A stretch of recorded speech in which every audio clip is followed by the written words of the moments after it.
Good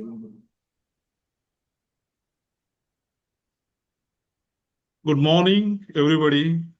May I audible to you and visible to you clearly? Yes. Yes, sir. Okay. Good morning, Principal, Doctor uh, Wadala Madam, respected participants, Indian abroad resource persons, trustee, principal, teaching, non-teaching staff of People Education Societies, Dr. Ambedkar College of Commerce and Economics, Wadala, Mumbai, Maharashtra, India. Today, we have get together here through online Zoom meeting to attend one-day online international multidisciplinary conference on national education policy focusing on multidisciplinary research, a global perspective on pure science, applied science, with a focusing on commerce, account, economics, law, technologies, and sustainable development, organized by Research Committee and IQAC of People Education Society, Dr. Ambedkar College of Commerce and Economics, Wadala, Mumbai, Maharashtra, India. The date of conference, online international multinational conference, is 30 November 2025, that means Sunday. I would like to announce that today's one-day online international multidisciplinary conference is achieved the big success because of today's one-day international conference received approximately 200 plus articles from India and abroad. There are 3 articles from Nigeria, London, and Thailand.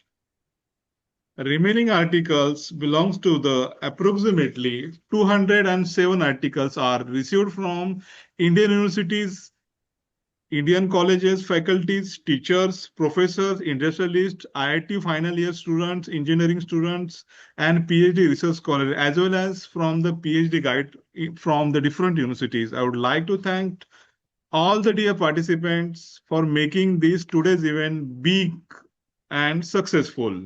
Thank you for that. Before starting, I would like to request you all to. I am starting the Indian national anthem. After the anthem, the actual conference will be start. I would like to request you all to stand up for national anthem.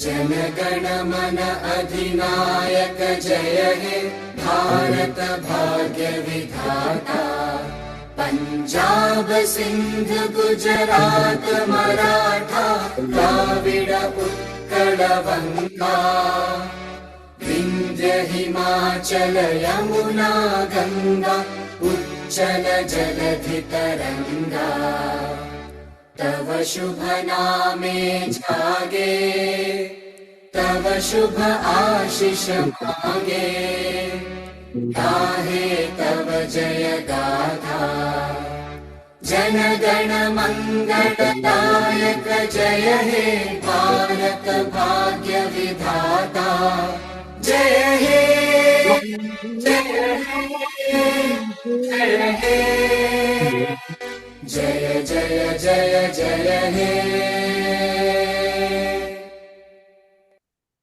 Thank you. Please sit down. Thank you. When we listen the song national anthem, we get the inspiration for that all the activities, academic activities. I would like to hand over the next session to Mr. Nitin Kharded, the convener of international conference, and hand over to Nitin Kharded, sir. Sir, please continue. Thank you, sir. Thank you very much. First of all, I would like to welcome one and all who have participated in this one-day online international multidisciplinary conference.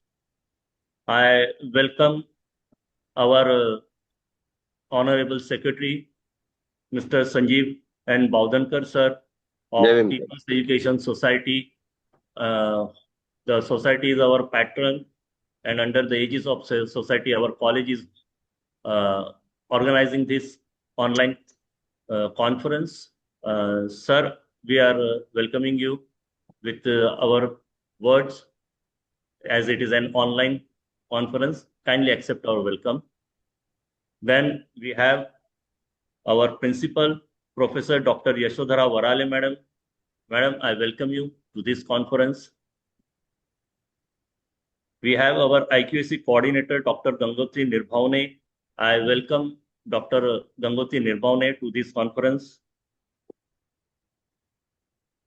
And of course, Dr. Kishore Wagmare, sir, you who have lended a very supportive hand in organizing this conference. I welcome you, sir, to this conference. Thereafter, I would like to welcome the distinguished resource person who are invited for this conference, Dr. Rajendra Kumbhar, sir, then Dr. Abhijit Kelkar, sir, then Dr. Janice Fernandez, and Dr. Kinnari Thakkar, madam. All, I welcome you all, the distinguished resource person for today's conference, as well as all the participants from our country and from other countries who have taken a keen interest in participating in this conference and lending their support in various ways. I welcome one and all to this one-day online international multidisciplinary conference. And now we will start the conference with the recitation of Buddha Vandana to be delivered by Vinay Bhante Puran.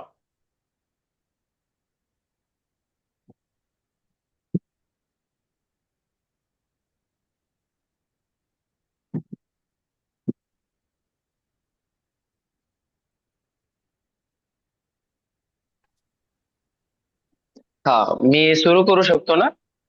Yes, please. Yes, sir. Please, okay. please.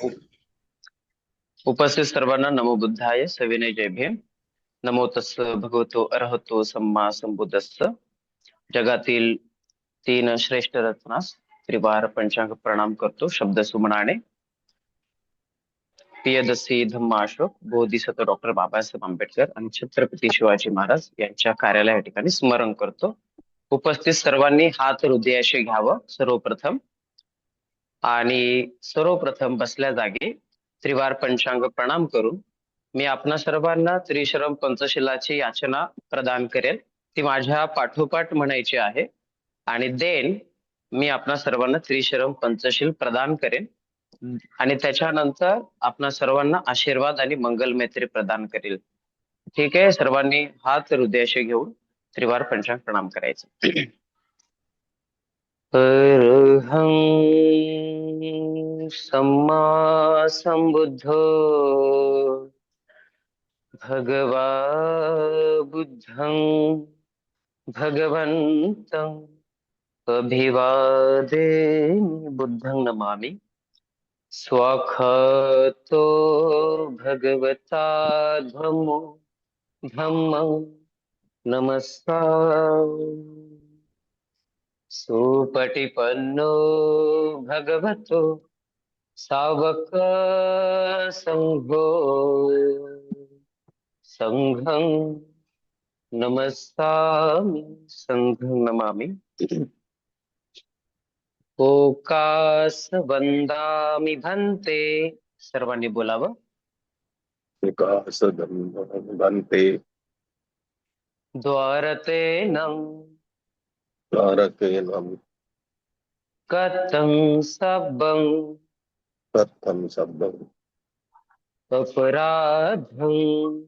अपराधं क्षमतु no भन्ते. द्वितीयंपि तृतीयंपि ओकास अहं भन्ते. त्रिसरणेन सद्धिं पंचशीलं धम्मं याचाम अणुगहं कत्वा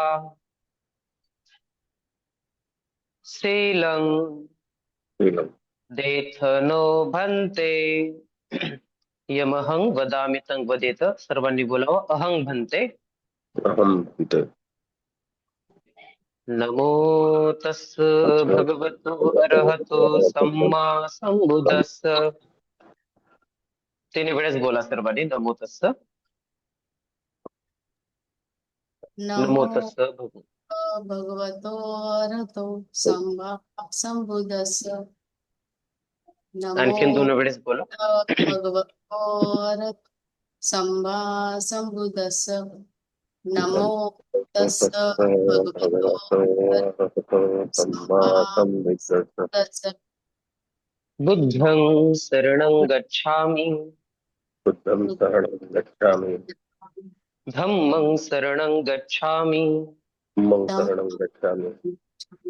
संघं शरणं गच्छामि, संघं शरणं गच्छामि. द्वितीयंपि बुद्धं शरणं गच्छामि, द्वितीयं शरणं गच्छामि. द्वितीयंपि धम्मं शरणं गच्छामि, धम्मं शरणं गच्छामि. द्वितीयंपि संघं शरणं गच्छामि, द्वितीयं शरणं गच्छामि. तृतीयंपि बुद्धं शरणं गच्छामि, तृतीयं बुद्धं शरणं गच्छामि. तृतीयंपि धम्मं शरणं गच्छामि, तृतीयं धम्मं शरणं गच्छामि. तृतीयंपि संघं शरणं गच्छामि, तृतीयं शरणं गच्छामि. त्रिशरणा परिपूर्णं. बोला, अहं भन्ते. अहं भन्ते. पाणातिपाता वेरमणि सिक्खापदं समादियामि. रमणी सिक्खापदं समादियामि. अदिन्नदान वेरमणि सिक्खापदं समादियामि. अदिन्नदाना वेरमणि सिक्खापदं समादियामि. कामेषु मिच्छाचारा वेरमणि सिक्खापदं समादियामि. कामेषु मिच्छाचारा वेरमणि सिक्खापदं समादियामि. मूसहवादा वेरमणि सिक्खापदं समादियामि. मुसावादा वेरमणि सिक्खापदं समादियामि. सुरामेरयमज्जपमादठाना वेरमणि सिक्खापदं समादियामि. सुरामेरयमज्जपमादठाना वेरमणि सिक्खापदं. त्रिसरणेन सद्धिं पंचशीलं धम्मं साधुकं सुरक्षितं कत्वपमादेन शीलसम्पादेथ. अहं भन्ते. अहं भन्ते. साधु साधु साधु.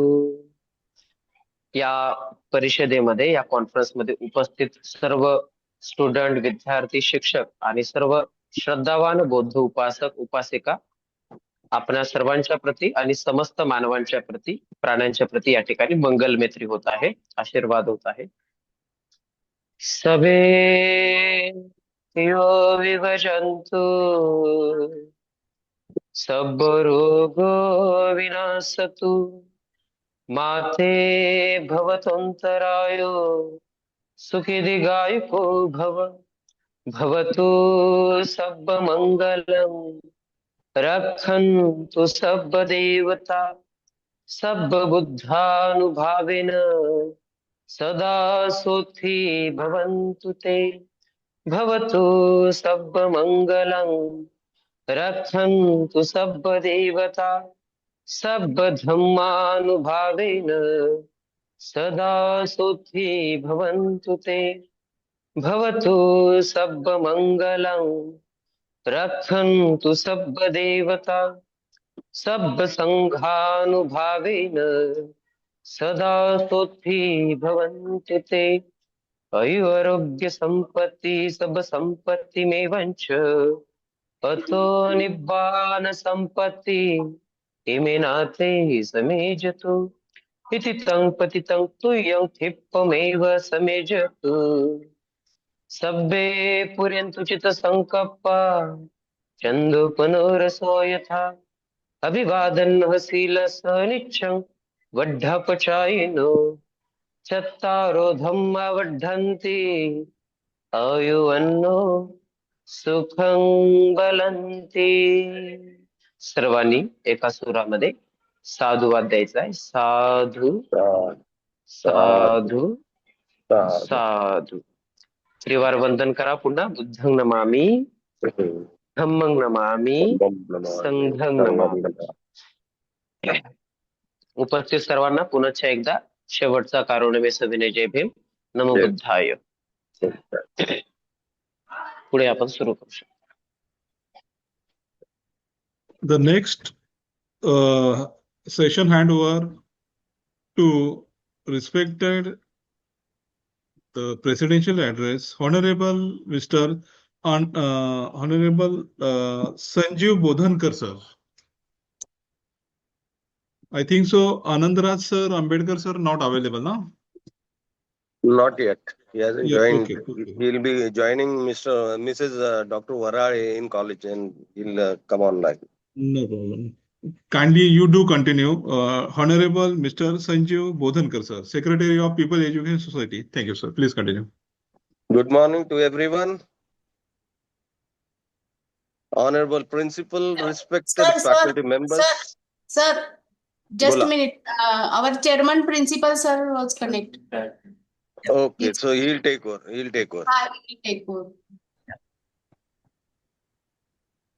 Wagmare sir, I would like to Wagmare- hand over the next session to respected Honorable Mr. Anandraj Ambedkar sir, the Chairman of People Education Society, Maharashtra. Ambedkar sir, please continue. Yeah, please. Good morning, everybody. Honorable dignitaries, principals, esteemed faculty members, distinguished guests, members of the research committee, and IQAC and dear students. It gives me immense pride to address this distinguished gathering at our institution academic program on the theme National Education Policy, focusing on multidisciplinary research, a global perspective on commerce, accounts, economics, law, technology, pure science, applied science, and sustainable development. The National Education Policy 2020 has brought a historic transformation in India's educational landscape. It calls upon us to break the silos that have long separated disciplines and to cultivate a learning environment where knowledge flows freely across subjects. The problem of 21st century, climate change, digital disruption, global markets, ethical governance cannot be solved by isolated domains. They demand integrated thinking, collaborative research, and multidisciplinary innovation. Our college, founded on the empowering ideals of Bharat Dr. Babasaheb Ambedkar, has always believed that education must be socially relevant, intellectually liberating, and future-oriented. Today's program embodies that vision by bringing together perspective from pure science, applied science, commerce, law, economics, and technology. We reinforce our institution commitment to nurturing responsible citizens, critical thinkers, and global contributors. I congratulate our research committee and IQAC for organizing this meaningful platform. Their dedication strengthens our institution's research culture and ensure that our students are prepared to engage with global academic and industry challenges. I would like to thank Dr. Kishore Wagmare and Advocate Manisha Wagmare for making collaboration with our college for management and organization, publication, marketing and media, and publicity partner for international conferences. Let us today's deliberation inspire new ideas, foster collaborations, and guide us towards building a sustainable and prosperous and knowledgeable future for our nation. Thank you, everybody. Namo Jai Bhim, Jai Samvidhan.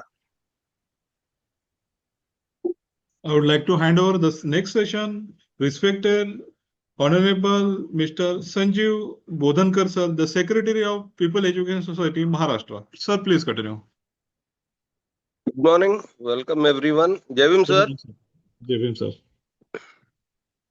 Honorable Principal, respected faculty members, before that, Honorable Chairman, distinguished experts, invited guests, members of the Research Committee and IQAC, and my dear students.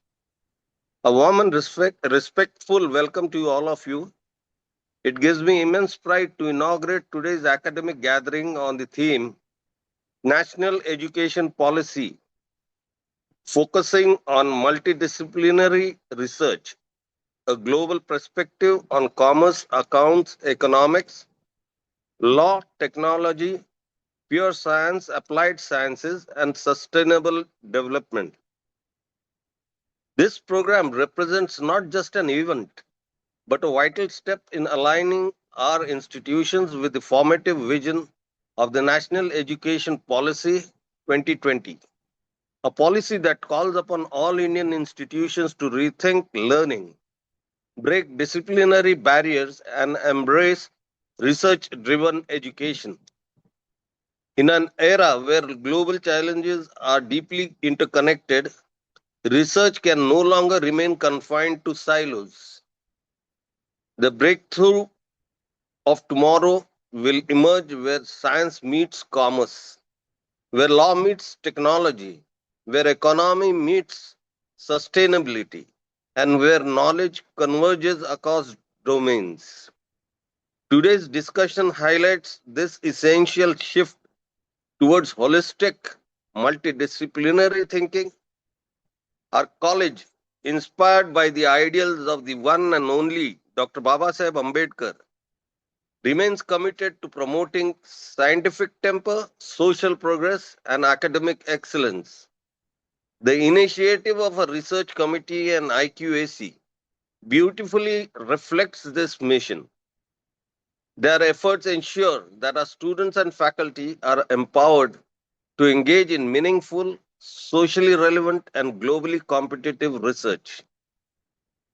I extend my heartfelt appreciation to all scholars, speakers, and participants joining us today. May this program ignite new ideas, foster collaborations, and strengthen a collective resolve to build a future-ready academic environment. I would like to thank Dr. Kishore Wagmare and Advocate Manisha Wagmare, CEO of Sri Wagmare Brothers Private Event Management Company, for making this collaboration with our college for the management and organization, publications, marketing and media, and publicity partner for international conference. I congratulate the organizer and extend my best wishes for a fruitful and insightful session. With these words, I once again welcome you all and wish today's event great success. Thank you. Namo Buddhaya, Jai Bhim, and Jai Samvidhan.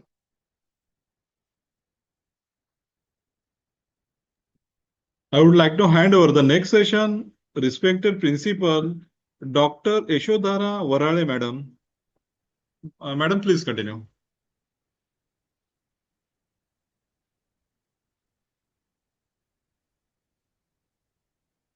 Respected dignitaries, People's Education Society Chairman, Honorable Anandraj Ambedkar sir, People's Education Society Secretary, Honorable Mr. Sanjeev Bodhankar sir, esteemed guests, members of the Research Committee and IQAC, my dear colleagues and dear students. About college, Dr. Ambedkar College of Commerce and Economics was established in 1972 under the umbrella of the People's Education Societies founded by Bharat Ratna Dr. B.R. Ambedkar, an architect of Indian Constitution. The college was started with the aim to cater and spread knowledge through higher education among the underprivileged sections of the society, more particularly to SC/ST and other backward communities. The college is affiliated to the University of Mumbai, is run by dedicated, experienced and qualified staff. The college offers HSC in Commerce, Junior College, along with MCVC courses and BCom in Degree College. We also conduct professional courses, BBI, Banking and Insurance, and postgraduate courses, namely MCom, and also running PhD. The college has having more than 4,000 students. Our 11 students are awarded as a PhD degree. Along with the studies, the college encourages co-curricular activities in an ongoing programs. Our college endeavors to help students in their overall development. The college campus has well-maintained ground and also big sports ground situated at Naigaon Crossroad. It is my privilege to address you at this important academic gathering centered on the international conference theme National Education Policy focusing on multidisciplinary research. A global perspective on commerce, accounts, economics, law, technology, pure science, applied science, and sustainable development. The National Education Policy 2020 invites all educational institutions to reimagine their purpose. It asks us to move beyond traditional boundaries and work towards cultivating holistic, integrated, and research-driven knowledge ecosystem. Today, multidisciplinary collaboration is not merely an academic trend. It is the foundation upon which nations build their innovation capacity and global competitiveness. In the emerging world, commerce cannot function without data science. Economics must respond to climate realities. Law must adapt to legal transformations, and technology must align with principles of sustainability. True progress lies at these intersections. Our responsibility is an institution inspired by Dr. B.R. Ambedkar's vision is to ensure that students are prepared not only for career but for leadership in a complex and rapidly changing world. I am proud that our research committee and IQAC have taken this initiative to bring togetherness thinkers, practitioners, and young researchers to explore these vital cross-disciplinary connections.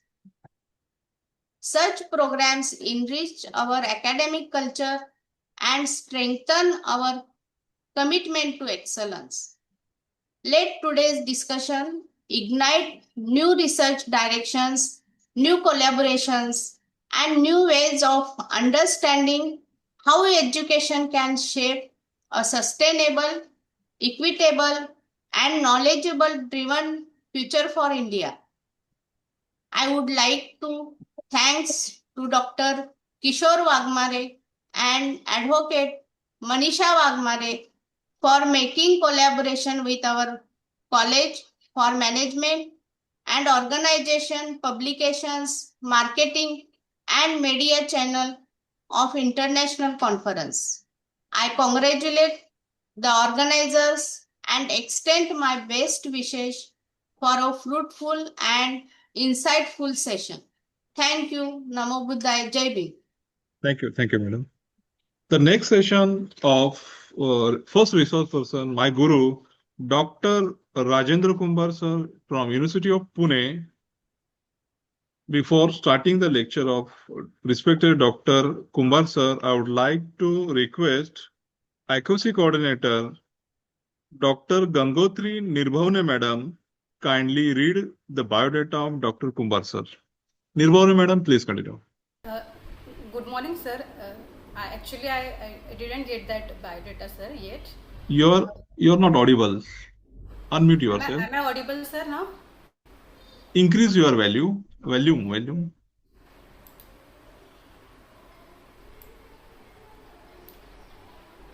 sir. Sir, I am supposed to read the biodata. So please continue. Here. Honorable Chairman, People Education Society, Anandraj Ambedkar, sir.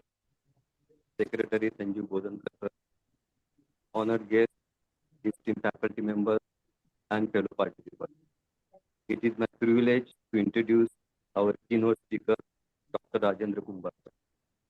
Dr. Rajendra Kumar is senior professor from Department of Library and Information Science, Pune University.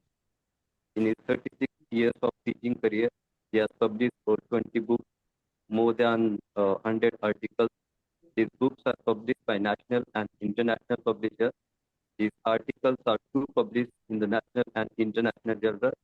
He has delivered more than 250 lectures on research methods, reading habits, reading for engineering, law, and management students at various schools, colleges, and universities, and also at public libraries. He has served as an editor of the Journal of Indian Library Association, that is JILA. He has been chairman to UGC's Learning Outcome-Based Curriculum Framework Committee. He did contribute as member of Board of Studies, Research Advisory Committees, and also member of Academic Council of various universities. He has completed a research project sanctioned by ICSSR and has guided 10 doctoral research scholars. He is known for his expertise and knowledge on strategies for developing reading habits, marketing of reading recommendation service, and research methods. He'll share his experience and insight in this conference. Thank you very much. Jai Bhim, Jai Bharat. I would like to request respected Dr. Kumar sir to continue your lecture, sir. Please continue. Thank you, Dr. Kishore Wagmare. I appreciate your efforts in organizing international conferences for almost 5 years or so. I'm your product, sir. So I'm also very happy to be associated by this occasion with the great educational society, People's Education Society, established by the great visionary Dr. Babasaheb Ambedkar. And actually, it's privilege to be with you people of such a great education society. So again, thanks to Wagmare, he has given me this opportunity. Today, I will be speaking with, since this is a conference for the researchers, I'm going to share some of my thoughts about reading for researchers.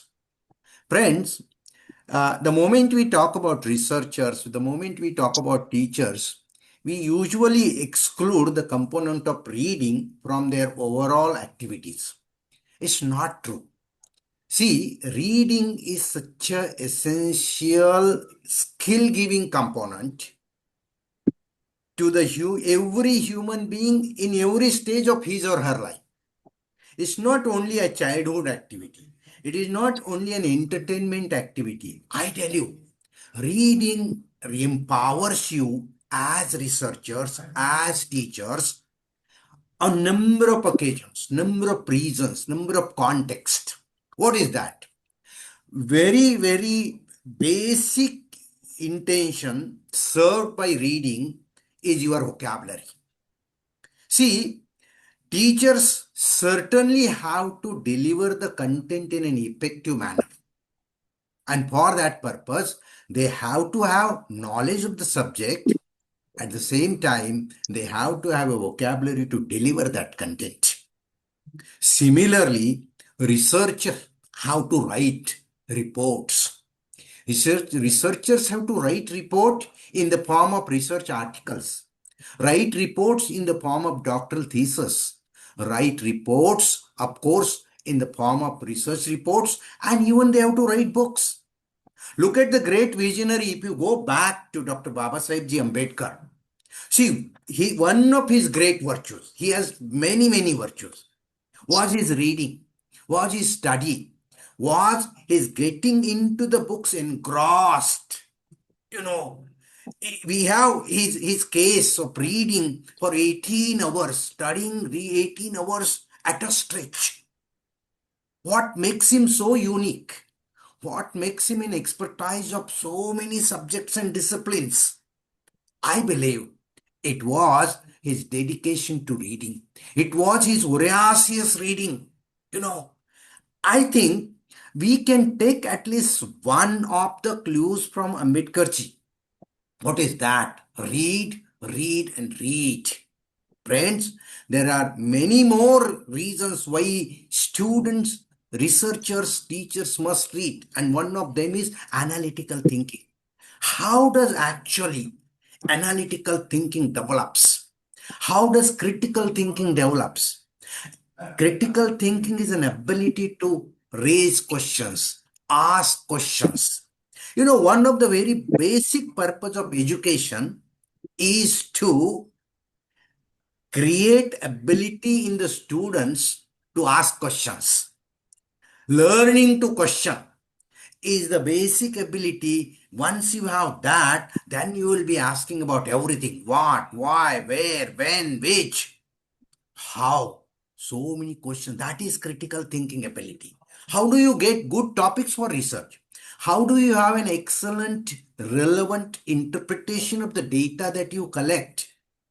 It is all the ability called critical and analytical thinking. Friends, all this comes to you through what is called as reading. So don't underestimate reading. Every teacher and researcher must read at least for 3 hours per day.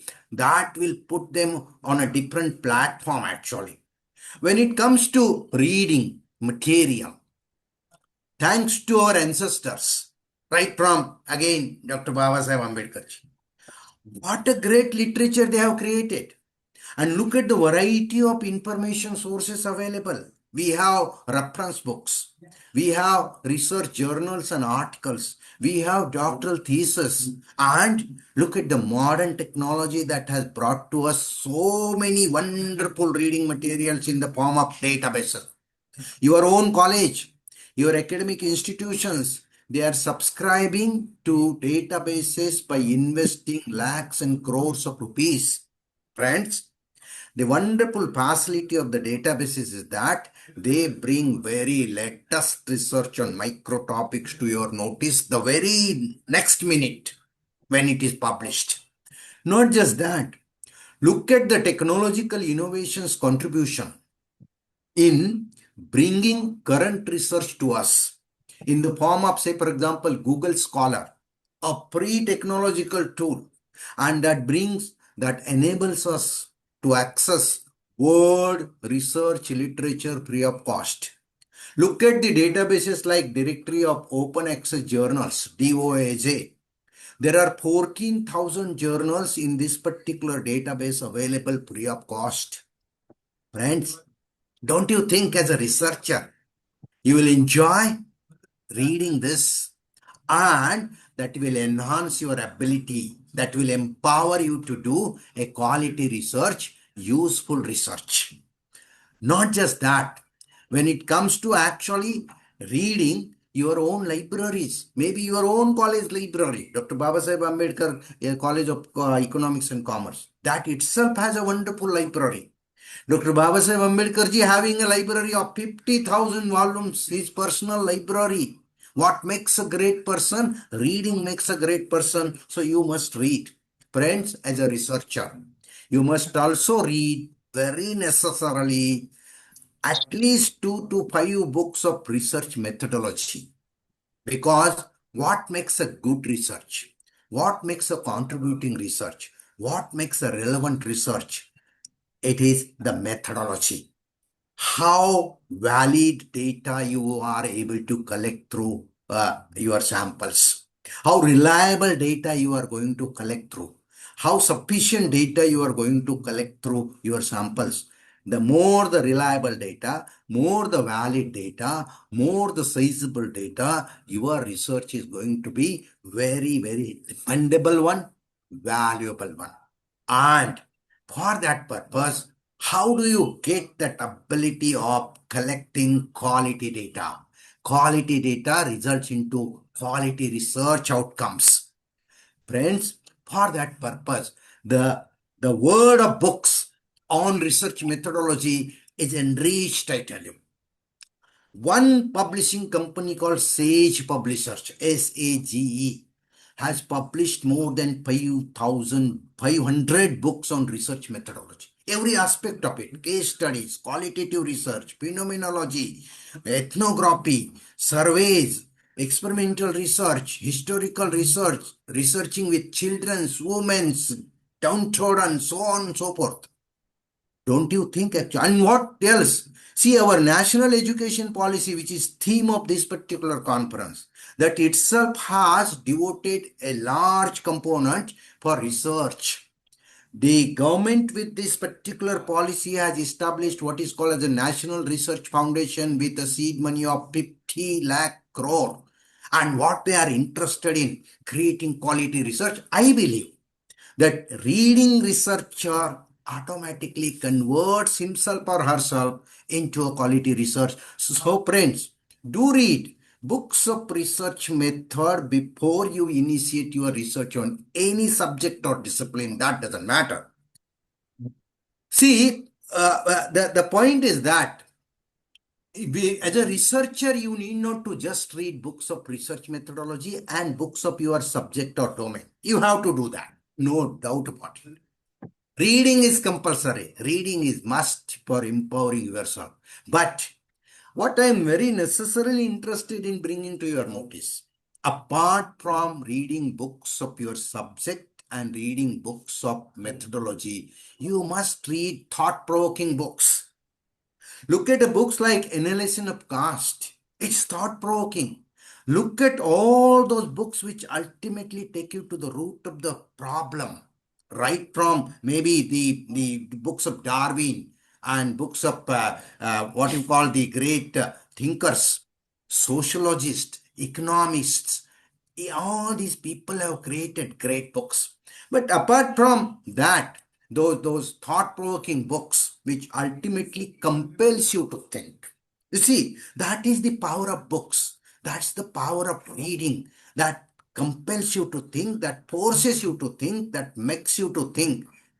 Friends, you also must read novels.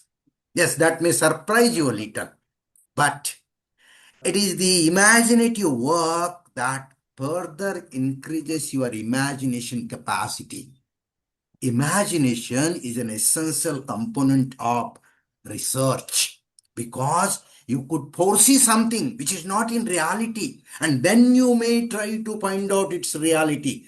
Finding truth is the purpose of research, and that may start with the what is called as novels. There are so many novels, particularly say detective stories. You will be saying, sir, what are you telling? You are telling as a researcher to read detective, friends. Every detective, every courtroom drama, these types of books ultimately develops your analytical thinking. How that particular case was resolved by the detective, you are also a detective of the subject in a way. You want to find out something which is right now known to you. And that is why there are so many I won't be able to tell you the titles because time doesn't permit me. But science fiction, for example, sociological novels, and most importantly, biographies. Read biographies of all those great visionaries, social workers, political thinkers. Why? Because one reason, there are multiple reasons, but the very first is that all biographies give you courage, give you strength. They take you away from, getting discouraged. What we see now as students, there are suicides being committed. Why? Because they lose self-confidence. And what is the purpose of biographies? They give you the information that all these great people have suffered a lot, but they have sustained also. They were able to win over. They were able to conquer the situation. Look at Karwar.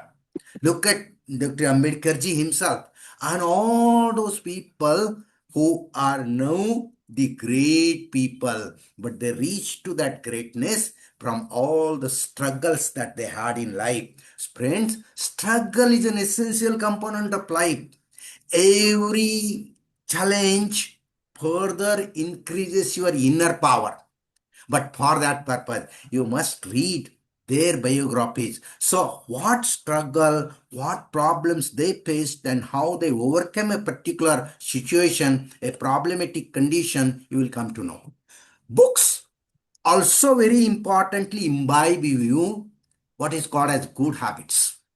Friends, it's very essential to have good habits in the modern day because otherwise we are getting accustomed to all those addictives. Digital addiction is the most challenging one at present. We are getting digitally toxified every moment. So that detoxification is essential. How can we keep away from the screen? It is challenge to you as a researcher, it is challenge to you as a teacher, but it is further challenge how to keep our students away from the screen. Every day the youngster is spending, or rather wasting more correctly, 5 to 6 hours of their life in the screens. What if they are getting out of it? Nothing. Their brains, their attention span, their memory capacity is decreasing day by day. Friends, you must be realizing, you are college teachers, the attention span of our students has decreased drastically. They are able to pay attention in the classroom just for 15 minutes. And the 16th minute, they get distracted. Today's generation is actually having this mental problem, distraction. It is the reading and the books of reading habit. For example, Atomic Habit is a wonderful book. Every student, every teacher must read it. 5 a.m. Club, written by Robin Sharma, must be read because that actually ultimately creates a power in you that you are getting up at 5 a.m. and that gives you extra 2 hours per day. For 50 years, if you could accumulate that 2 hours per day for 58 years, how many hours you will be having, friend? You will be able to get through any sort of competitive examination, whether it is UPSC, whether it is the exam for IPS, so on and so forth. For that purpose, you must read these books. These self-help books, actually, they are called, or what is called success literature. For example, Thinking and Fast and Slow. So important. How do you think? Your fast thinking is sometimes so essential, but maybe at another time, it is very much needed to think slowly.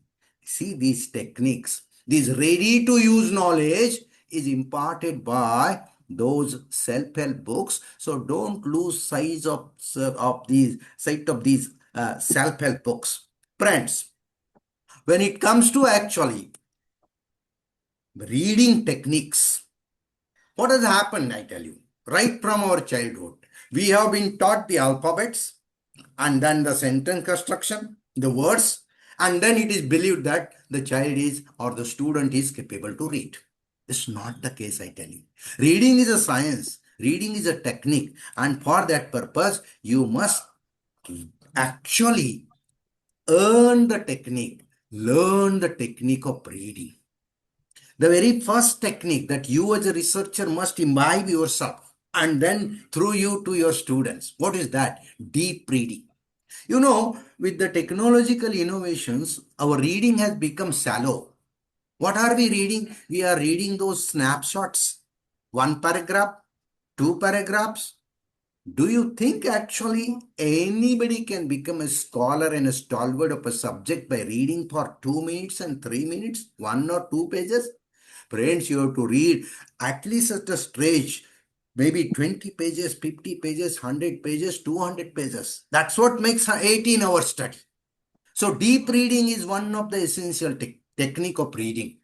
Secondly, you must read critically.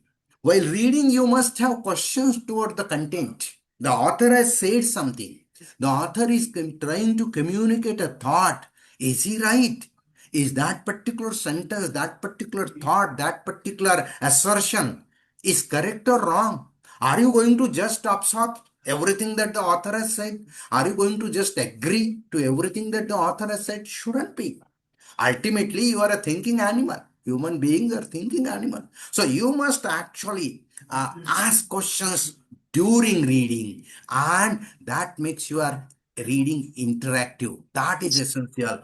At the same time, actually, you must write while reading. So noticing and note is an important technique of reading.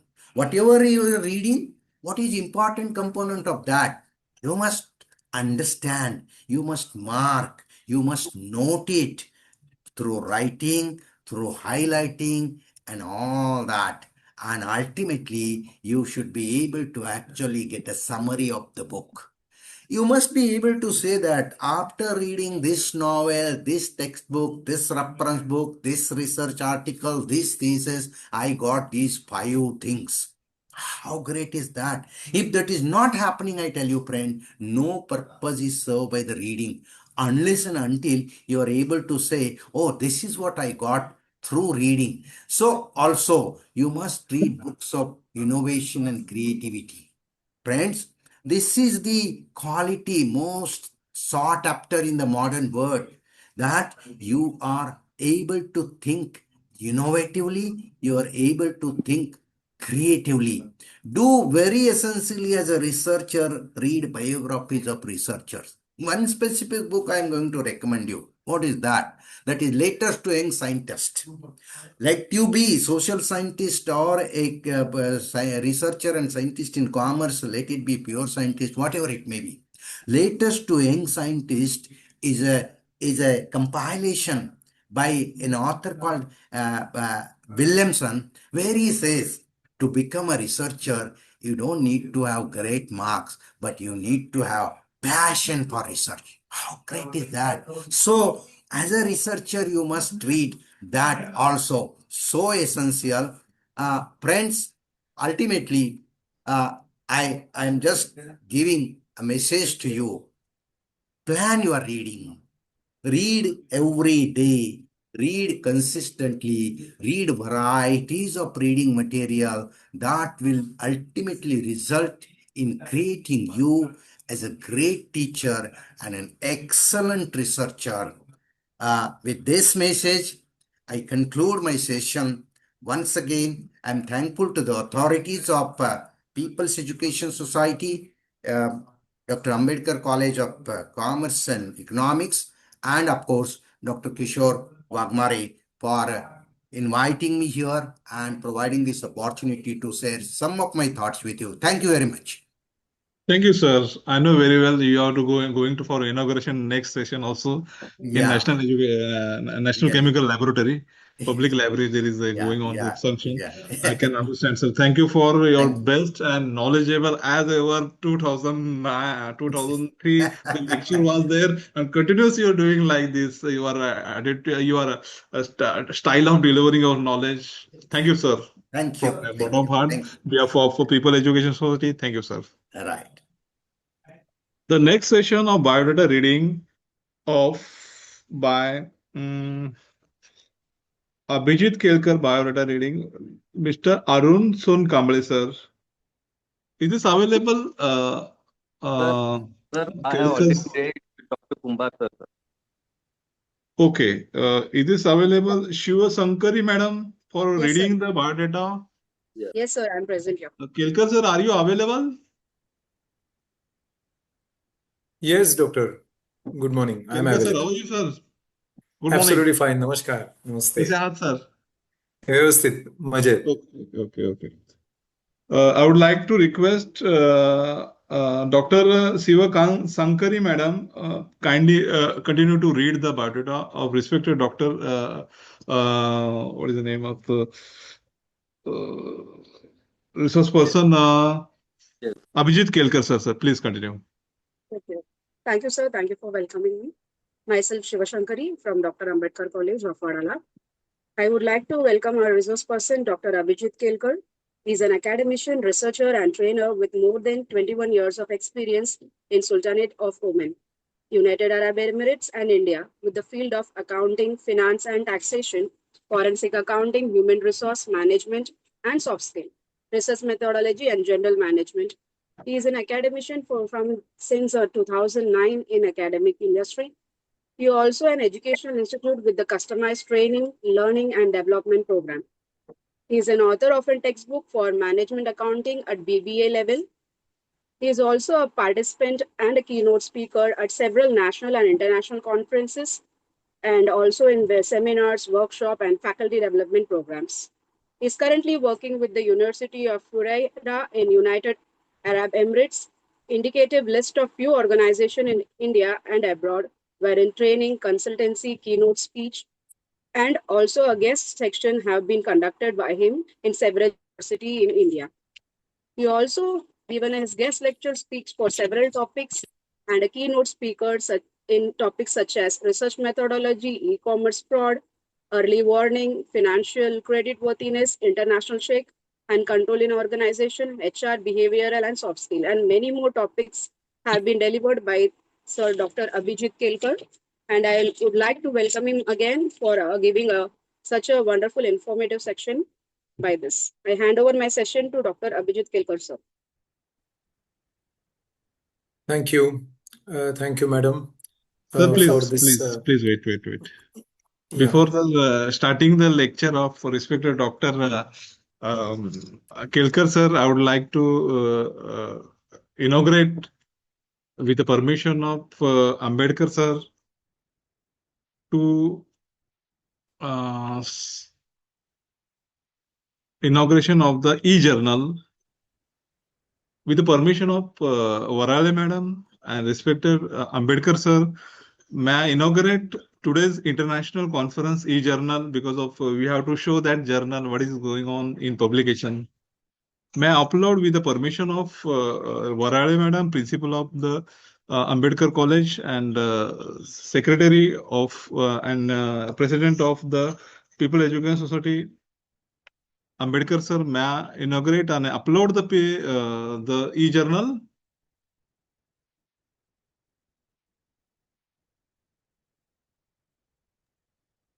Yes, sir. For today's conference, this is an e-journal. We are using this e-journal, Journal of Research and Development, a multidisciplinary journal, multidisciplinary international level, refer and double-blind peer review open access journal, international standard serial number 22309578, November 2025, volume number 17, issue 11I. This is all the papers of the peer review will be published in this journal with a high impact factor above 7. This is our e-journal. This is our body of research development. This is our body of editor board. This is actual our participants, journal particulars, and actual the main focus on our international conference, the logo and all the information put it in that e-journals. This is the content. Thank you for that.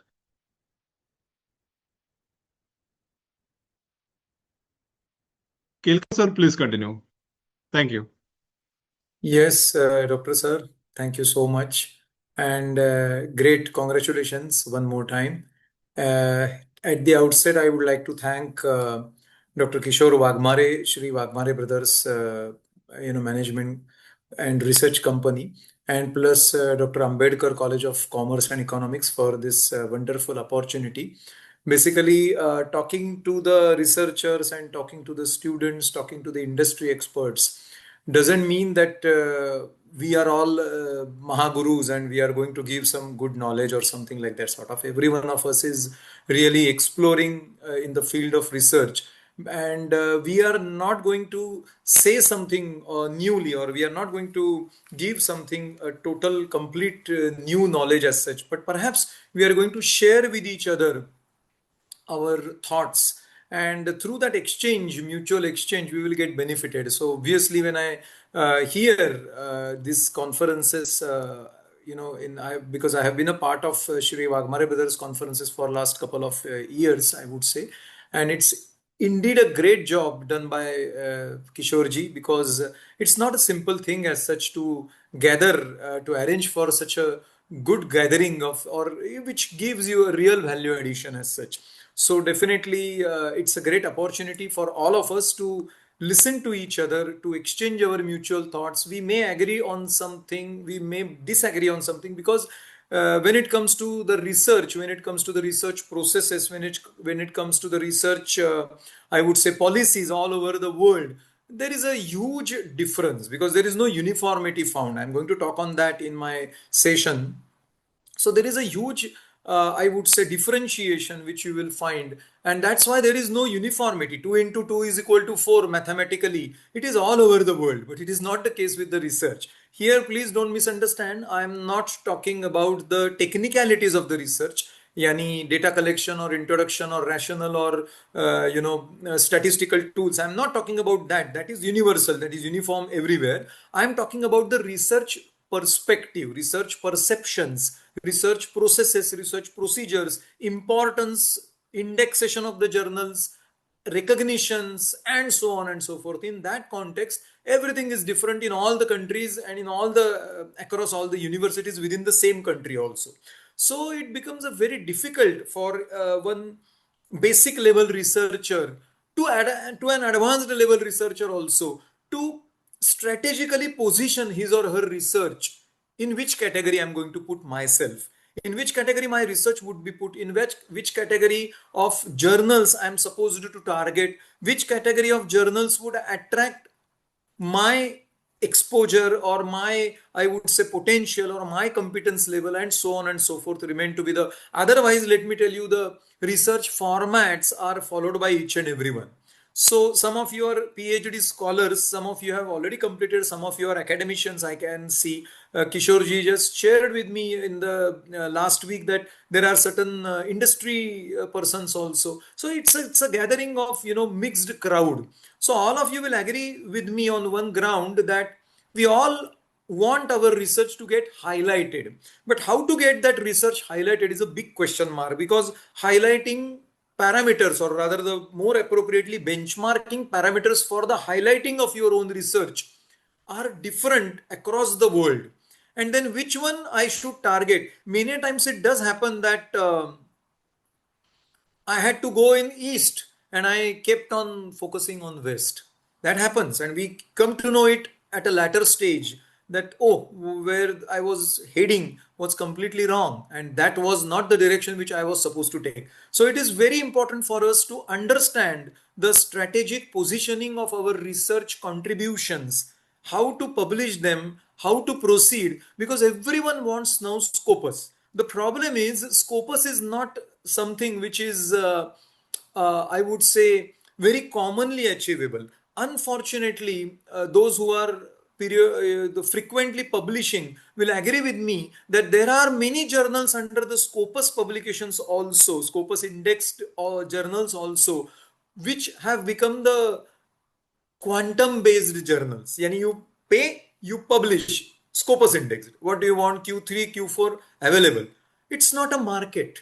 It's not a market at all. It's not a common place wherein you pay and you get. It's not like that. Believe me, there are many journals even till today which do not charge a single dirham, single dollar, which they don't charge at all. And that is the reason why whenever you are in such kind of, I would say, dilemma, whenever you are in such kind of, I would say, query, you just ask one question to yourself: by making the payment to the authorities, am I going to publish that irrespective of the quality of the research? Believe me, very good journals in the Scopus indexed lists are there who do not charge, which do not charge a single dollar from you, single rupee from you.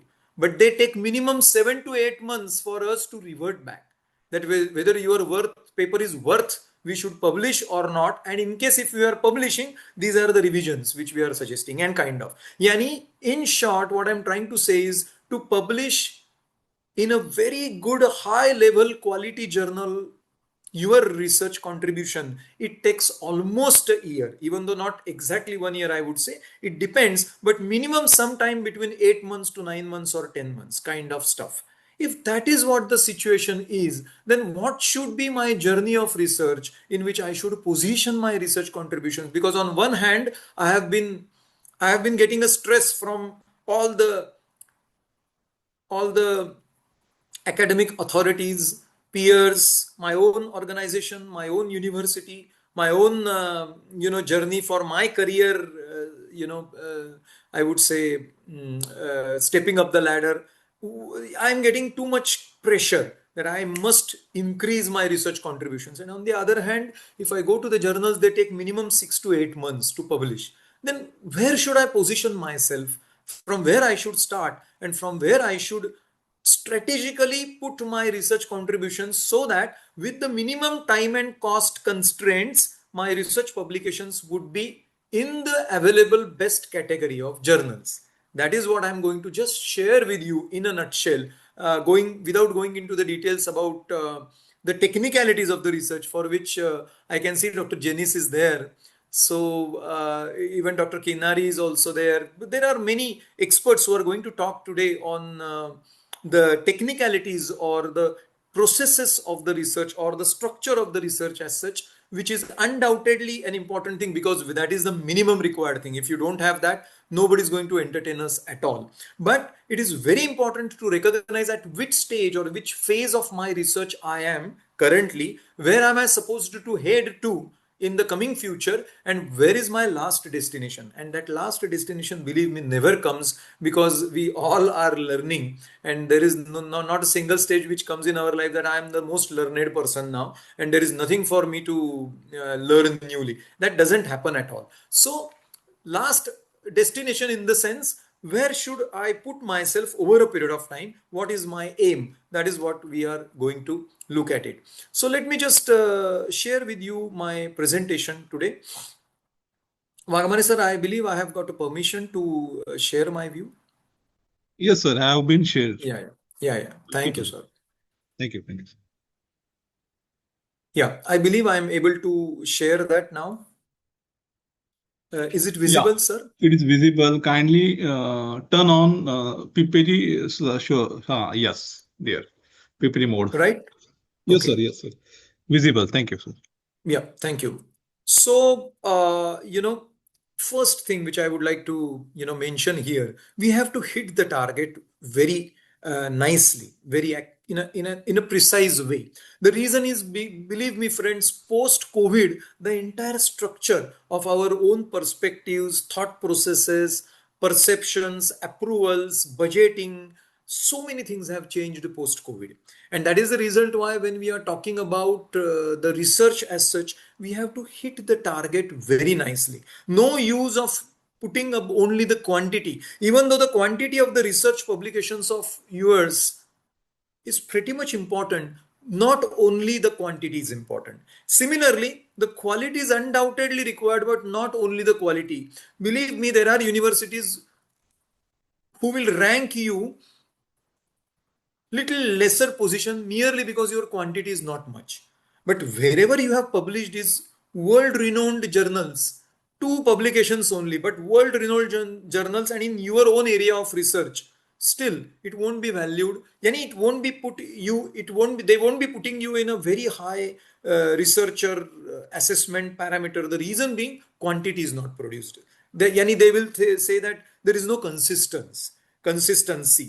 And if you have consistency without quality, they will say only quantity is there, quality is not there, it is missing. So you have to have the balance of both quality and quantity, and that's why hitting the right target in the least minimum possible time and within the least minimum possible cost is very much important thing. And that's why this is a symbolic thing which we all must understand.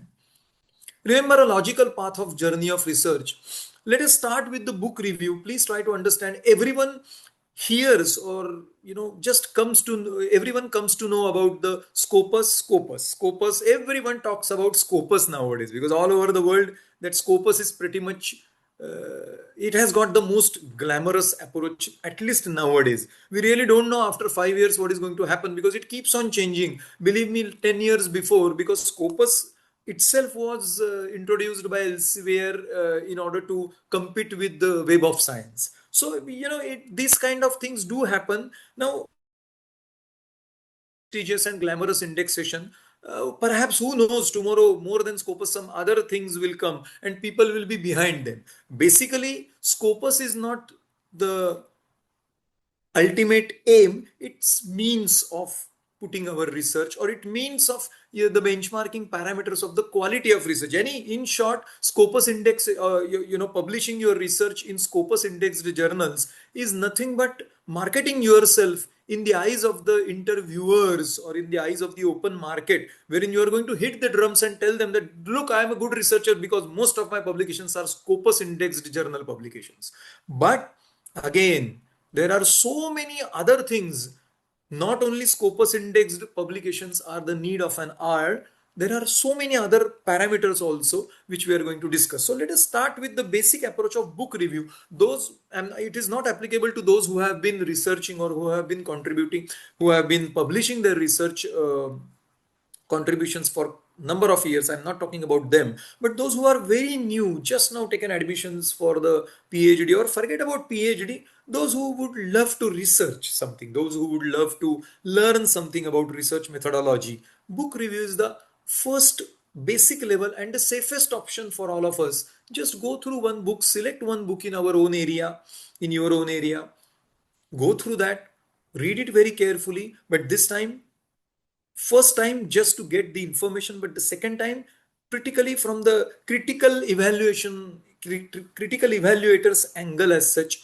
Note down some details, note down some limitations. In short, you have a thorough critical analysis of the book under process, and then come up with some write-up in your own opinion, how that good is book, how that good book is, or how that bad book is, or how that book is both good and bad. Bad, don't consider it word to word. We cannot call officially any book bad, but we come up with some limitations, that these are the improvement areas which authors should have thought on, and in order to come up with the next publication, what he or she should do, and so on and so forth. So it could be a book review with which we can start. Then case study analysis, and case study development. These are the two different approaches. Please try to understand. All these things are just the beginning levels of our research journey. Here we are under a wrong impression that being PhD student, I should start publishing in Scopus indexed from the day one. It is next to impossible. Please try to understand.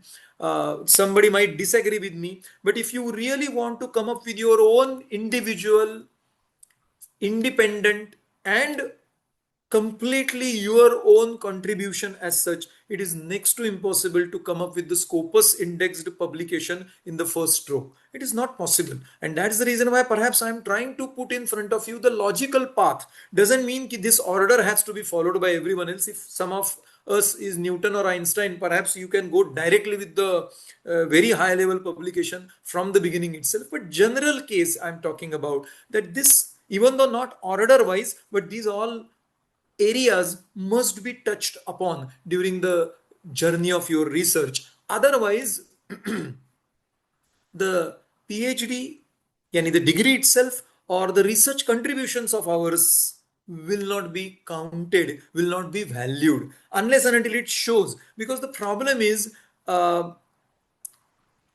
the papers which we publish are merely the papers, but the knowledge which we get and which we talk about, learned from those research studies which we conducted for ourselves, are the real ambassadors of our knowledge.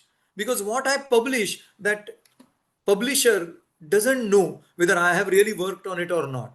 But when I talk about it, when I publish it, when I, more citations come for my paper, more, I would say, high indexed journals call me, more high indexed journals publish my research very often, very frequently. That indirectly shows that really, genuinely, I have done something like that sort of. So, book review, then case study analysis. Case study analysis, and you already developed case is there, but analyze that. What exactly is talking about? What should have been done? What is being done? What is the scope? What are the limitations, and so on and so forth.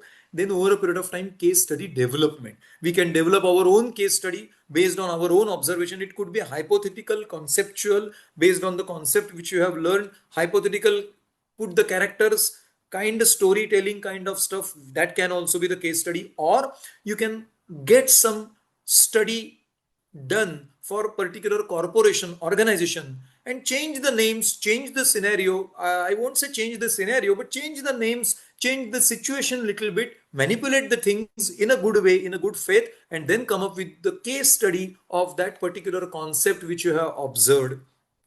Then local or regional conference. That is also a very important thing. Local or regional conference is something which we should target in the beginning phase of our research, because what are the research areas, how to present, what all points to focus on, what all points to emphasize in our PPT, what all points to emphasize and highlight in our research papers. There are basically, let me tell you honestly, our university has got the full-fledged research committee.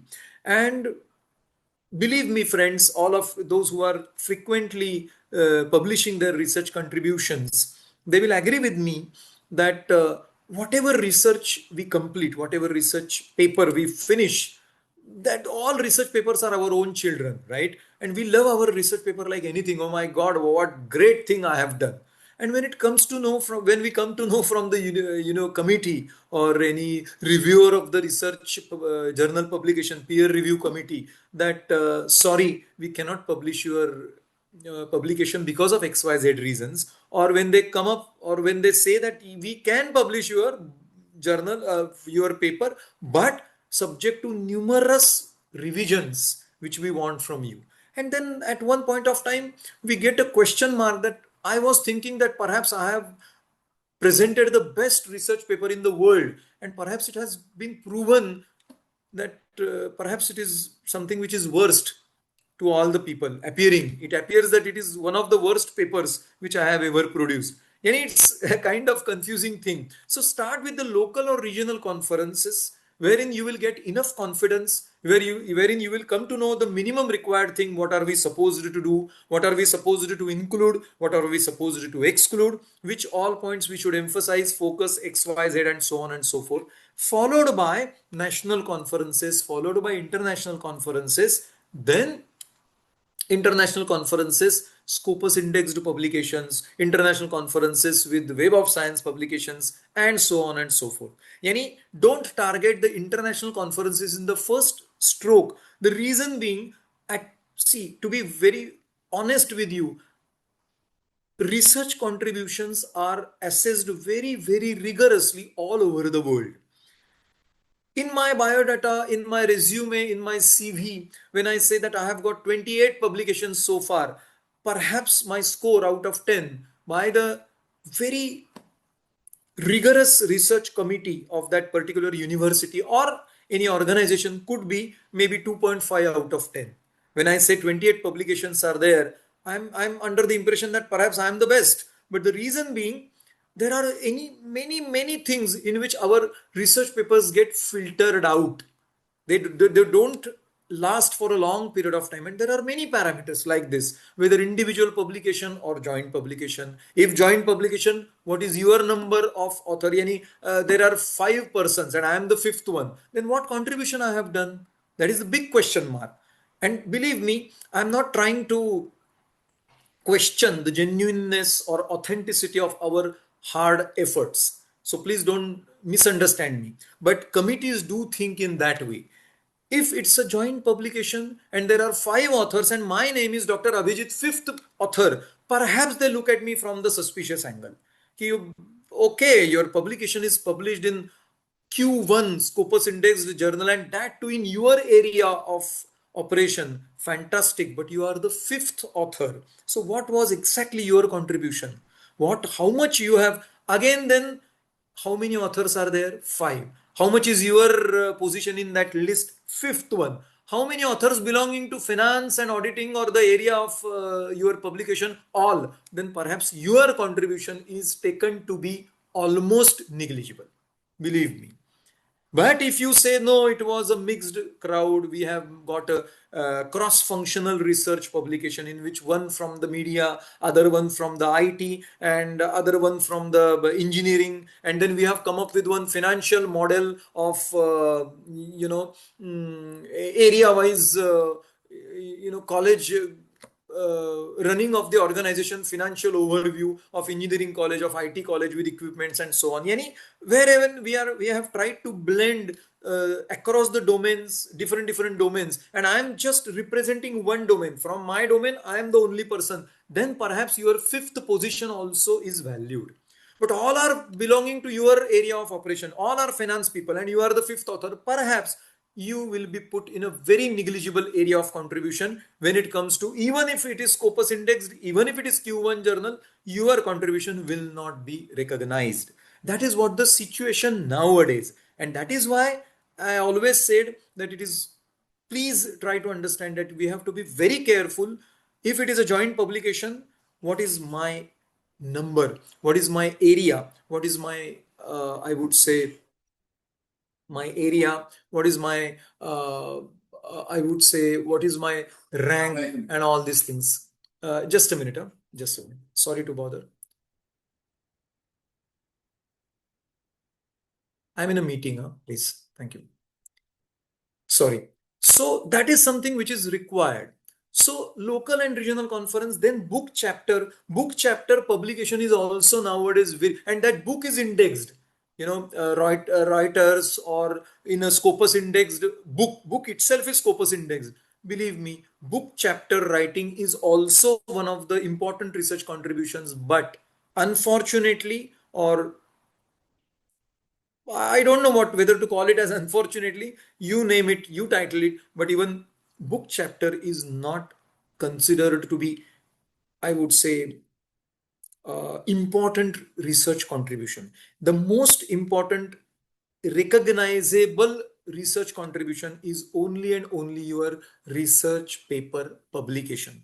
Case study, conference proceedings in Scopus indexed, book chapter in Scopus indexed, of course are considered, but the most important thing is research paper contribution in the Scopus indexed. Now there are many, DOAJ is there, Google Scholar is there, Web of Science still is there, ABDC, ABS, ERIH, many are there. Now again, as I said in the beginning of our lecture, there is no, unfortunately, the uniformity that you go with this particular category and then only your research contributions. Each and every university, each and every nation has got its own benchmarking parameters, but more or less uniformly Scopus is definitely recognized as of now, and that's why book chapter is also one of the options, and research paper publication. Then research paper publication is the last option with which we can start, and thereafter we have to stick to that path only. Doesn't mean that once we start publishing the research papers, we should forget about case studies or book reviews or book chapters, but less weightage should be given on that. More weightage should be given on research papers only. Now there are many paths in front of me. Where to go? How to go? Big questions. Non-Scopus, non-peer reviewed, go with the basic level journals which are not even recognized, which do not have any value in the eyes of the typical research assessors. No problem, not a big issue as such, but that will give me enough confidence, that will give me enough knowledge about what exactly I am supposed to do. And I can say that I have published independently in XYZ journal. Agreed that XYZ journal is not at all recognized. Nobody knows about that journal, and they publish all whatever comes in their way. Absolutely okay, no problem. But at least I know that I have done some genuine work and it got published somewhere else. That is something which is the beginning, first step. So non-Scopus, non-peer reviewed, then peer reviewed, blind peer reviewed, conference proceedings, non-Scopus, conference proceedings, Scopus, then ABDC, Web of Science, Google Scholar. As I said, ABS, ERIH, European Union, list is inclusive, but selection and making ourselves competent enough to get accommodated in a particular category is exclusive. So list is inclusive. You can always say nowadays many universities are, ranking your research position or ranking your, or I would say assessing your rank as a researcher based on how much mixed publication indexed journals you have. When you only Scopus, then whether Q1, Q2, okay, Q1, very good. How many joint, how many individual? If only Scopus, why only Scopus? Why not ABDC? ABDC is also Australian Business Deans Council. It is also one of the glamorous things nowadays which is happening. ABS is also there. See, whatever I have put on the screen are just indicative examples. Then DOI is also there, then digital identifier, and your citations are also there. That is also nowadays many assessing authorities ask you that you have got all Q1, all independent, all individual publications, all the journals of your own area only, but how many citations you have for your own paper. And if your citations are very less, again you are ranked little lesser, your position goes little down. To that extent, minutely, rigorously, the research contributions are assessed by assessing authorities in order to recognize you as a good researcher, medium level researcher, basic research, and basically no researcher, not a researcher as such, even though somebody may not say it, openly, outrightly, but the meaning of that is one and the same. So very important thing which we have to keep it in mind. One more trend, friends, before we go to the succeeding slide and a little bit of last part of my presentation. Many of us are publishing in cross-functional journals. Again, that is a big question mark in the eyes of researchers, because they ask you a simple question that your proceedings, your publications, your research contributions are published in very high ranked journals. Very good, understood. They are in Q1, Q2, very good, understood, but they are not in your area. You are writing in engineering and general category, wherever you belong to finance, you belong to forensic accounting, you belong to auditing, you belong to taxation. Why you are writing in engineering and chemical? Merely because it was open journal, merely because it was mixed journal, merely because it was interdisciplinary journal. Why you are not publishing in your own area? Yani you have to be very careful that whenever we are publishing some research contributions of ours, initially, basically Q1, Q2, Q3, Q4, targeting only Scopus base, irrespective of the main area of the journal is okay. But over a period of time, our focus should be exclusively those journals which are just representing our own area, not in general. So I am publishing something fantastic paper, Q1, Scopus indexed, continued in Scopus indexed for a long period of time. Today's glamorous journal, all agreed, but it's a mixed interdisciplinary journal in which one engineering faculty member is also, pharmacy wala also, chemical engineering also, and finance also. That is not much more valued. So proceeding, publishing in our own area research journal is also a critical thing, and that should be targeted over a period of time. Connect with the practical oriented approach. Only the problems description is not expected, probable solutions also. Mapped outcomes of research with the overall industrial sector, because please try to understand, good research always requires money and sponsorship, and sponsorship will not be available for all of us unless and until there is some concrete deliverable out of my research, number one. And number two, I'm able to convince to the sponsoring authority that this is what I'm doing for you. If you really use my research, this is how you are going to get benefited. Believe me, friends, there are n number of business, corporate sector units, organizations, even MSCs, micro small enterprises also, who are ready to spend on the research, provided we are convincing them with conviction that what I am going to do for you and how you are going to get benefited. Many a times the research budget is available for each and every college and so on and so forth. But believe me, everything at our own risk, on our own shoulders, then obviously we have got certain limitation, and limitation of financial resources individually with us automatically restricts or limits the scope of our own research, whatsoever the bigger scope it could have been. And that is the reason why I try for a research scholarship or research sponsorship from the industry. Old wine in a new bottle, gone are the days. So we have to come up really with something else. Just put in some working capital management, profitability analysis, and financial statement analysis, fundamental analysis, technical analysis. This is AI. This is AI era. This is fintech era, financial technology era. What all tools are used. This is fraud and forensic audit era. Whatever is going on, hot cake in the market, we have to definitely take over it, because that will give you enough span to explore in your own ways. Whereas millions and billions of research publications are already there and you are one of them, it won't put you in a typical strategic position. Creativity and innovativeness, no more crucial but major prerequisites. Of course, very acceptability of research, marketability of research is very important. Otherwise, we are just producing something for our own satisfaction, but it won't put you in a higher researcher's ranking. Bombarded with the data analysis, statistical tools, and huge amount of tables, diagrams. Of course, if your research is requiring that, perhaps we are free to use it. But many of us are under the wrong impression that if I bombard the readers with a huge amount of statistical tools, many research publications we find that the data are non-parametric, and parametric statistical tools are used somehow, which is merely because I wanted to show to the reader that how great I am in statistics. Not really required.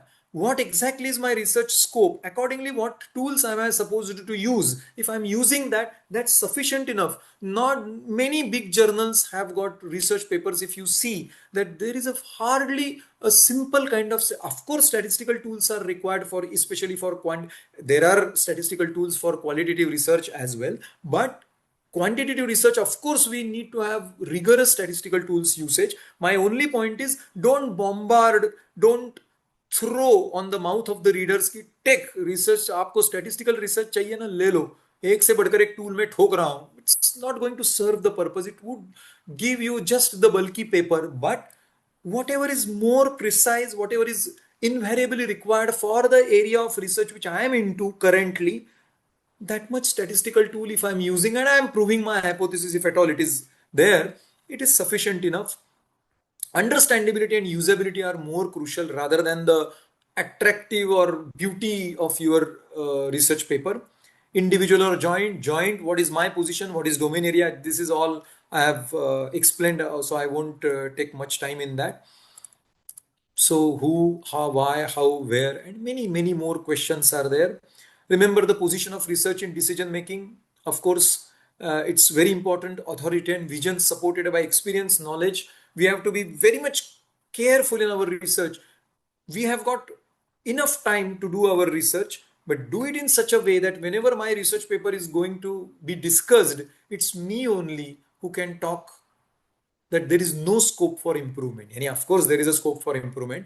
Don't take it word to word. My only point is, I have thought on it from all the possible angles. That should be my impression. To that extent, I should have gone in depth and width of my own research, so that you yourself become an authority for your own research. It's like a jigsaw puzzle. Somewhere in my brain, I have to fit in as a strategic researcher, not merely as an ordinary researcher.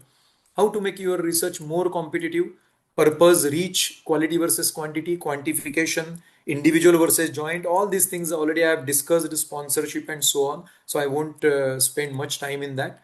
This is the strategy of the growth. It should be practical oriented, refinements and consistency. Believe me, many of us keep on changing the data of the area of research. Don't do that. Go in depth, dissect it to the minutest level.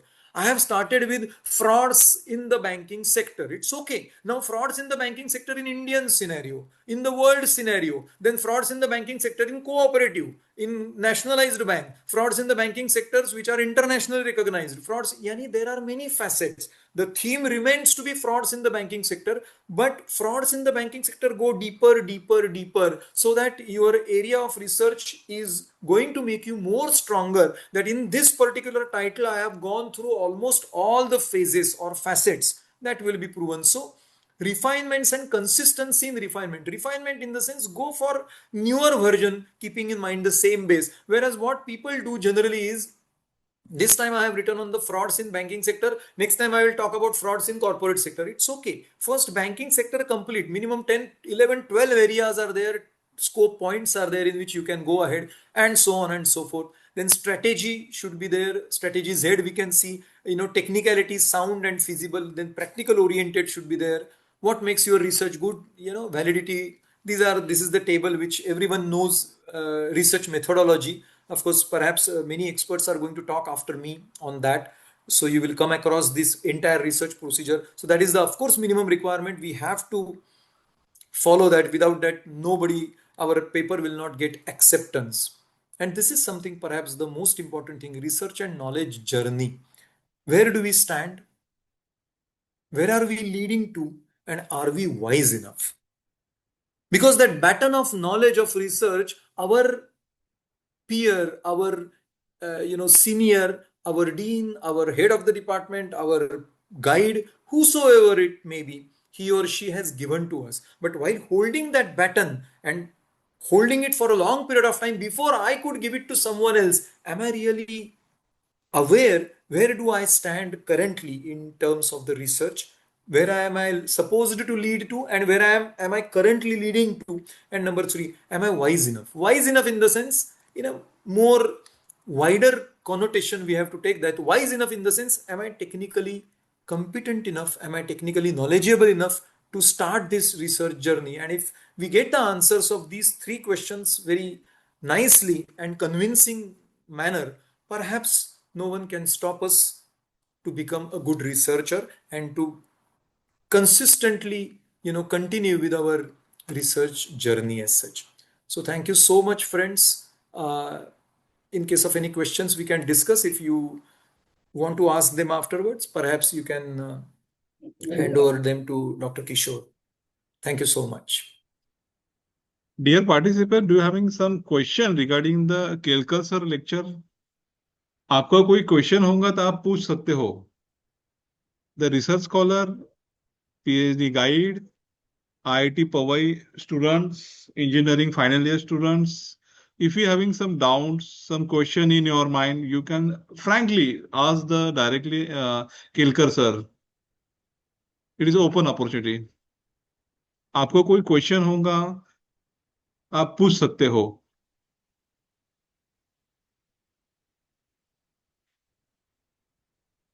I think so. There is no any question from the participants.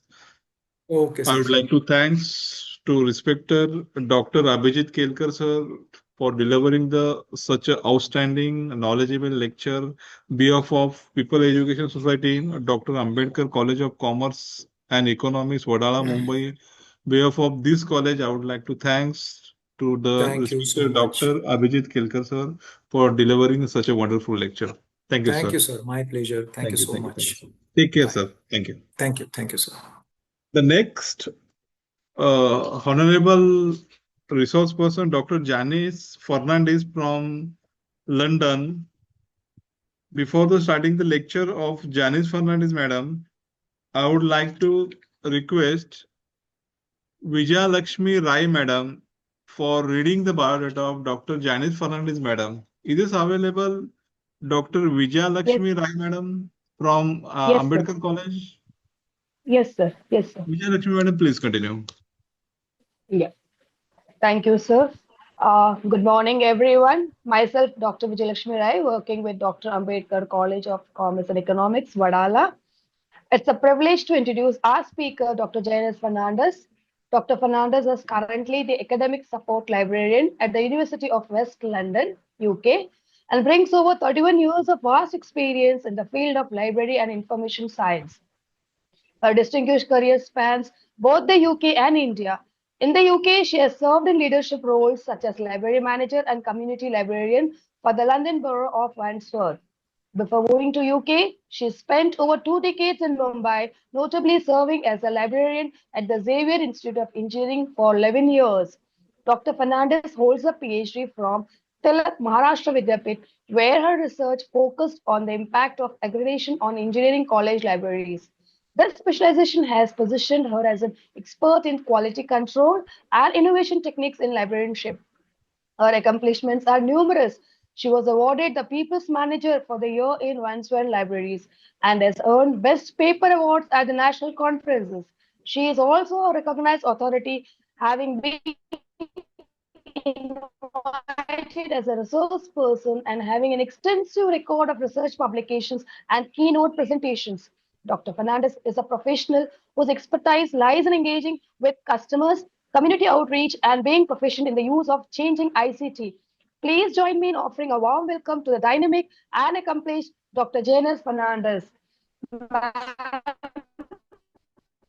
Now I hand over the session to you, Dr. Janus Fernandez. Thank you. Thank you so much, Dr. Vijay Lakshmi, for those warm words. Thank you to Dr. Kishore Wagmare for organizing this session, and to Wagmare brothers for giving us this opportunity. Thank you very much, sir. It is indeed a joy to be a part of Shri Wagmare brothers. Both Dr. Abhijit Kelkar, Kumbar sir, and myself support this thought that knowledge shared is knowledge gained. One more step in my academic journey, a very recent addition, is I now have a new post, so I am now Director of Libraries, Learning Resources and Information Systems for Global Banking School, which has 9 campuses across London, Manchester, Birmingham, and Leeds. So more opportunities to grow in professional knowledge and more opportunities to share information. Thank you to Kumbar sir for that really nice introduction. Thank you to Kelkar sir for speaking so much about research. And I think I'm just going to be the third foil to it and speak a little bit about ethical research. Can I just share my presentation, Kishore sir? Yes, madam. Thank you. I have already given the permission for sharing the PPT. Yeah. Thank you, sir. Could you please make it big? Yes. Slideshow? There you go. Yes, it is visible. Please Thank continue. you. So the topic of my presentation today is ethical research, navigating the PhD journey. So much has been spoken about research that the line between ethical and non-ethical is sometimes a gray area. It is sometimes blurred.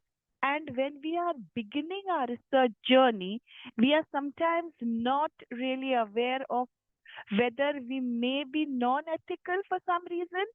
So let's just delve into some of these bits. Thought for all of you, what is the first word that comes to your mind when you think of research? Original, unique, innovative, discovery, a lot of those things. Along with the word research is also the word like trustworthy, honesty, accountable, transparent, and ethical. So remember that research, along with being original and unique and interesting, has also to be honest, accountable, and ethical. So the two go hand in hand. A very basic definition of research that you are all aware about, but the word research itself means search again. And hence there is this aspect of originality in it, this aspect of you doing something that has not been done before.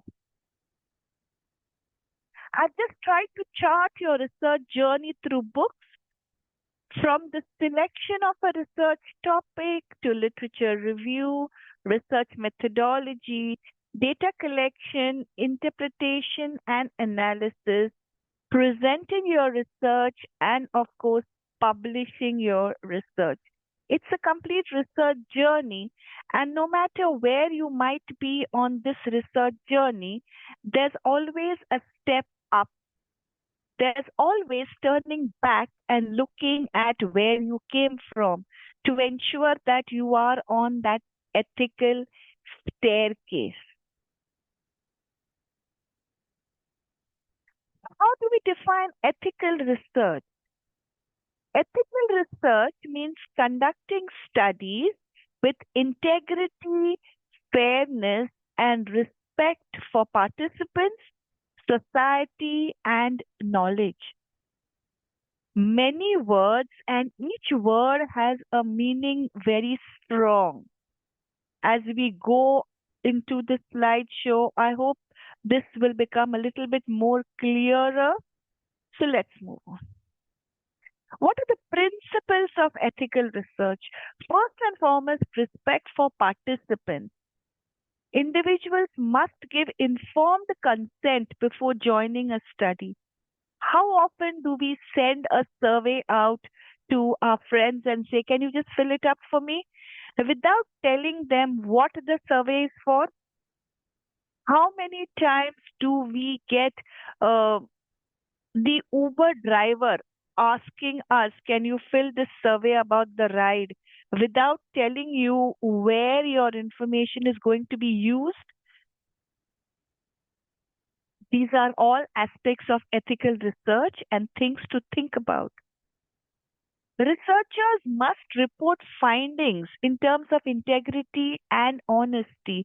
Do we sometimes say, let's make this data 51% and make the no's 49, so that sort of supports my hypothesis? It's easy to manipulate data, but remember, data manipulation is the first step to non-ethical research. Benefits to society. When we think of a research topic, when we select a research topic, the first thing to think about is whether it is going to benefit society. Dr. Kelkar spoke about very strong topics like frauds in the banking sector. A lot of these topics, in the long run, if you can focus on an in-depth topic which will benefit society, then that's the one to take on. Justice and fairness, equal treatment of participants. If you are doing some sort of a research between, say, genders, between, say, different strata of society, urban or rural, between, say, different age groups, children and older people, is your research fair to them? Are you giving everyone an equal treatment? Those are things to think about. Have you noticed that sometimes we get these reports published in the newspapers about some research that has been done in, say, care homes, in, say, old age homes, maybe in orphanages? Has that research been fair and just? It's something to think about. Confidentiality and privacy, that is most important. And remember, friends, if you ever are asked to fill up a survey that you are not comfortable about, don't fill it up. Whether it is from your organization, whether it is from another marketing strategy, whether it comes from something that you're not sure will benefit you or no. I see on my WhatsApp lots of links where people send me and say, please sign this petition. And I'm sometimes wondering, do I really support that thought? Do I really support that idea? Do I want to sign it, or am I just signing it because my friend has sent it to me? As researchers, we need to be able to discern between what we want to do and what we think we should do, or what we think we might be forced to do. Have a thought about things like these. Transparency and accountability. You fill up a survey form and that's the end of it. Nobody comes back and tells you what are the results. Nobody comes back and tells you, has this gone to government? Has this gone to parliament? Is there a bill about this? Has this research been published? Has anything changed because of me filling up that survey?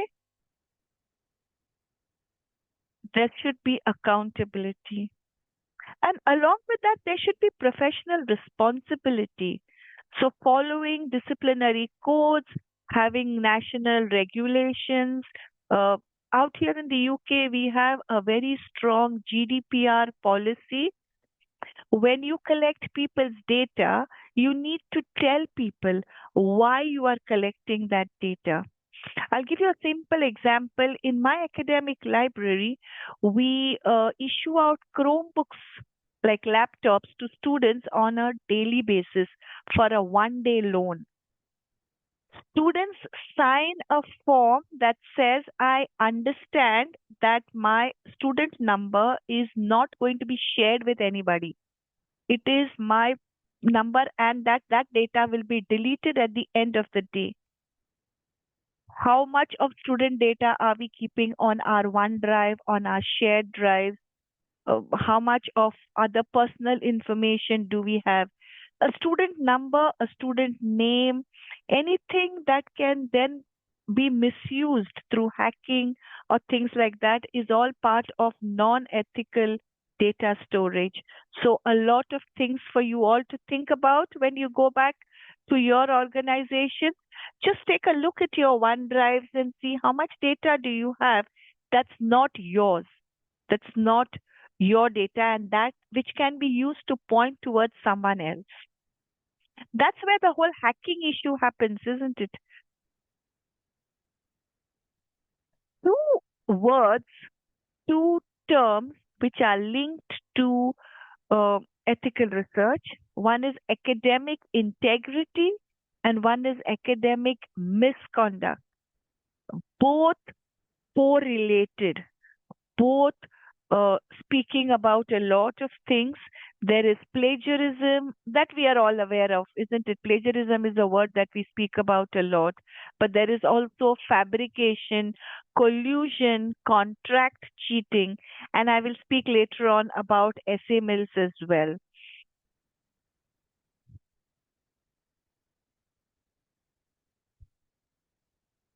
Examples of unethical research. So sometimes human experimentation, and history has got a very good examples. I've just put the names of it and you can then go on the internet and look for it. But the syphilis study, where African American men were told that they were being treated, but they were not, and they were just being observed. And if you read about the experiments that were conducted during the World War II by the Nazis, I went to the wall and I actually saw all of the stuff that's been written about the experiments, and it is horrific. It takes away a night's sleep if you just see how much of unethical research was conducted, how much of illegal things were being done under this garb of research. Obviously, a lot has changed now, and rules and policies are in place, and the world has learned through all of these. But this is something to read about, and I think it really shakes you into thinking, what am I doing in my research when I'm collecting data from people, when I'm asking people about their views? What am I doing? Where am I taking all of this? You've seen a lot of this happening in politics as well, and you see a lot of people who then sue. I'm sure you've read very recently about Trump versus BBC, which was something that went into unethical research. Retraction in academic publishing is currently gaining more ground. Dr. Kelkar has spoken so much about publication, and that's why he stressed on start small. Start from your local publishers. If your article is retracted from an international conference, that's something that would sort of blacklist you going forward. Personally, I have a lot of, because I am one of those who does peer reviews and some of your double blind reviews before publication. So I have a lot of research papers that come to me, and sometimes I read them and I really think not worth publishing. Before you publish, before you send a research article for publication, read it and think, if this was somebody else's article, would I publish it? It's good to put yourself in somebody else's shoes and think about it. There's something called retraction watch. So if you go on the internet and search for retraction watch, it will tell you the number of publications that have been retracted, both worldwide as well as Indian publications. It will also tell you which journals you need to think about, where you should not put your research articles. So ethical research, for me, is typically like what you call a thief and a police. You are there in between. All of the bits which focus on the cheating aspect or the fabrication aspect or plagiarism or use of AI tools and not acknowledging them all goes towards unethical. All that goes into ethics, approval, critical thinking, peer review, referencing, and ethical use of AI tools. That's your ethical research. So clearly understanding, a lot of people say don't use AI. I would say know how to use AI before you use AI. And when you use AI, acknowledge that you have used AI. A lot of organizations here in the UK have got an acknowledgement page that you add to your dissertation, that you add to your thesis, and you explain how much you used ChatGPT and why you used ChatGPT. So you cannot ask ChatGPT to write your literature review for you. You cannot ask ChatGPT to find 10 references for you. What you can ask ChatGPT to do is explain a certain concept, and then you can take that knowledge and then go and look for more ethical sources of information. But you do need to acknowledge how you have used ChatGPT. So a lot of things to think about.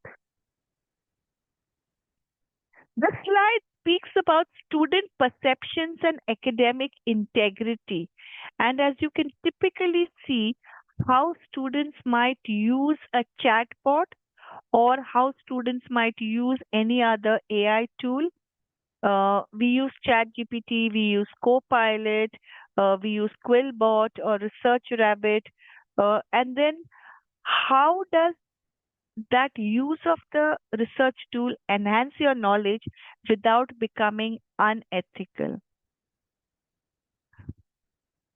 So not sure if you can see correctly, but I have the search from Google and I have a search that was created by ChatGPT, and you can see the difference in the colors.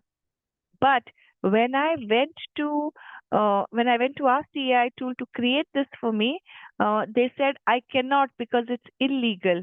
So you cannot copy something that somebody else has already created, because this search with these colors has been created by Google. So I don't know, sometimes we often copy images from Google, isn't it? Do we really go and acknowledge where we have picked the image from? Do we look at licensable images, like for example from Alamy, from Shutterstock, or are we using copyright-free images? I have tried doing a lot with images to check and see.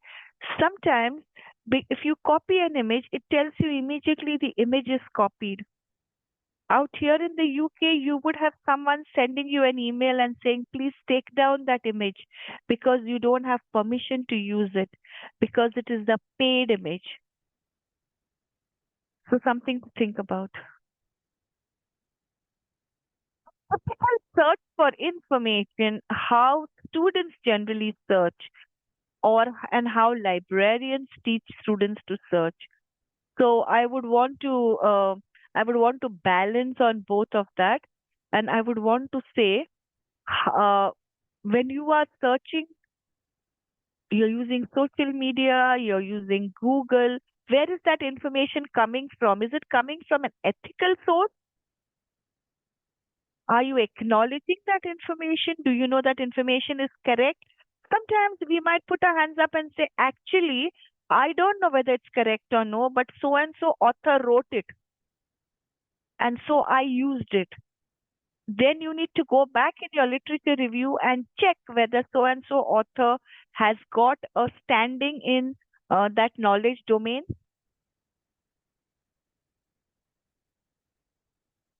I'm just going to touch through a couple of your research journey topics and sort of see. So if you are selecting a research topic, a couple of questions that you need to think about. One of the important things is, does my topic address a research gap in my area of study? And I often see if it does not address a gap, then it's a repeat of somebody else's research, which flags off unethical. Are you replicating somebody else's studies? When you do the literature review and you say, so and so researcher did this research and got this result, are you then just copying the same thing in your research? Is your research area manageable in terms of time and resources?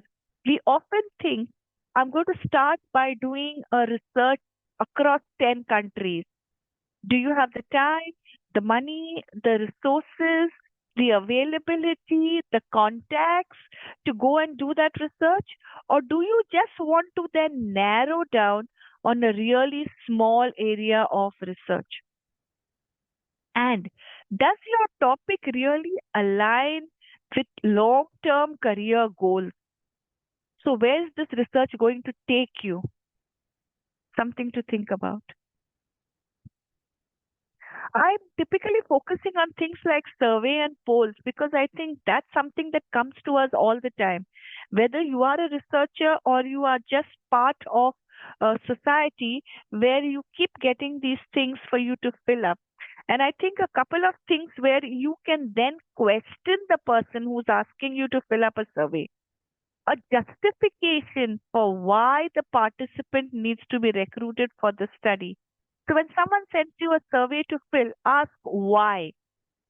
Ask what. What is the study on? Ask if there are any other consent forms. Is there a document that says that you will not use my data for something else? You might have a research that says, do you think you're getting paid enough? Which is a question we always say no to. And yet, are you sure that that data is not going to go back to your organization's HR? Things to think about. Does the study have ethical approval? And is the data going to be given freely? You are not being forced to give that data. You sometimes have maybe your organization telling you, fill up this form that says that you are very happy in this organization. And then when you leave, you can see on Glassdoor what the reviews are like. So how research might become unethical is from all of your steps. But I will just speak about funding. Because sometimes when you get funding or when you get sponsors, they ask you to tweak that research so that it benefits them. So a large organization might give you funding. For example, happens a lot in pharmaceutical, maybe STEM subjects, where you are given funding, but you are told that the research should reflect the use of a particular drug maybe, or the use of a particular procedure or a method. Is that research then ethical? There are also other things to speak about, like conflict of interest. So if you have the the top person of a large organization putting out funding and saying that you can avail of that, and yet when you sign up to that, when they say you have to say that this drug out in the market is really good. You've read a lot probably about Ozempic, and it was this weight losing drug. So much of research being done about it. Slowly, people thinking actually, is it ethical? Is it correct? Is it being used for the right reason? Ozempic is a drug for not for a weight loss. Weight loss is a side symptom of using the drug to cure something else. So that's how research was slightly tweaked to increase the sales of Ozempic. When we speak about how research might become unethical, we also speak about how publications might become unethical. And I think Dr. Kelkar has spoken about this earlier on as well. Too many, too soon. If you are going to put out one publication every month in a journal, where's the time to do the research? And Dr. Kelkar spoke very nicely about having just a couple of publications in really good, maybe Scopus linked journals with a very good impact factor, so that it is cited well, and that raises your quality as a researcher. Too generalized without depth. Are you writing a lot of research articles just skimming the surface, just talking about different topics, but not really any depth? Is your research just about very generic things like we would say, isn't it, the state of the nation and the potholes in the roads and the traffic and the corruption and the congestion and the air quality? That is very generic. Take a very small topic but go in depth. Too many authors. You are the fifth author. What's your contribution? Name of the journal, which journal you are publishing in, what's the impact factor? And of course, I must speak about essay mills, which is companies that provide academic writing services for a fee, and you sometimes avail of this. We have sometimes these things happening in academic universities in the UK. We take it very strongly. We have a panel, we have investigations, might lead to suspension of the student, but a lot to think about because we have Turnitin and other software that we put into place. But I think there's also the human element of the teacher who knows the student. Focusing on India, I have the next few slides which speak about what has been put in place for to ensure that research remains ethical. So there is a national institutional ranking framework from the Ministry of Education. It's got a methodology to rank the institution. And I think this will go a long way in getting institutions to ensure that the research publications from their staff, what comes out from their institution, is ethical. So you've got various other things like teaching, learning and resources, research and professional practice, graduation outcomes, outreach and inclusivity, performance, etc. Some acts which are in place. So we are all aware there is the Copyright Act in India that protects the original and artistic works. So you cannot pick any image or a piece of work that somebody else has done and make it your own. Do you now realize that when a lot of videos are being produced, say for example, typically when people do food blogs, so they go to restaurants and they are filming, but in the background is a music that's not really done by them.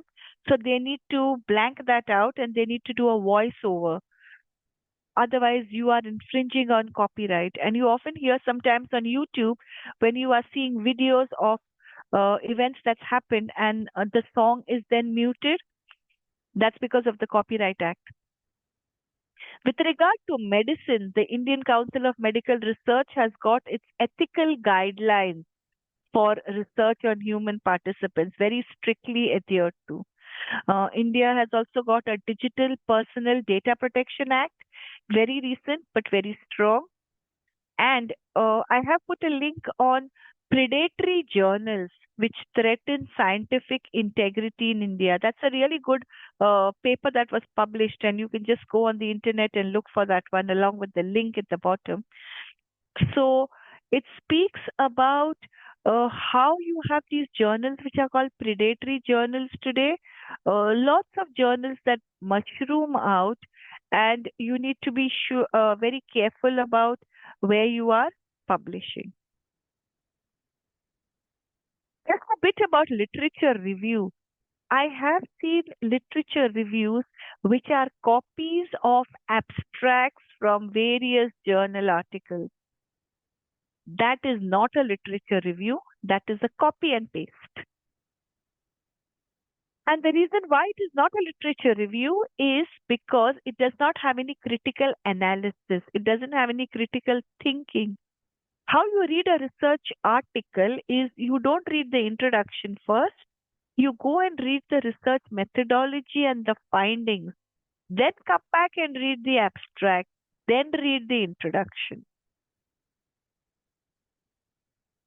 Along with that, also other things of geographical boundaries, time frames, and is your literature review really a vision of your research project? Are we just sort of, they say, isn't it catch, the way you would go fishing and say catch fish in the net? Are we just doing that? Are we just throwing out a net, a fishing net into the internet and pulling up all possible journal articles and then just using that for your literature review? Or are you fishing with a line and just getting that one fish which is what you want? So what a literature review should not be. And I would like to specify what Brian has said when he says that research is spending 6 hours reading 35 papers so you can write one sentence containing 2 references. That is actually how literature review is. And that's why when you do your research, when you are doing your PhD, how much time are you giving for a literature review? 4 months, 6 months, 8 months? Literature review actually ends on the day you write your conclusion. So literature review should start 6 to 8 months before you even think of your PhD. And literature review should end when you finish your conclusion. So it's a really broad area, and I hope that you keep enough time for that. Are you using too many quotations? So you are just doing a double quotes and pasting what people are saying without analyzing it? Are you not doing paraphrasing or summarizing? And I hope that you are doing referencing, acknowledging research effectively. Things that you would probably know about, but I just wanted to put it across because I sometimes see people using a lot of quotes. When you use quotes, it's another copy and paste. It's an acknowledged copy and paste. But the strength lies in paraphrasing. The strength lies in linking all your literature to come up to something that you've critically thought about. How you decide your research methodology? Today in the West, a lot of emphasis is on oral research, on interviews, not so much on surveys today. It's on visualization, it's on observation. So those methods are being used more rather than the survey method, only because it has a different insight, and sometimes when people talk, there is a different sharing of information and different angle to research. a lot of different research methodologies. We don't have to just go for the survey, try and look at other methods as well. Ethnographic research is gaining ground here in the West. Autoethnography is writing about your own experience in research and then threading in things like that. Topics like LGBT, topics like dementia, topics like depression or anxiety, topics like an international student in the UK. Autoethnography is one of the good research methodologies that supports this sort of research. Just touching upon data collection methods. So when you are interviewing someone, are you letting them know that whatever they say will be used? This is something that's often done in law. If you have heard about, if you are arrested, the first thing that the police officer will tell you is that anything that you say now will be used in the court of law. They tell you right at the beginning, don't say anything that might be then used against you. So, things to think about. When you analyze your data, I think that's where the chances of your research being unethical is the most. Are you changing, like I said, are you changing your 49% to 51%? How are you analyzing? How are you depicting it? You might have a gap of, say, 25% between your slab 1 and slab 2 of your research. But are you saying 25% is wrong, or are you saying 75% is right? So how you interpret your data, is that ethical? We often read in the newspapers, isn't it? 25% of the population today is above the poverty line, or things like that. But nobody says that 75% is below the poverty line. It's just how the data is interpreted, which is actually unethical, isn't it? So some points to keep in mind: do not duplicate information to fill up pages. As a PhD guide, as a mentor, and as an assessor, I often see that introduction paragraphs are copied into an introduction for literature review, copied into another thing. It's literally the same text that you are speaking about. Remember, if you copy, even if you change a word here and there, Turnitin knows, and the person reading it knows. Okay. Put your graphs in the middle. A lot of people don't remember this, but I'm just sort of reiterating this because sometimes the way that your data is it cannot be read. Okay. A few points about publishing research papers. Dr. Kelkar has spoken quite a bit about this, so I am not going to speak much, but just things about institutional repository, Google Scholar, so that you increase the visibility of your research paper and maybe where you need to go. LinkedIn today, unfortunately, even though it's a really good professional means of sharing your research, people paste a whole research paper in LinkedIn. Do you want to read a research paper on your phone through LinkedIn? I would suggest probably if people just wrote a small paragraph about what their research was and put a link down, that makes more sense. So somebody can then go onto the link and read that whole paper.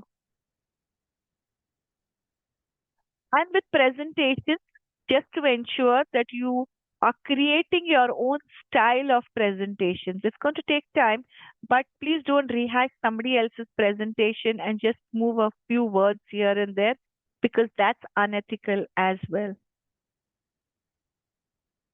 I'm just going to touch on one slide about artificial intelligence only because AI today is a very strong tool. As long as you are using AI ethically, I use Copilot a lot, but I use it more for reword. I use it more where it can be ethically used and to find more knowledge, somewhat like a Wikipedia. You are aware of the amount of tools available today. So tools like Research Rabbit will actually give you a summary of the whole research paper. Do you want to believe that Research Rabbit, or do you then want to go back and read the paper for yourself to see if the Research Rabbit or the AI tool is actually stressing on the aspect that you wanted to stress on? I have tried this myself because I have put my own research papers into AI tools and I've asked them for summaries, and it doesn't really focus on what you wanted to focus on. So there's a lot you can do with Copilot. There is a lot that you can use it for, and I've just put a list of some of the AI tools for literature reviews. But there is something called unpaywall.org, which is an open database of free scholarly articles, which might be somewhere you can start with. And to end by telling you that doctoral research isn't easy. Well, no one said it was going to be easy, isn't it? It can take long, it can be frustrating, it is time consuming, resources consuming. It's like living a parallel life. So you have your work life and you have your home life and you have a PhD life. Remember that. But also to think that the information that you want may not be available. What is available might not be free. You need the cooperation of participants. There are concerns from society in terms of anonymity. You might sometimes think because there's no direction, maybe from your supervisors, maybe from the organization you work in, you might not get enough support, you might not get enough information, and you might sometimes think it is a waste of time. But underlying all of this, remember, your research has to be ethical, and that's what we're focusing on. As a good researcher, as a good citizen of society, as somebody who in the long run might use the results of the research, remember your research has to be ethical.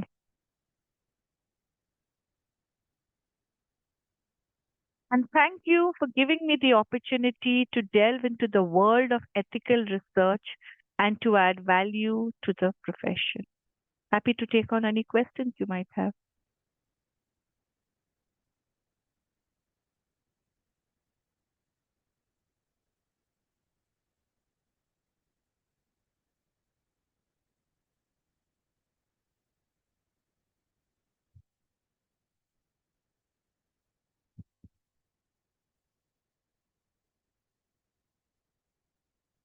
I hope that this short presentation has given you all an idea to start re-looking at your own research, whether it's in terms of a publication, whether it's in terms of your doctoral thesis or any other piece of maybe UGC funded research, and to try and put in these elements of ethical research into it and see that it ticks all of those.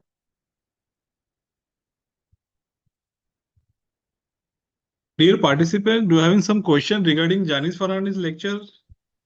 Hello, sir. Can I ask a question? Please continue. Yes, ma'am. My question to you is, ma'am, is the self-plagiarism also a part of things which we have to avoid for the ethical research? Absolutely. Self-plagiarism is a part of plagiarism as much as collusion is. So, how many times would you cite your own paper to increase citations? That's not really ethical, isn't it? Another thing is if two of you together have done one research paper and then you both go on and then use bits of that to create separate research papers, that's collusion. It's all part of it's actually under a big umbrella of contractual cheating because collusion, fabrication, plagiarism, self-plagiarism is all aspects of unethical cheating. Yeah, ma'am. Thank you, ma'am. Thank you for your insight. Dear participant, do you having some question regarding Janice Fernandez's lecture?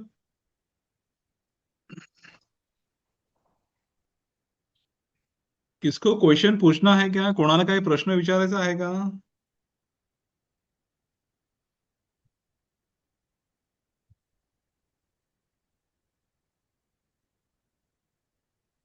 I think so. There is no any question. I would like to thanks Dr. Janice Fernandez, madam, for delivering such a outstanding, knowledgeable lecture online behalf of People Education Societies.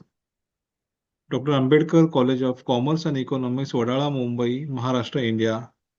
I would like to thanks for such a great and outstanding lecture. Thank you, madam. Thank you. Thanks so Thank much. you. It's been a Thank you. pleasure. Thank you. Thank you. Thank you. The next session and the next resource person is Dr. Kinnari Thakkar, madam. The biodata reading will be done by the Mr. Rohan Gaikwad. Is this available, Mr. Rohan Gaikwad, for reading Yes, the biodata of Dr. Kinnari Thakkar, madam? Yes, sir. Rohan yes, sir. Gaikwad, please continue. Yes, yes, sir. Yes, sir. Yes, first of all, I'm audible, sir. Yes, sir. Yes, please continue. Hello. Audible, please continue. First of all, very good afternoon to one and all. Lord Buddha, highly respected Dr. Babasaheb Ambedkar, our PS Chairman, Mr. Anandaraj Ambedkar, sir, our PS Secretary, Sanjay Bodhankar, sir, all the dignitaries, eminent guests, academicians, researchers, and participants present here today in this beautiful international conference. It is my honor and privilege to introduce our today's keynote speaker and HOD, Professor Dr. Kinnari Thakkar, the Department of Commerce, University of Mumbai, Maharashtra. Dr. Thakkar is highly accomplished, the academician whose a remarkable qualification BCom, MCom, NET, PhD, CMA, CS, and MBA. I would like to point out Kinnari Madam completed her MCom in 1997. At that time, she was a gold medalist in the Mumbai University. Yesterday, I started reading her biodata. It's too large, more than 35 pages. It's really difficult to me how to explain this eminent personality, scholar. So her multidisciplinary experts and commitment and excellence higher education in their field.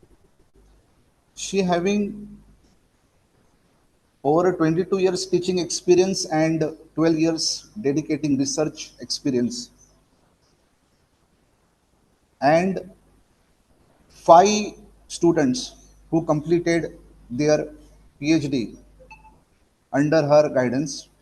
Dr. Thakkar has exceptional contribution in the field of commerce and management. Her leadership and academic governance are very fantastic. She has served as a chairperson members on the various study boards, board of study, research review committee, academic council, scrutiny committee. Madam completing more than 30 significant academic assignments across the university.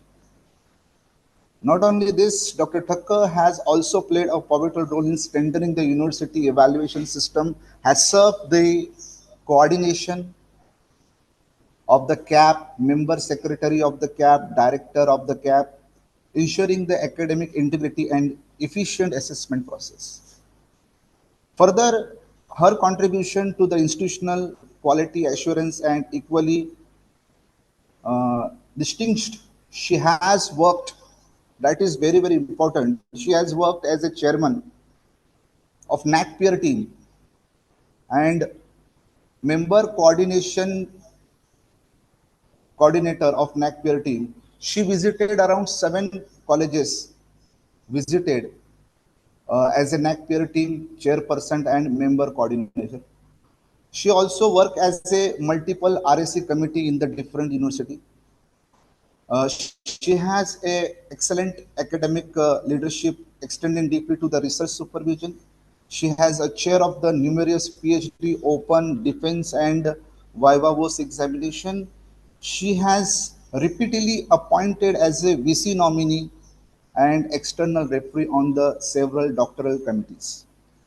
Her excellence has been acknowledged 9 prestigious awards throughout her career she received, but one of the best teacher award she received in the year of 2018, Dr. APJ Abdul Kalam Award, and the paper Best Paper Award also she received an international multidisciplinary research conference. She has successfully completed 4 minor research projects. Not only this, further, her organizational capacity are notable. She has independently and collaborate conducted 5 conference, 5 workshop, and 13 FDP and webinars. Madam worked 18 editorial board as a author and co-author. She published 11 books. She also edited 2 books actively associated with the multiple international journals as a editor-in-chief. Her presence in the academic forum extensive. She has a chair of 33 national and international conference delivered over the 115 expert talks as a resource person, and she has a grace of 24 academic event as a keynote speaker, chief guest of honor, panel member. One of the remarkable thing I want to discuss here, her research contribution is also equally remarkable with 42 journal publication, 70 conference presentation, and numerous proceeding to her credit, making her respected research throughout the leader. Ladies and gentlemen, I wish such inspiring academic journey, profound expertise, exceptional leadership, Professor Dr. Kinnari Thakkar Madam truly stand as a role model and guiding force in the world of higher education. It is my proud privileges to welcome her as a keynote speaker for the today's international conference. Madam, please join us. I giving you her warm and respectful welcome. Thank you, sir. Inari Thakkar madam, are you there online? Thakkar madam?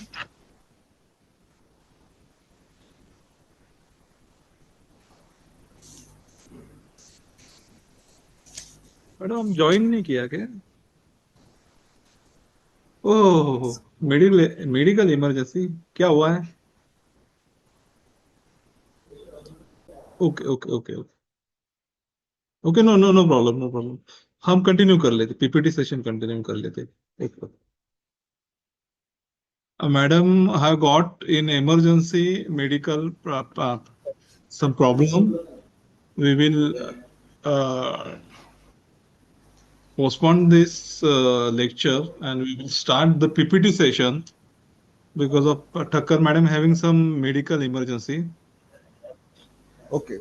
Shall we start the PPT session, presentation session? Again, first, the persons who are the teachers who are belongs to the Dr. Ambedkar College, they will get the first chance to PPT presentation. Kindly get ready all the teachers of Dr. Ambedkar College, Wadala, Mumbai for PPT presentation. We have skipped the lecture of Dr. Kinnari Thakkar because of medical emergency. Thank you.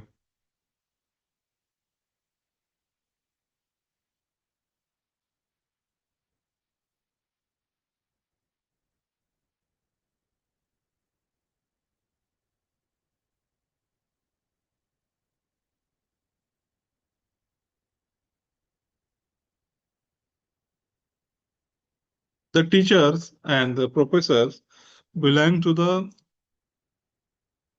Dr. Ambedkar College. Kindly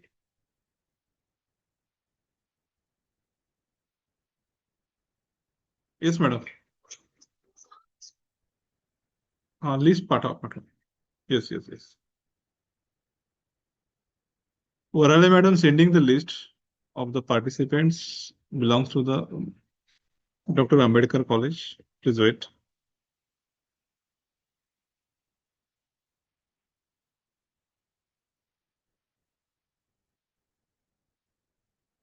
The teachers and the research scholars and the PhD guide who have already published the articles in Scopus and UGC Magnetic.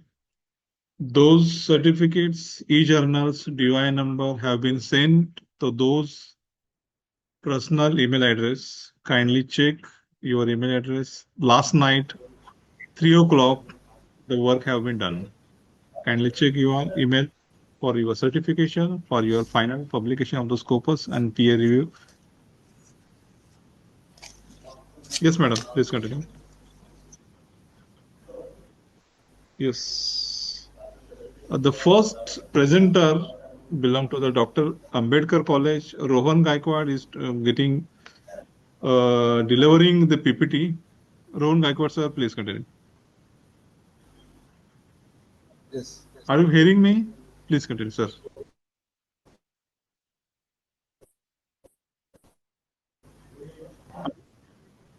First, open your PPT. Then go to the share button, green color button. Click on that button. The desktop will be appear. In that text, your PPT will be shown. Double click on that, automatically upload.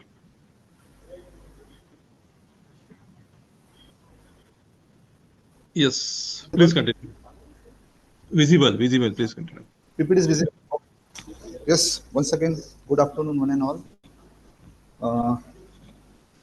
My research topic is Impact on International Education Policy, NEP 2020, on Higher Education Institute in Mumbai, a comparative analysis.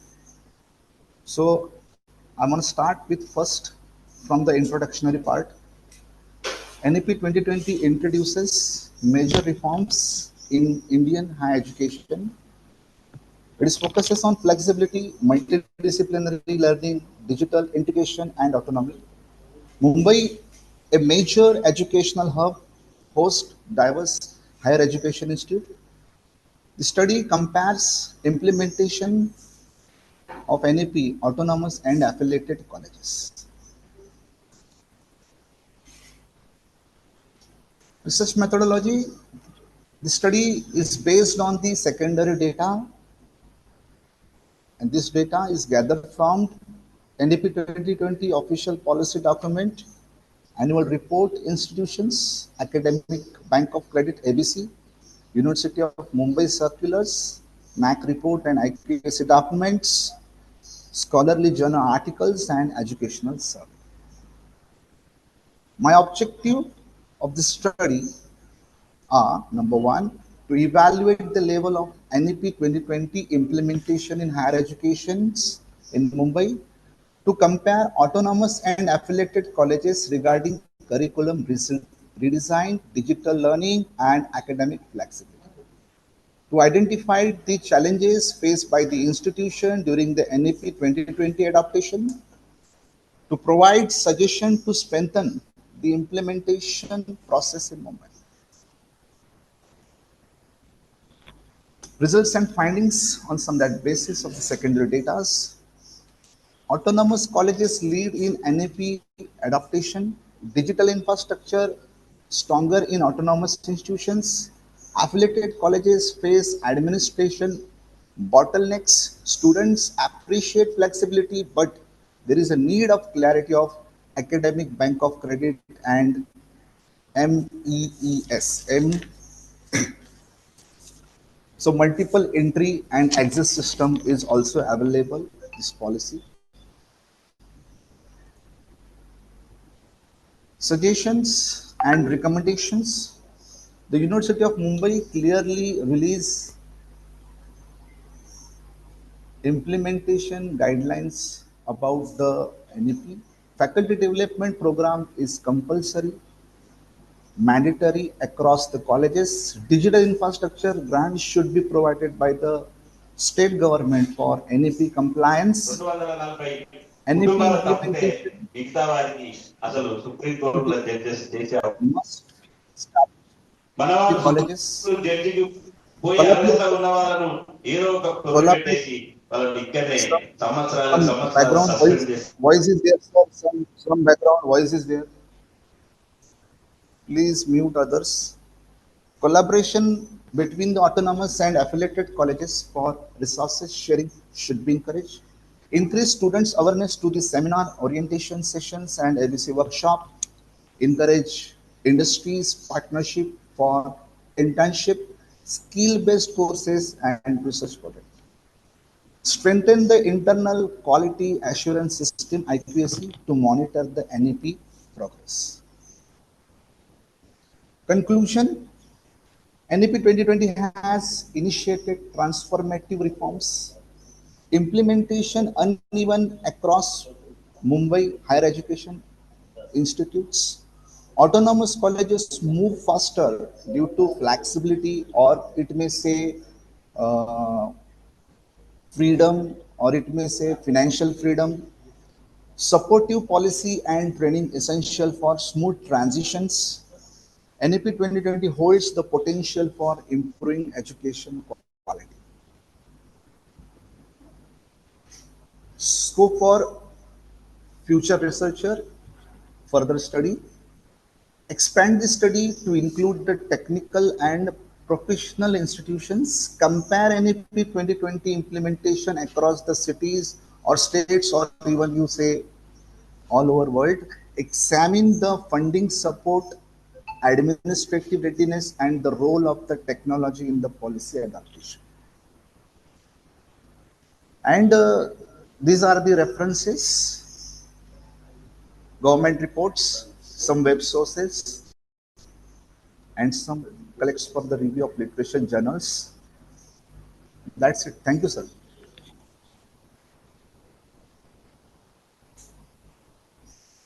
Thank you, sir. The next presenter, Vijay Lakshmi Rai. Is this available, Vijay Lakshmi Rai, madam? Sir, please give me some time. Can you just take some others because my network is lagging, so I'm just trying, sir. Shiva Sankari. Shiva Sankari, is this available? Shiva Sankari, madam. Belong to Dr. Ambedkar College. Sunil Gole.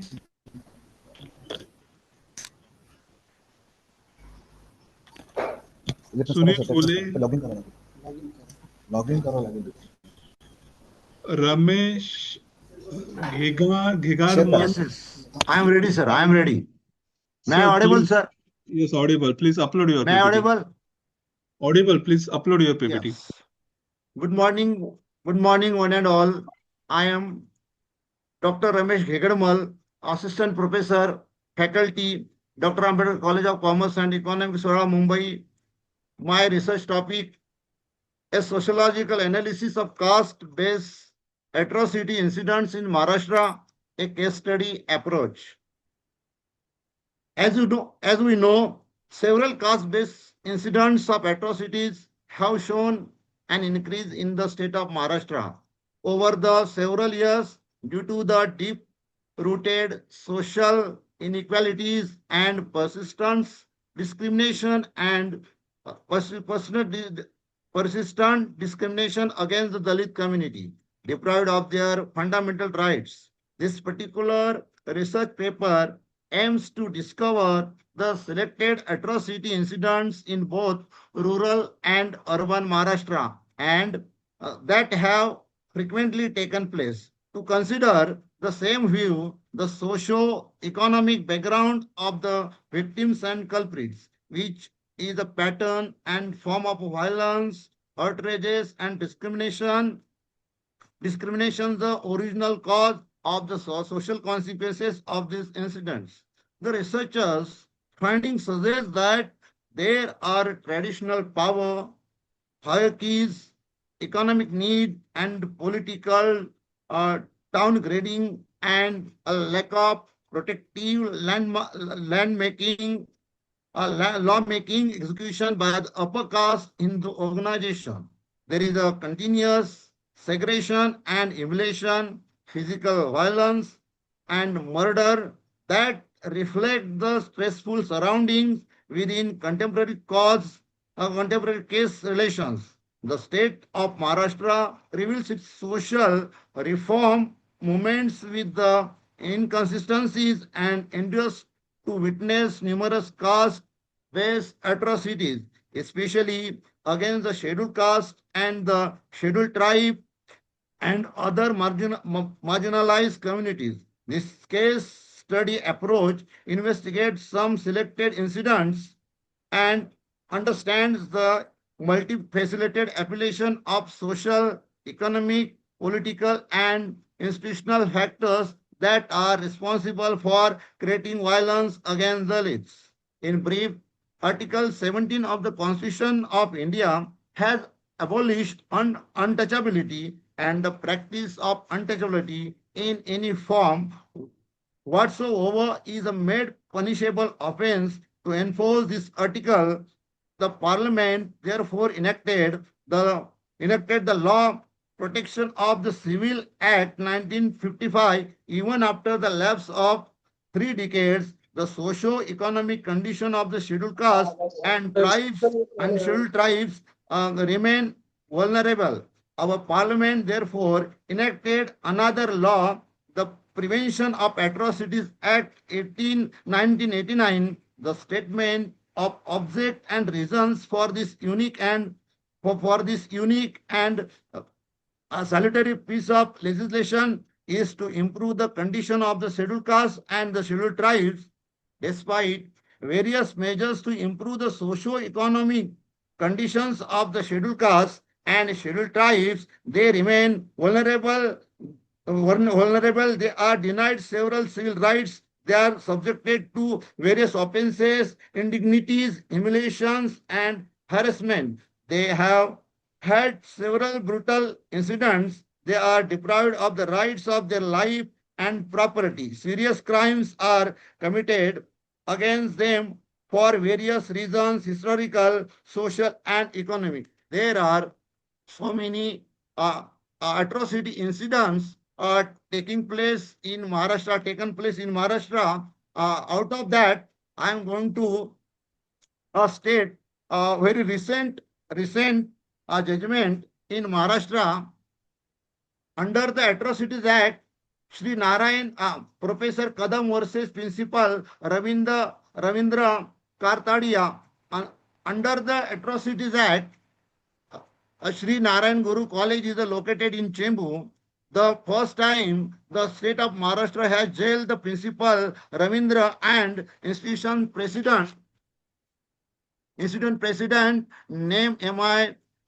Damodaran and Professor Jayashree Venkatchalan were found guilty of collecting highly profligate excess fees from the backward class, OBC, minority, and Marathi-speaking students far beyond the government-approved fee structure.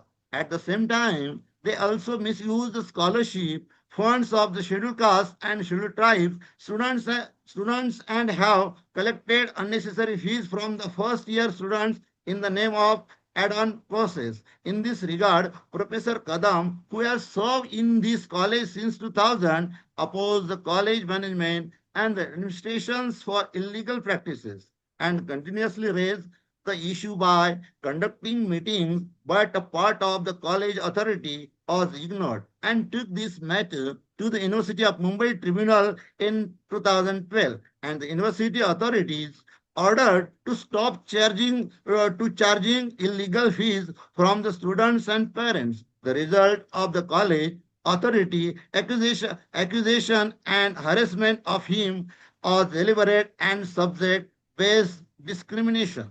Subsequently, Professor Kadam registered a complaint and personally argued the case and refusing to submit to threats. After a long battle, the Mumbai Session Court convicted the accused in the SC/ST special case number 5/2013, delivering the judgment on 4th November 2025. Very recent judgment given by the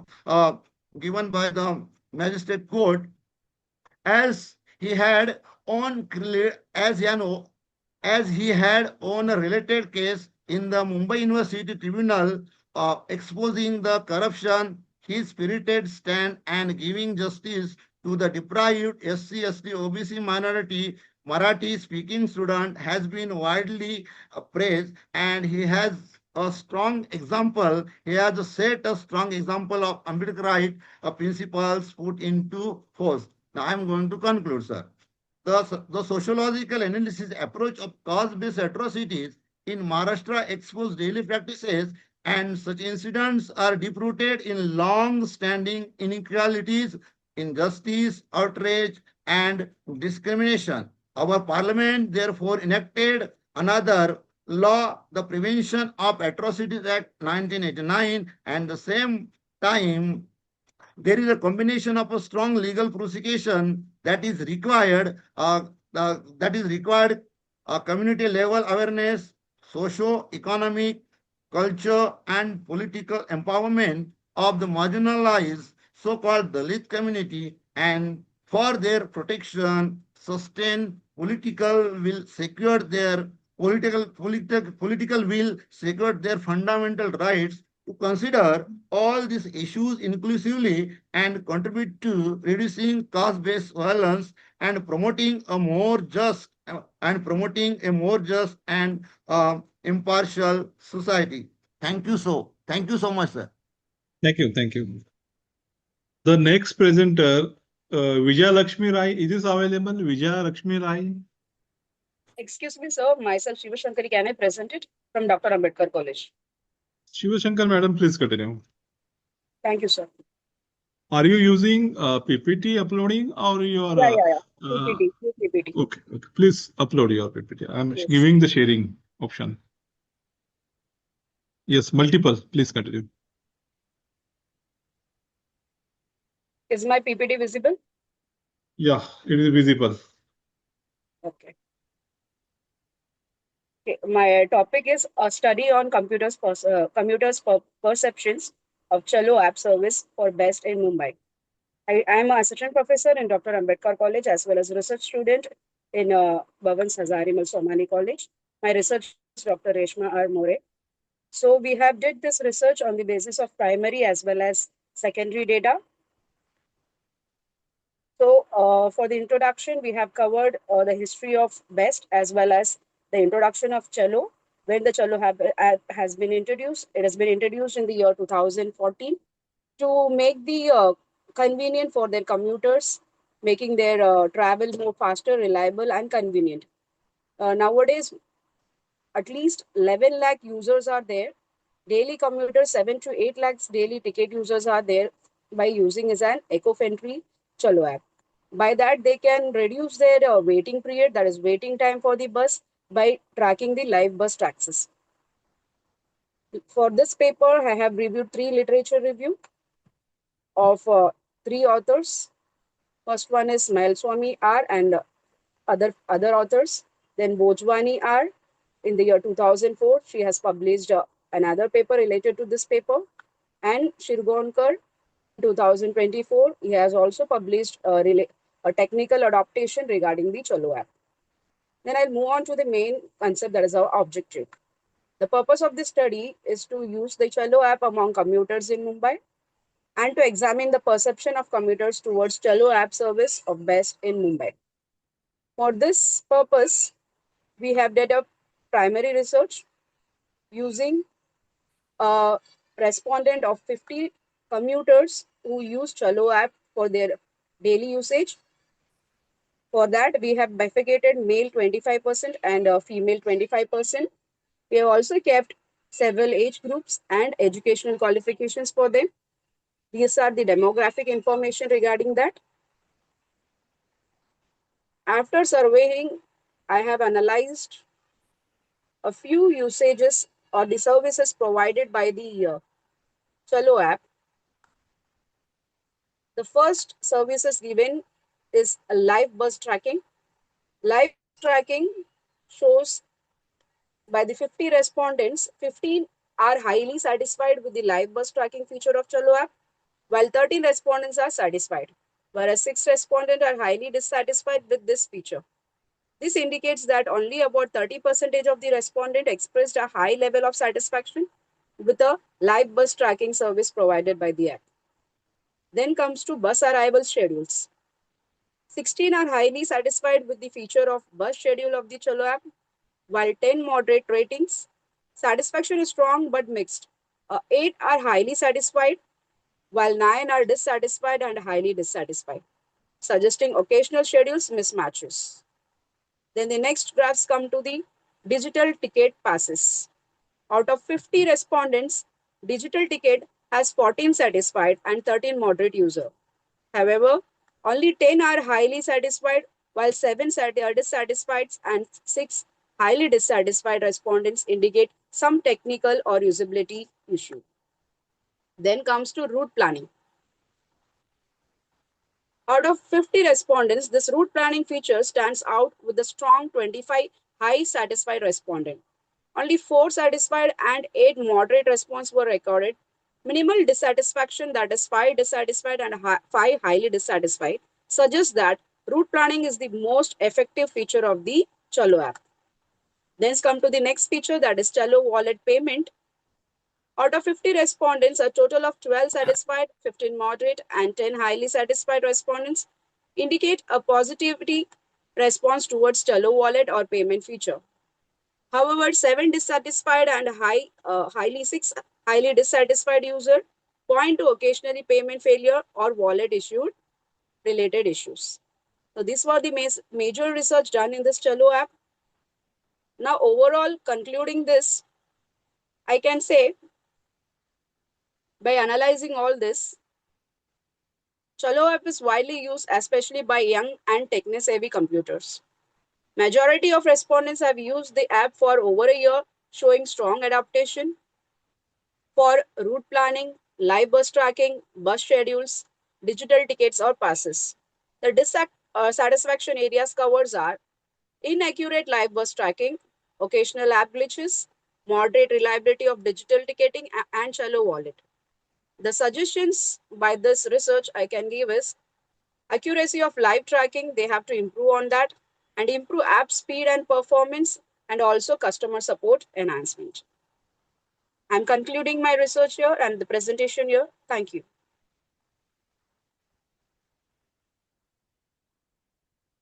Thank you. Thank you. It is available. Sir, Sony Gole.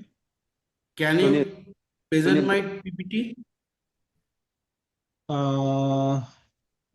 My name is Taraknath Mullik, Manipur International University. We are giving the opportunity first to the Ambedkar College teacher. There are only 6 teachers are available.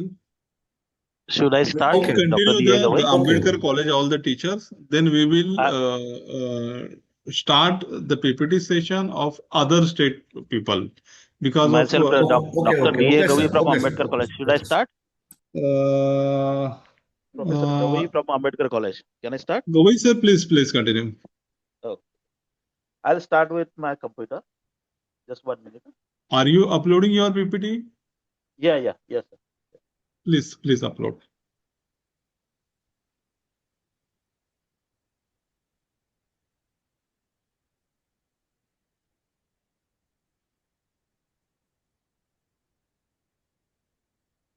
Sir, it will not work in the I would like to give the intimation. I would like to give the intimation and notice to all the participants who are in the process of the PhD. who are pursuing the PhD, all the student of the research scholar that should be on your video during the delivering the PPT in the international conference. Last time, so many my clients reported me, sir, हमने तो paper present किया था लेकिन हमारा उसमें चेहरा नहीं दिख रहा था। तो पीएचडी के जो प्री थीसिस में हमने दे दिया फाइनल प्रोडक्शन प्रेजेंटेशन का, तो वो वीडियो हमसे पूछ रहे थे। Therefore whatever the we are going to present PPT in the international conference, that time your face should be visible, your video should be on. Kindly note all the PhD research scholars. Thank you. Sir, can I start? Yes, sir. Gawai sir, please continue. Okay.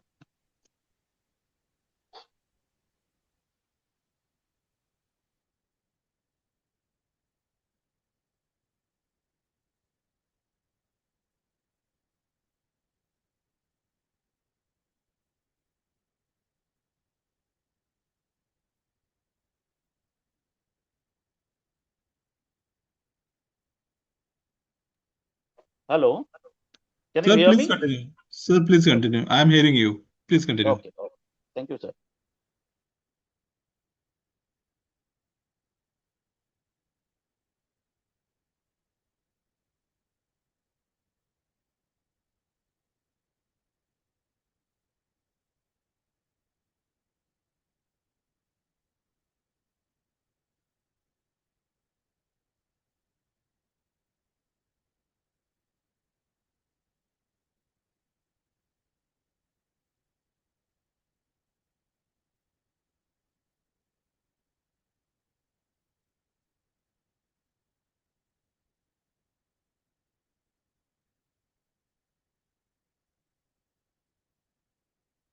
There is not audible.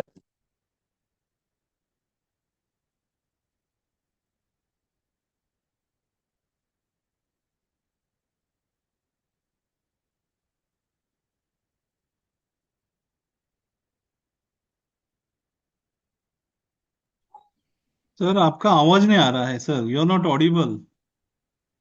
Yes. May I give this opportunity to another Can next I? person? Okay. Sir, now? हाँ, आपका अभी आवाज आ रहा है। हाँ, Okay. Now, in this present research, it concluded the review, the growth and development of insurance sectors in the country. The research is based on the available published data on the subject.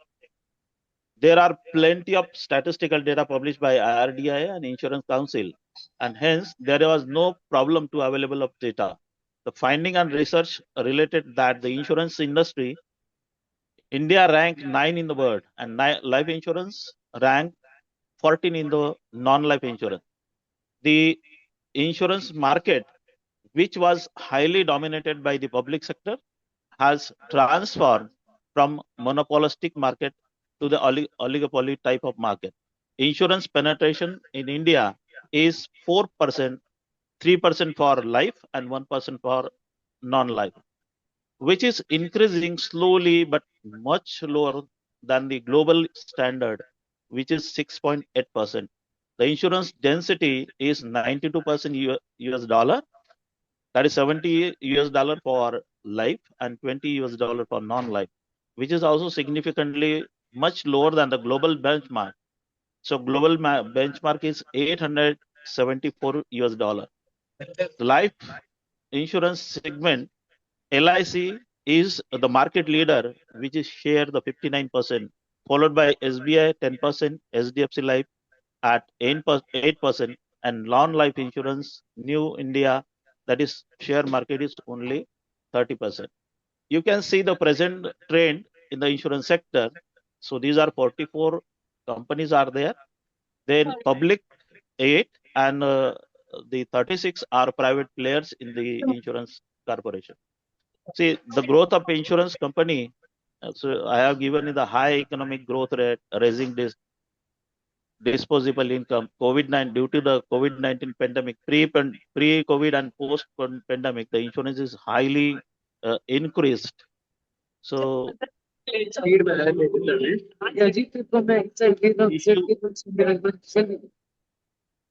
issue and challenges, there are low insurance penetration in India in density, a lack of trust of buyer and insurance purchasing, regulatory challenges, under insurance cost, under insurance coverage, fraudulent claim and mis-selling.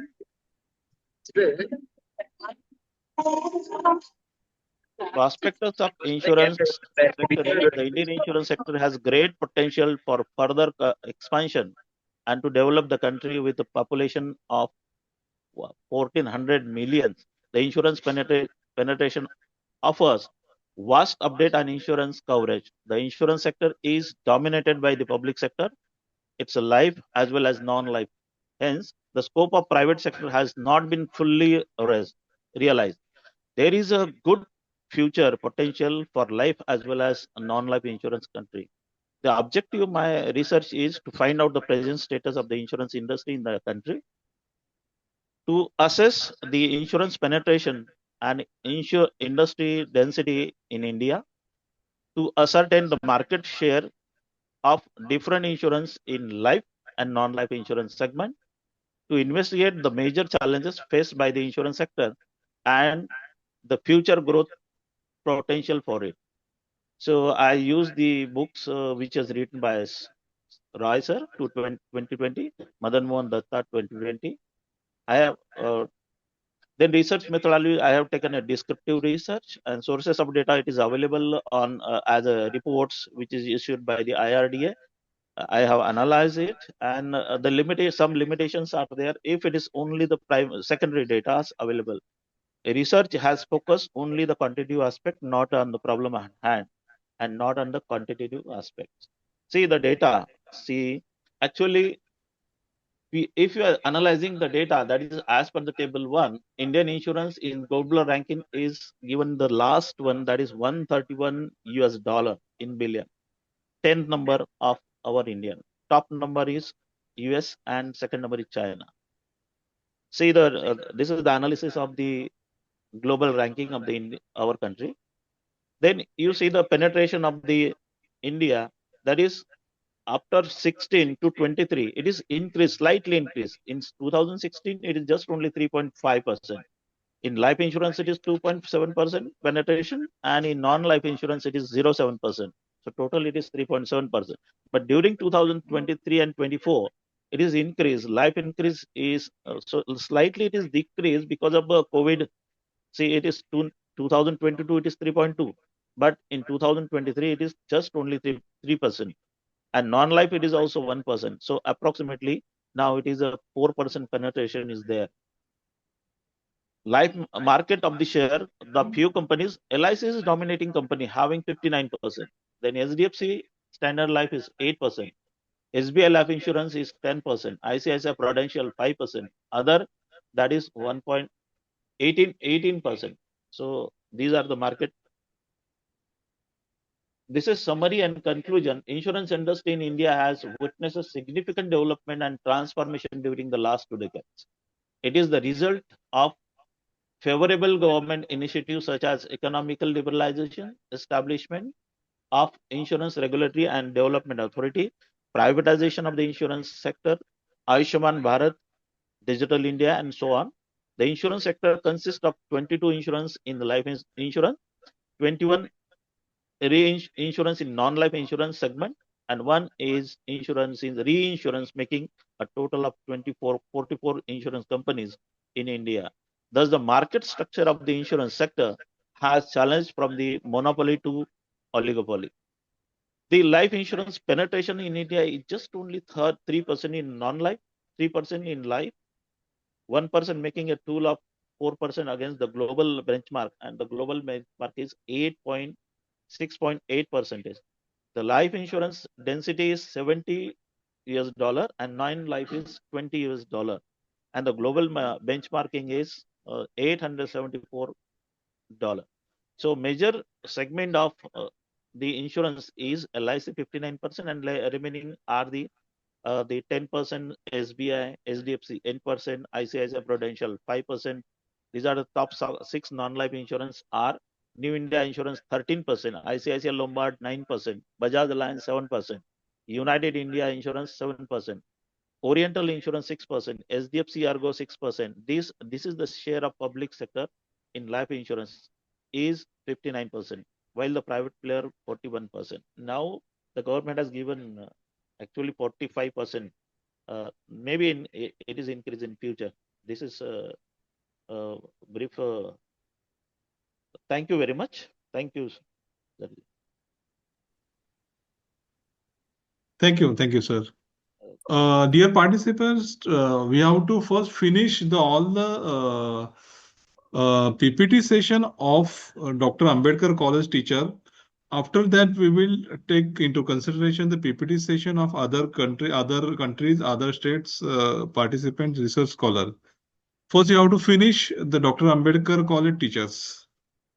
Gawai sir is finished the PPT. The Poonam Kadam is available. Good afternoon, sir. Vijayalakshmi Rai here from Ambedkar College. So I'm ready Are with you ready my now? PPT. Vijayalakshmi Yes. Rai madam, please continue. Yes. Upload your. Are you preparing for PPT in Yeah. orally or you're uploading the PPT? I'm uploading. I'm uploading. Give me a moment, please. Uploading. Yes. May I help you to upload? No, sir. Just give me a moment, sir. I'm giving the theme how to upload. Open your PPT, then go to the Zoom. There will be the green color button. You click on that. Then the one desk will be appear at the front of you. Then in that desk, your PPT will be shown. Double click on that. Automatically, it will be uploaded in Zoom. Are you using mobile or laptop? So both actually, like Yeah, it I'll is be visible. presenting Please my continue. PPT. Visible. Yeah. Please continue. Yeah. Thank you, sir.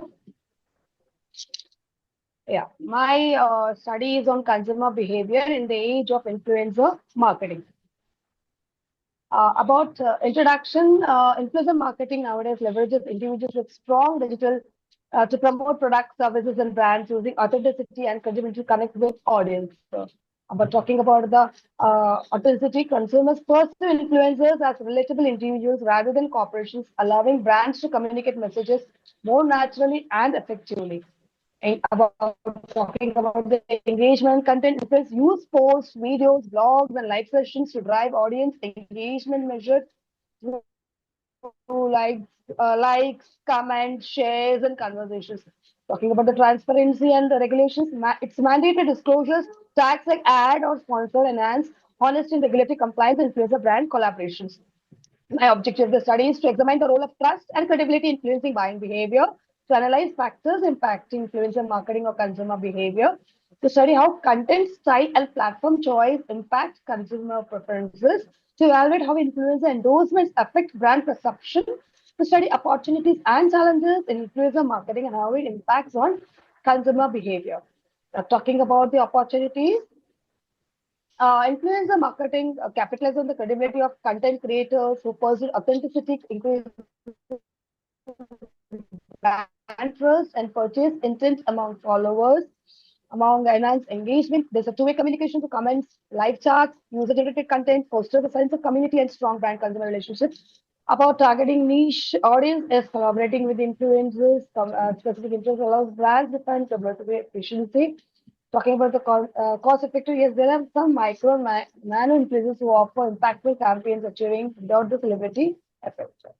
Talking about the challenges, there are certain challenges and also talking about the authenticity. Yes, audience may to spectacle when influencers promote too many and oversaturation. Also, the flood of influencer collaborations across platforms can cause message dilution and increase. Talking about the regulatory confluences, authorizing mandate, promotions inconsistent, and legal reputation.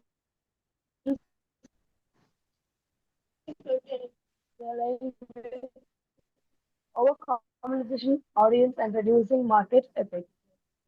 Now, I have certain review of literature also which highlight that influencer marketing effectiveness depends on how consumers perceive influencer legitimacy surpassing traditional channels. There's some review literature emphasizes on interactivity and its effect on consumer engagement, allowing brands to target precise demographics through influencers. There are certain reviews saying identifying influencers as a catalyst to personalize interactive engagement. And since I made a primary study, so according to that, out of this, the questions they asked me, like influencer recommendations, can try the new products, reflecting the personal power of solutions, plus 64.7% have responded strongly agree. And about the question again, saying that influencer content directly affects what they buy, highlight digital creators, strong commercial place. About that 58.8% respondents, they say yes, they do agree on the impact of purchase decisions. And about the trust influencers they follow, the key digital consumers, about over 70% say they either agree or strongly agree. About the influence indicating uncertainty about endorsement disparity, out of that 58.8% remain neutral. And about and the next is like I have come to some conclusions about like influence strengthen brand and consumer relationship by providing enhanced trust and engagement. And consumer about the impact of consumer decision making, endorsements shape product discovery, emotional connection, and purchase intent influence vital in modern marketing funnels. About balancing authentic relationships between brands and creators. Future outlook as digital ecosystem evolve, influencer marketing will expand with micro influencers. AI analytics and ethical branding become central to success. Thank you. Thanks a lot.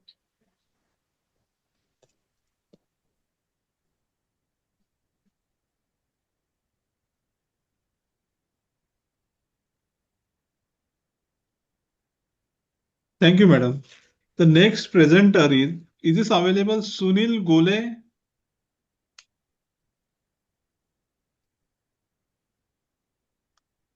Hello. Shall I start, sir? Arun Sonkamle. Arun Sonkamle. Yeah, please continue, sir. Are you orally presentation or you are uploading the PPT? I'm going to orally present it. Please continue. So my topic of today's presentation is Intercaste Dynamics in Multidisciplinary Anand, novel Untouchable, a critical step. The novel is poignant portrayal of caste operation, social hierarchy, internalized operation, and intersectionality of caste, class, and colonization in three independent states. Now, the novel Untouchable, which was written in 1935, is one of the work of Indian literature that explores complexities of intercaste dynamics in pre-independence India.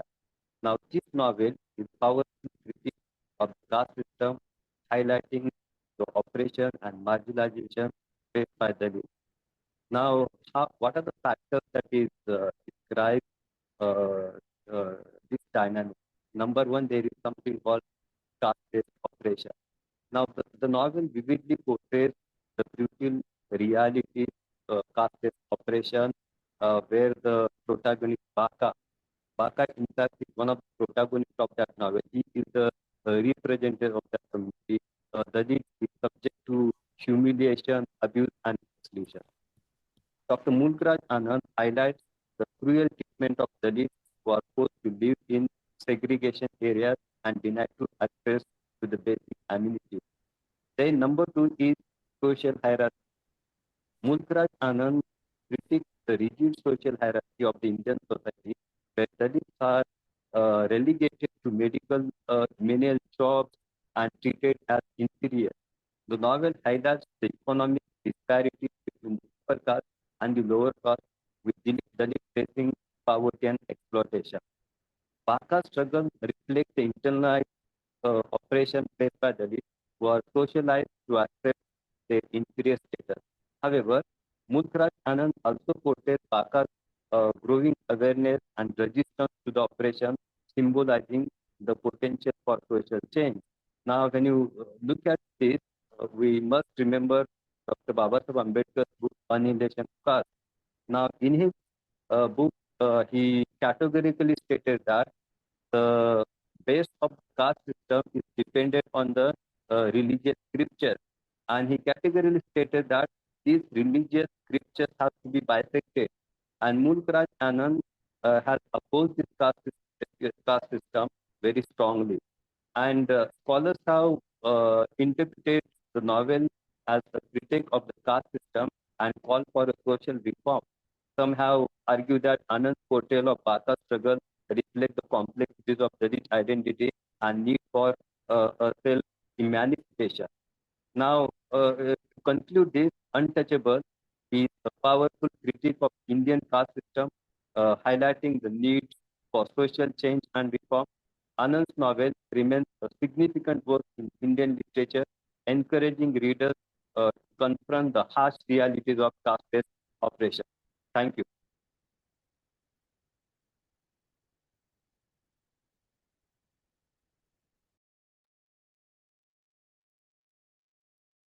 The next presenter is available Ganesh Kumar, Milind Talwar, Pooja Khude, Poonam Kadam. Yes, sir. Ganesh Kumar is here. Milind तलवार Sir. Sir Milind तलवार करतो sir. Hello, sir. We are considering only the Dr. Ambedkar Milind तलवार sir. teacher. Yes, Milind तलवार sir. Please continue. Milind तलवार sir. Please continue. Okay. Other participants, please wait. After the finishing, the teachers belong to the Dr. Ambedkar College. We will start your own PPT session. Talwar sir, please continue. Okay, sir. Are you delivering your PPT orally or you are uploading the PPT? Yeah, PPT is getting uploaded. Okay, sir. Okay. Yes, visible, sir. Please continue. अच्छा sir ऐकायला येतं? Yes, sir. Visible, audible. Please continue. माझ्या paper okay आवाज पण माझ्या येतो. पेपरचे नाव PPT आहे दिसते पण प्लीज कंटिन्यू. ओके बौद्ध धर्माचे पर्यावरणीय तत्वज्ञान पेपरचा हा टायटल आहे. नेक्स्ट घ्या.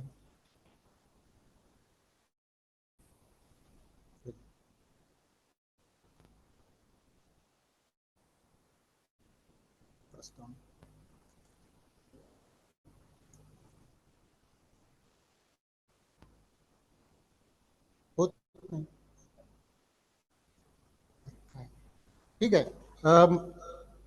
प्रस्तावना मानवाचे निसर्गाकडे बघण्याच्या प्रामुख्याने दोन दृष्टिकोन दिसून येतात. त्यामध्ये पहिला ज्ञानात्मक आणि दुसरा अज्ञानात्मक आहे. आणि जो पहिला ज्ञानात्मक आहे त्यामध्ये लोकांच्या मनामध्ये निसर्गाविषयी कोणत्याही प्रकारची अंधश्रद्धा नसते. त्यांना निसर्गातील नियम आणि नैसर्गिक घटना याचे शास्त्रीय ज्ञान असते. त्यामुळे या ज्ञानाच्या आधारे नैसर्गिक संपत्तीचा जास्तीत जास्त उपभोग करून ते त्यांचे जीवन समृद्ध करण्याचा प्रयत्न करतात. अशा तऱ्हेचे हे लोक निसर्गाकडे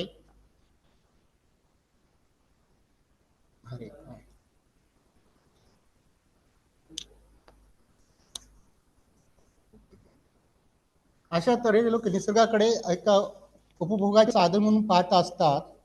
आणि दुसरा जो दृष्टिकोन आहे अज्ञानात्मक जो दृष्टिकोन आहे, या लोकांना निसर्गातील नियम आणि तसेच निसर्गातील घटनाविषयीचे ज्ञान नसते. त्यांचा असा समज असतो की निसर्ग ही एक शक्ती असून ती मानवाचे सामाजिक वैयक्तिक जीवन नियंत्रित करत असते. त्यांच्या मते या शक्तीच्या कोपामुळे जीवनात आपत्ती येत आहे, तर तिच्या कृपेमुळे त्यांना यश प्राप्ती होते, म्हणून ते निसर्गाची पूजा करतात. अशा तऱ्हेने हे दोन्ही दृष्टिकोन निसर्गाविषयी तसेच निसर्ग मानव संबंधाविषयी समाज हिताकडे लक्ष न देता परस्पर विरोधी टोकाच्या भूमिका घेताना दिसून येतात. त्यामुळे येथे असा प्रश्न उपस्थित होतो की मानवाचे सामर्थ्य तसेच कर्तृत्व लक्षात घेऊन मानव आणि निसर्ग यांच्यामध्ये अशा प्रकारचे संबंध प्रस्थापित होऊ शकत नाहीत का, की ज्यामुळे एकीकडे समाजाचे हित साधले जाईल आज आणि दुसरीकडे दोघांवरही अन्याय केला जाणार नाही. या प्रश्नाचे उत्तर बौद्ध धर्मामध्ये तात्विक मानवशास्त्रीय दृष्टिकोनातून देण्याचा प्रयत्न केलेला आहे.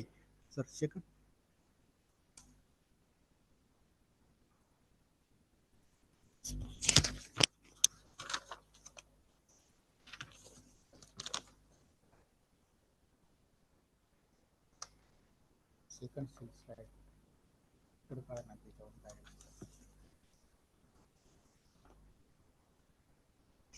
आहे. स्लाइड क्लिक करा डायरेक्ट सेकंडला क्लिक करा. सर झाली का तुमची पीपीटी वाचून झाली का? Have completed your PPT complete? Okay एक मिनिट सर. तर त्या दृष्टिकोनातून आता निसर्ग आणि मानव या दोघांमध्ये ममता आणि बंधुता प्रस्थापित करण्याचा पहिला प्रयत्न बौद्ध धर्माने केलेला आहे. बौद्ध धर्मानुसार निसर्ग आणि मानव यांना एकत्र गुंफणारा समानतेचा धागा म्हणजे धातू. त्यांच्या मते निसर्गातील सजीव प्राणी, वनस्पती, वृक्ष आदींची निर्मिती आणि मानवाची निर्मिती ही एकच प्रकारच्या धातूपासून झालेली आहे. धातू म्हणजे एखाद्या वस्तूची निर्मिती ज्या घटकापासून झालेली आहे तो घटक बौद्ध धर्मानुसार धातू हे प्रामुख्याने दोन प्रकारचे असतात. एक रूप धातू आणि दुसरा अरूप धातू. रूप धातूचे पृथ्वी, अप, तेज आणि वायू हे 4 प्रकार असून अरूप धातूचे चित्त, चैतासिक, धर्म, विज्ञान, स्वज्ञ हे प्रकार आहेत. सजीव प्राण्यांची निर्मिती या 2 धातूपासून होते. बौद्ध धर्मामध्ये सजीव प्राण्यांची प्रामुख्याने 3 वैशिष्ट्ये सांगितलेली गेली आहेत. पहिलं रूप म्हणजे विशिष्ट आकार. प्रत्येक सजीव वस्तूला विशिष्ट आकार असतो. उष्णता, दुसरा उष्णता. प्रत्येक सजीव वस्तूचे शरीर हे उष्ण असते. आणि तिसरा विज्ञान. प्रत्येक सजीव वस्तूला जाणीव असते. या 3 पैकी एक जरी वैशिष्ट्यांचा अभाव असला तरी तो प्राणी काष्टवत किंवा मृतवत होतो आणि निर्जीव ठरतो. अशा तऱ्हेने बौद्ध धर्मामध्ये मनुष्य आणि प्राणी आणि मनुष्यतर प्राणी यांच्या जडणघडणीमध्ये रूप आणि अरूप धातूंचा सहभाग असतो असे स्पष्ट करून निसर्ग आणि मानव यांना एकत्र गुंफून यांच्यातील संबंध दाखवण्याचा प्रयत्न केलेला आहे. बौद्ध धर्मामध्ये वेदनेचे खऱ्या अर्थाने स्वरूप मानसिक आहे. उदाहरणामध्ये झाडाला कुऱ्हाड मारल्यामुळे होणाऱ्या वेदना या शारीरिक असून त्या मानसिक नाहीत. बौद्ध धर्मामध्ये दुःखाच्या संदर्भात विचार करताना मानसिक वेदनांचा विचार केलेला आहे, शारीरिक वेदनांचा नाही. यावर असे दिसून येते की मनुष्यतर प्राण्यामध्ये पंचस्कंधातील वेदना, संज्ञा आणि संस्कारांच्या अभावामुळे मनुष्य आणि मनुष्यतर सजीव प्राणी यांच्यामध्ये जो शारीरिक आणि मानसिक जीवशास्त्रीय दृष्टिकोनातून भेद दिसून येतो. त्यासाठी बौद्ध धर्मामध्ये मानवाचा निसर्गाशी कसा संबंध असावा याविषयीची आचारसंहिता अर्थात पंचशील सांगितलेले आहे. त्यामध्ये पंचशिलाचे खऱ्या अर्थाने आपल्या जीवनामध्ये अर्थात आणि पर्यावरणाच्या दृष्टिकोनातून काय महत्व आहे हे पाहत असताना पंचशील हे खऱ्या अर्थाने व्यक्तीच्या सामाजिक, नैतिक जीवनाचे मार्गदर्शक तत्वे आहेत. ही तत्वे समाजात राहत असताना वैयक्तिक जीवनात अंगीकारवायची असतात, कारण यामुळे एका व्यक्तीने दुसऱ्या व्यक्तीशी कसे वागावे याचे मार्गदर्शन करणारी ही आचारसंहिता असून याचे पर्यावरणीय दृष्टिकोनातून महत्त्व सांगता येऊ शकते. किंबहुना निसर्ग आणि मानव यांच्यामध्ये निकोप संबंध प्रस्थापित होण्यासाठी पंचशिलापैकी कमीत कमी 3 शिलांचे मानवी जीवनामध्ये आचरण होणे अत्यंत गरजेचे आहे. त्या 3 शिलामध्ये जे पहिली शिला आहे पाण्याची पाता, वेरमणे, शिक्षा, पदम, समाधी अर्थात मी जीव हिंसेपासून अलिप्त राहण्याची प्रतिज्ञा करीत आहे. म्हणजेच मी कोणत्याही प्रकारच्या प्राण्यांची किंवा कोणाची हिंसा करणार नाही. आणि दुसरं शील जे आहे अदिनदाना, वेरमणी, शिक्षा, पदम, समाधी अर्थात मी चोरी करण्यापासून अलिप्त राहण्याची प्रतिज्ञा करीत आहे. आणि तिसरं जे महत्वाचं सांगितलेलं आहे सुरा मेरे म्हणजे प्रमाद ठाणा, वेरमणी, शिक्षा, पदम, समाधी अर्थात मी मद्य त्याचप्रमाणे मोहात पडणाऱ्या इतर मादक कोणत्याही वस्तूच्या सेवनापासून अलिप्त राहण्याची प्रतिज्ञा करतो. तर हे 3 शील मानवी जीवनामध्ये खूप महत्वाचे असल्यामुळे प्रत्येकाच्या सामाजिक आणि नैतिक जीवनाचे हे मार्गदर्शक तत्वे आहेत. आणि म्हणून समाजात राहत असताना या माणसाने किंवा व्यक्तीने समाजामध्ये कसे वागावे यासाठीचे या शिलाचे महत्त्व सांगितले आहे. अशा तऱ्हेने बौद्ध धर्माने निसर्ग मानव यांच्यातील संबंधावर वेगवेगळ्या प्रकारे प्रकाश टाकल्यामुळे निसर्गाविषयी मानवाच्या मनात कोणत्याही प्रकारचे श्रेष्ठत्व किंवा कनिष्ठत्व भाव प्रस्थापित न होता त्यांच्यामध्ये समानतेचे बंधुतेचे भाव प्रस्थापित होण्यासाठी मदत होते. तसेच एकाच प्रकारच्या घटकापासून निसर्ग मानव यांची निर्मिती झालेली आहे हे बौद्ध धर्माचे मत नैसर्गिक मानवतावादी वाढते. धन्यवाद sir. Thank you sir. Hello, thank you sir. Is Pooja Khude available? Yes, I am available. Hello. Khude madam, please continue. But sir, currently I could see the PPT of Sunil Goel sir and Sopan Patil sir on this screen. Sunil Gole sir, Sopan Patil, please continue. After that, you just continue. After that, sir, I will continue. Yes, yes. Sopan sir, Patil sir, please continue. Gole sir.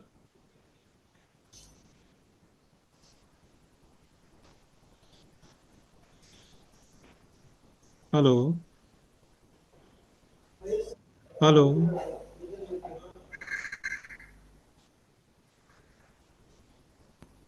आवाज आ रहा है?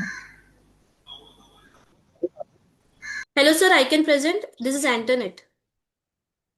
No, we are considering the Ambedkar College. Yes, sir. I am only. Ambedkar College PhD student, sir. I am talking about the teachers. Sir, Pooja can I present? Or good name? I am Mr. Kuvar Ganesh. Kuvar Ganesh. Please continue. Sir, actually, I am presenting through the mobile phone. So please, will you assist me to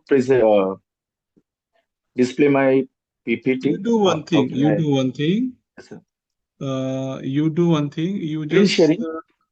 no. Who have uploaded this PPT? Kindly remove first.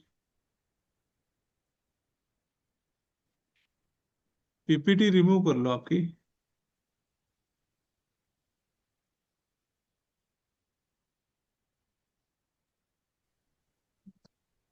Sir, can I open my PPT here? No, ये किसका है? हाँ, It is Sopan Patil. हाँ, Sopan Patil. उनका ये PPT हटा दो ना, फिर आपका अपलोड कर दो आपका. Right, sir. Hello. Our research paper on multinational corporation on its impact on developing countries. See, I myself, Sunil Haribau Gole, faculty of Dr. Ambedkar College, along with my friend from department, economics department, Professor Sopan Patil sir. Sir, introduction. Multinational companies that operate in several countries, their headquarters at particularly one country. Multinational companies recently have on momentum in terms of investment. Multinational companies playing very important role in our countries through the investment in developing countries. There are multinational corporations founded in so many countries. They are playing very important role in developing countries, sir. Multinational companies are large companies. They operate more than 2 countries. And they are playing very important role in economic development of developing countries through the investment. There were 2 companies. Those were set up in a colonial period during the British rule. First one is the East India Company and second one the Dutch East India Company. And today, sir, in different countries, there are so many multinational companies. First one is a Sony, second one is Apple, third one is a Toyota, and fourth one is a Coca-Cola companies. Their role is very important in the economic development of developing countries. Now there is objectives of the study. First important objective of the study, multinational companies. We have to study the multinational corporations in India. Second important objective of the study, to analyze the impact of multinational company on India. Third important objective of the study, positive and negative impact of the multinational companies on developing countries, sir.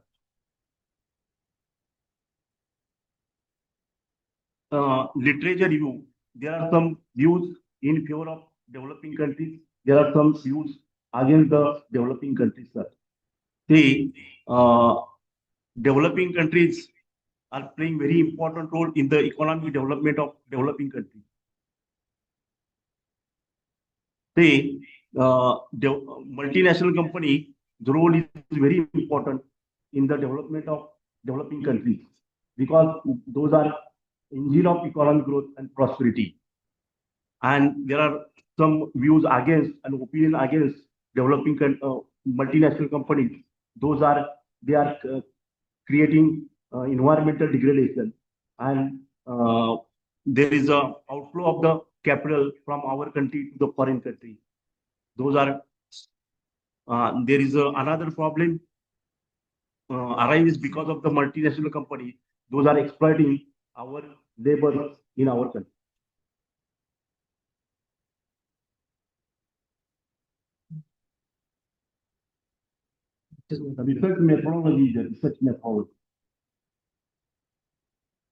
Research methodology. See, we are using secondary data. We are using the secondary data. We have collected the information from the books, magazines, then newspapers, journals, etc.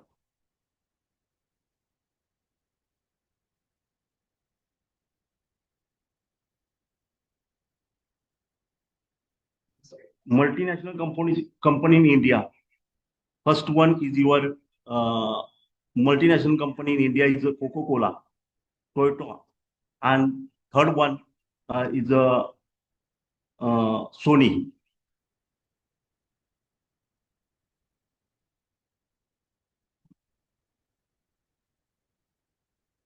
Impact of the multinational company on India. It increases the FDI in our country. First one. Second one, it helps to achieve the higher economic growth and development in our country. Third one, it is playing a very important role in the development of the developing countries. Third one, there is a transfer of technology from foreign country to our country become possible of multinational companies. It creates employment opportunity in our country. There are some drawbacks of the multinational companies. First one, exploitation of the workers. Second important drawbacks of multinational companies, there is a degradation of natural resources and environmental degradation. There is an outflow of technology from our country to the foreign country. Repatriation of the profit from our country to the foreign country.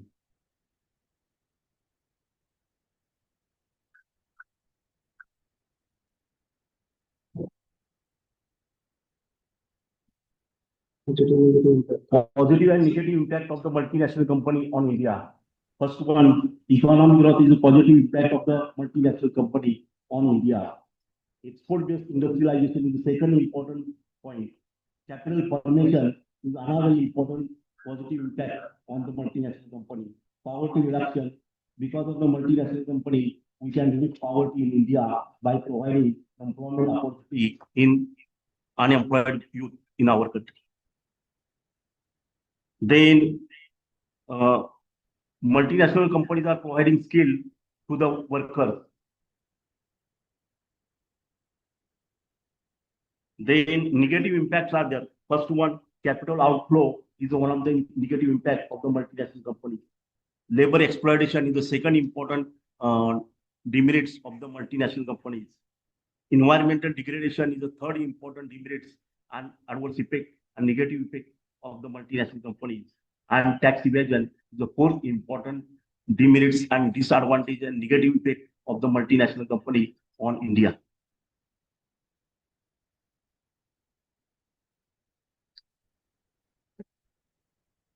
And in conclusion, multinational companies providing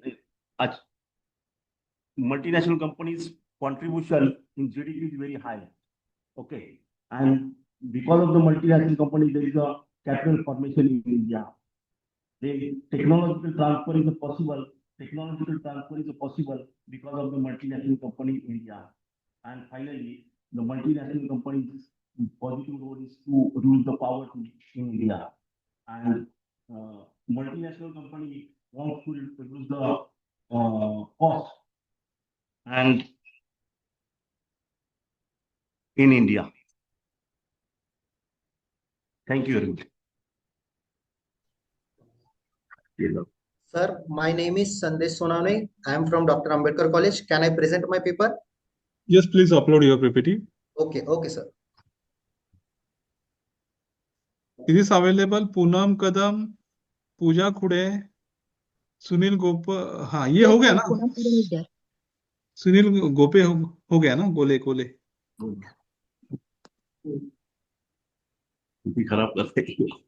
Sir, my screen is visible. संदेश Bhagchandra Sonane. Okay. Yes, sir, my screen is visible. Visible, please continue. Okay. Good afternoon to the respected principal, honorable organizing members, teachers, and all the participants. My name is Sandesh Sonavne. I am working as an assistant professor in the Department of Accountancy at Dr. Ambedkar College of Commerce and Economics, Mumbai. Today, I am going to present my research paper on the topic Customer Satisfaction with Digital Service of Payment Banks in Mumbai City. This presentation will focus on how customers use banking services of payment banks and how satisfied they are these services. In a second slide, I am going to present, in today's digital era, banking services have become faster, easier, and more convenient. Digital bankings provide easy access to financial services anytime, anywhere. Payment banks were introduced by the Reserve Bank of India, support financial inclusions, and provide basic digital banking services to common people. Basically, in this second slide, I focus on customer satisfaction on the four major factors, that is the transaction speed, usability, security, and customer service. Next, in third slide,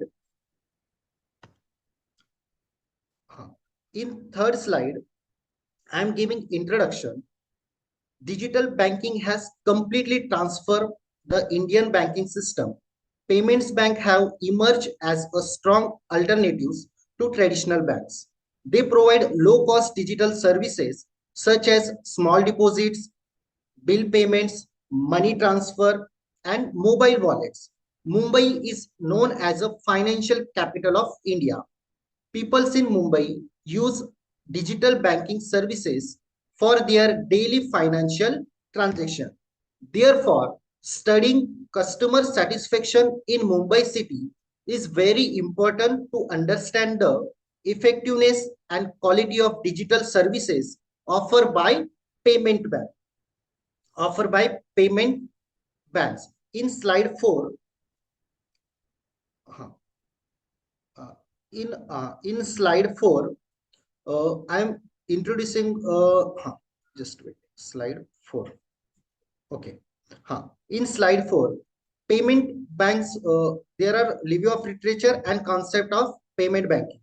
Payment banks were introduced in India in the year of 2014 by Reserve Bank of India with objective of promoting financial inclusion.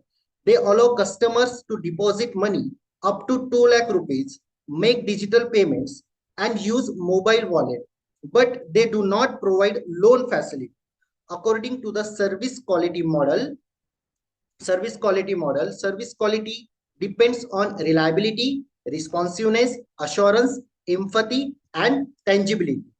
The technology acceptable model explained that easy to use, trust, and security influence the adoption of digital banking. Earlier studies in Mumbai shows that customers mainly prefer speed, security, reliability, face problem related to cyber security and network issue. In slide number 5, slide number 6, I'm going to explain research methodology and data collection regarding this topic. So this study is based on descriptive and analytical research design. Primary data was collected from 120 customers of major payments banks in Mumbai city.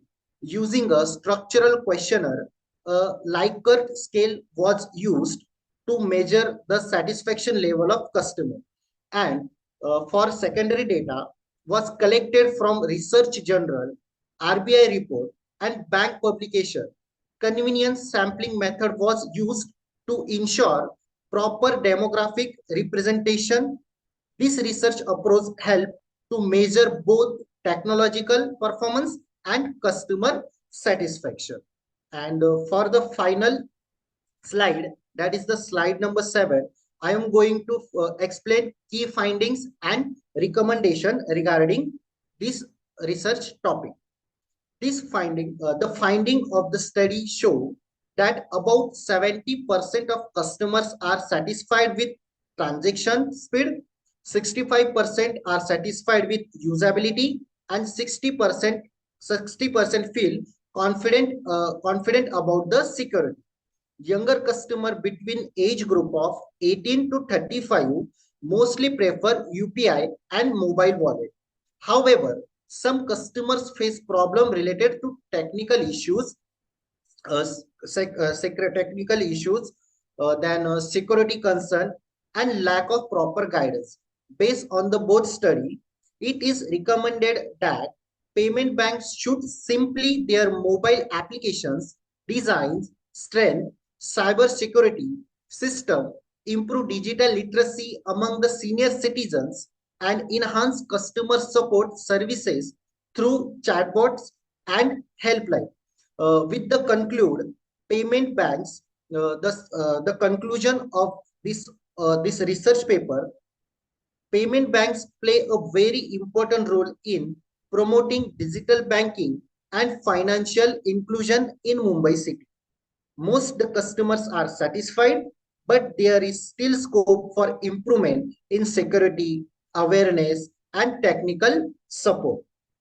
And the final slide is thank you for attention and engagement. Thank you, sir, for giving me opportunity to present my paper. Thank you, sir. Thank you, sir. The next presenter is this done the from Sandesh Sonone completed? Yes, sir. Sir, myself, Sandesh Sonone. Okay, Poonam Kadam. Yes, sir, I am available. Please upload you. Are you I'm sharing my screen, presentation sir. orally or uploading the PPT? Uploading the, I'm sharing my screen, sir. Okay, Poonam Kadam, na? Yes, sir. Please upload your PPT.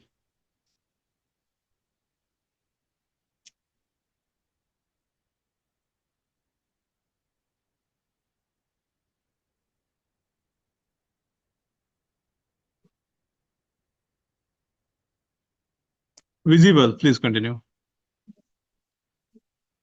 Good afternoon, all and one.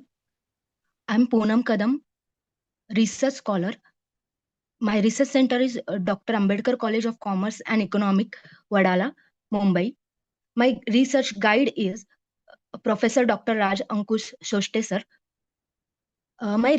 Today's research topic is cultural tourism, intangible heritage, and regional development in the South Konkan region of Maharashtra. I'm starting with introduction. The Konkan region of Maharashtra, stretching about 720 kilometers from the Arabian Sea to the Sahyadri Mountains, is famous for its scenic landscape, beaches, waterfalls, and agricultural richness. Its coastal, tribal, and agrarian communities have shaped a vibrant cultural heritage, including unique customs, rituals, folk arts, festivals, and traditional crafts. Sindhudurga is southern Konkan. In southern Konkan was separated from Ratnagiri district in 1981 and consists of 8 tehsils. With historical significance, including the Sindhudurga fort built by Chhatrapati Shivaji Maharaj. Konkan's history spans Mauryan, Nal, Portuguese, and Maratha rules. Reflected in its architecture, festivals, folk arts, and historical sites like Panhalkaji Caves. Cultural tourism offers opportunity for regional development and heritage preservation, but raises concern about sustainability and equitable benefits. This study examines how tourism can support sustainable development, preserves intangible heritage, and involve local communities and policymakers in Konkan. There are some intangible cultural heritage in South Konkan region, like Dashavatar. It is a traditional folk theatre in Sindhudurga district, which enacts ancient stories and mythological legends. Second one is festivals like Shimga and Holi. The Shimga, that is Holi, and Gauri Ganpati. Folk arts like Jakhdi Nritya, Naman, Fugdi, Gondhal, and Balad Nats. Then Rapan fishing, a traditional community-based fishing. Matoi. Matoi is an ethnobotanical decoration using wooden canopy adorned with the 400 rare medicinal plant and fruits during the Ganesh Chaturthi festival. Then architecture includes the use of local materials like mud, lime, and wood in traditional title roof. Then traditional cuisine includes seafood, sacred forests, great respect for sacred forest with associated with rituals and annual temple festivals highlights the deep spiritual connection to the nature. The rock art found on laterite plateaus in local language known as Katal Shilpa.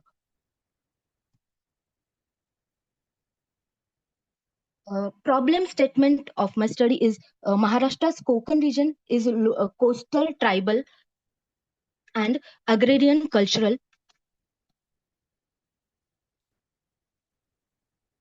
However, rapid commercialization is diluted the authenticity of its intangible heritage, turning meaningful customs and rituals into marketable attractions.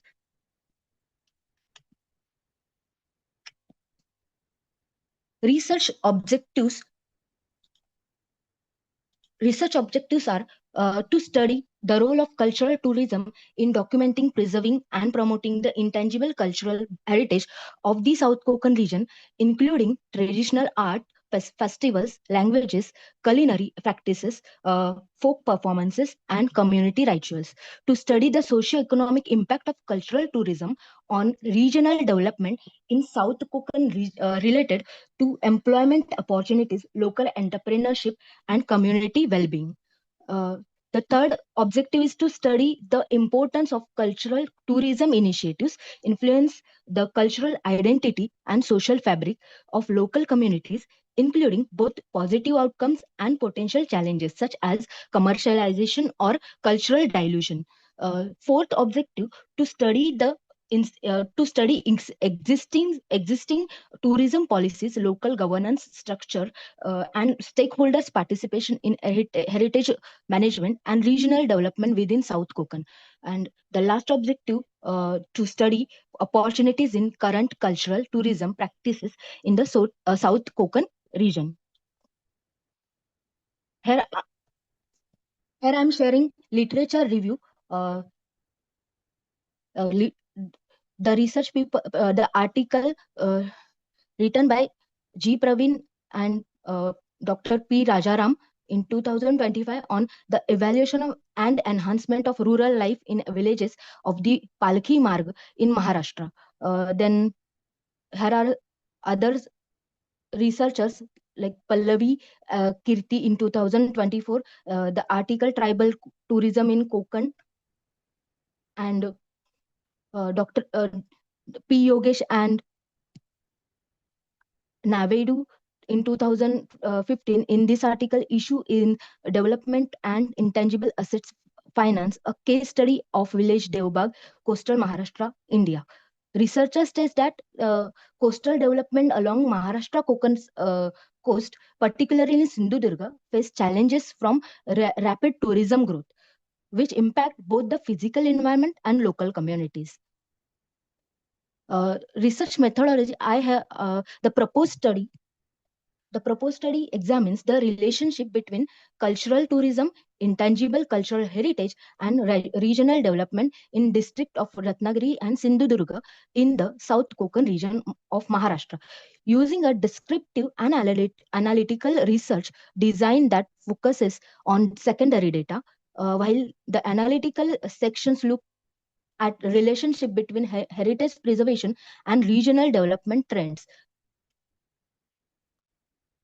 The descriptive section 6 to describe the current state of cultural assets and socioeconomic indicators by concentrating on the typical cultural characteristics of the chosen region. This focused analysis guarantees contextual accuracy.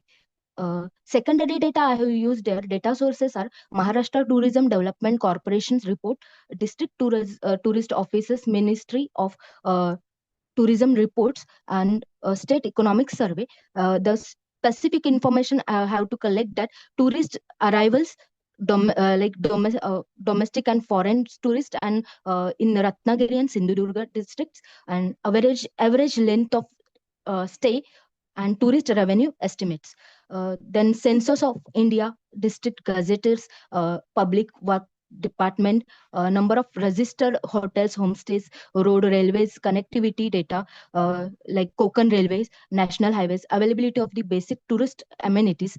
Then academic journals, market research reports, social media, and travel vlogs and vlogs analysis to like we can collect the information related to tourist preferences, common tourism product being marketed, beaches, forts, temples, festivals.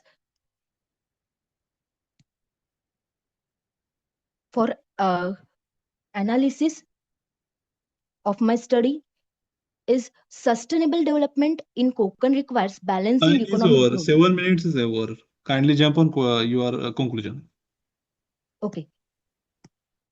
I'm concluding this study that cultural tourism in South Konkan can drive economic growth only if authenticity and heritage preservation remain central to planning. Its long-term success depends on balancing innovation with safeguarding traditions through strong collaboration among communities, cultural practitioners, and government and tourism stakeholders. Thank you, sir. I'm ending this. Thank you. Who are the remaining now from the Ambedkar College? It is Mr. Hello, Ganesh sir. Kuwar, sir. Ganesh sir, please upload your Yes, sir.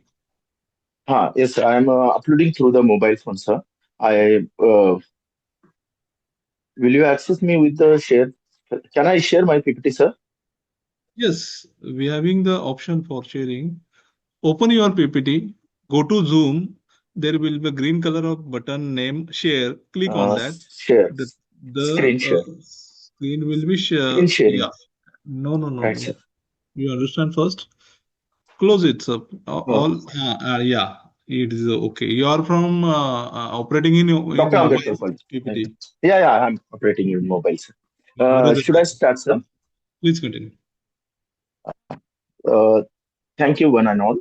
I am presenting my paper on geographical and socio-economic assessment of tribal settlements in Nashik district.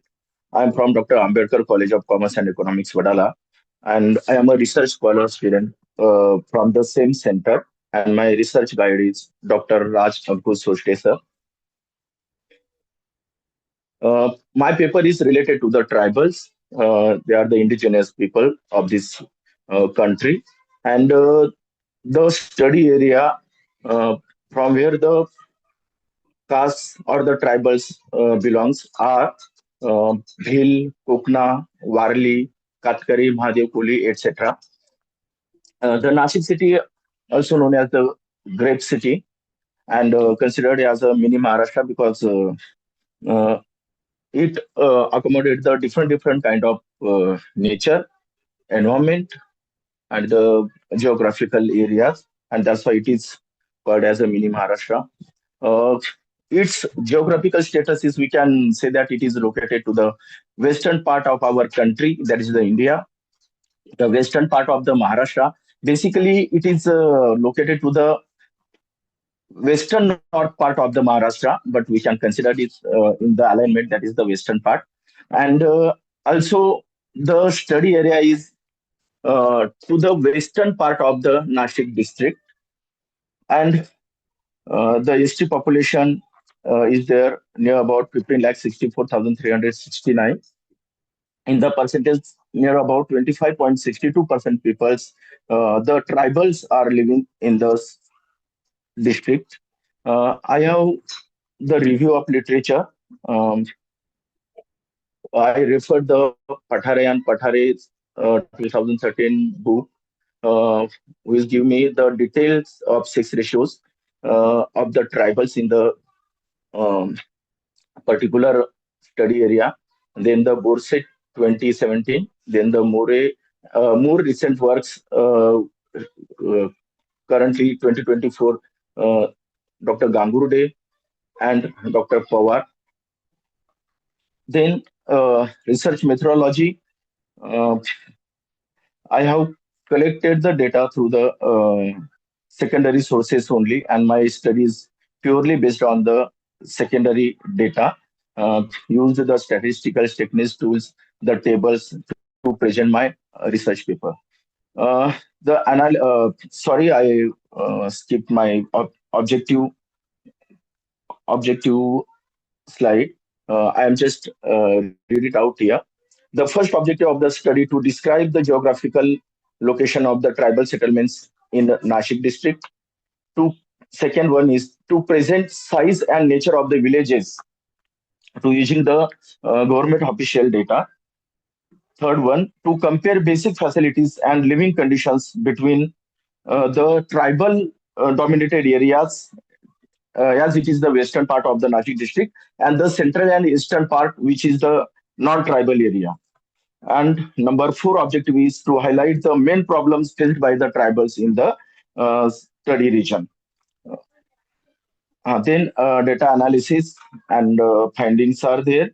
The first table is showing that the geographical divisions, I have divided it into 3 parts: the western hilly zone, then the central transitional zone, and the eastern plain zone. So my study falls under the western hill zone area, and it includes the tehsils like Surgana, Pet, Trambakeshwar, Kalwan, and Igatpuri. And another remaining tehsils falls under the central zone and the eastern plain zone. Here, after studying these all, I find some facts that there is a nearby 70% tribals living in western and hilly zone.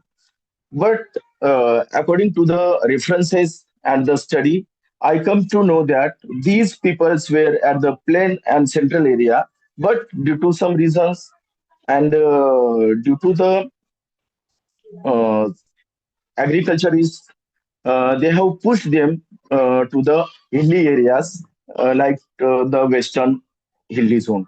And that's why there is a very poor condition of the transportation. And I hope this study will help out to them at some extent.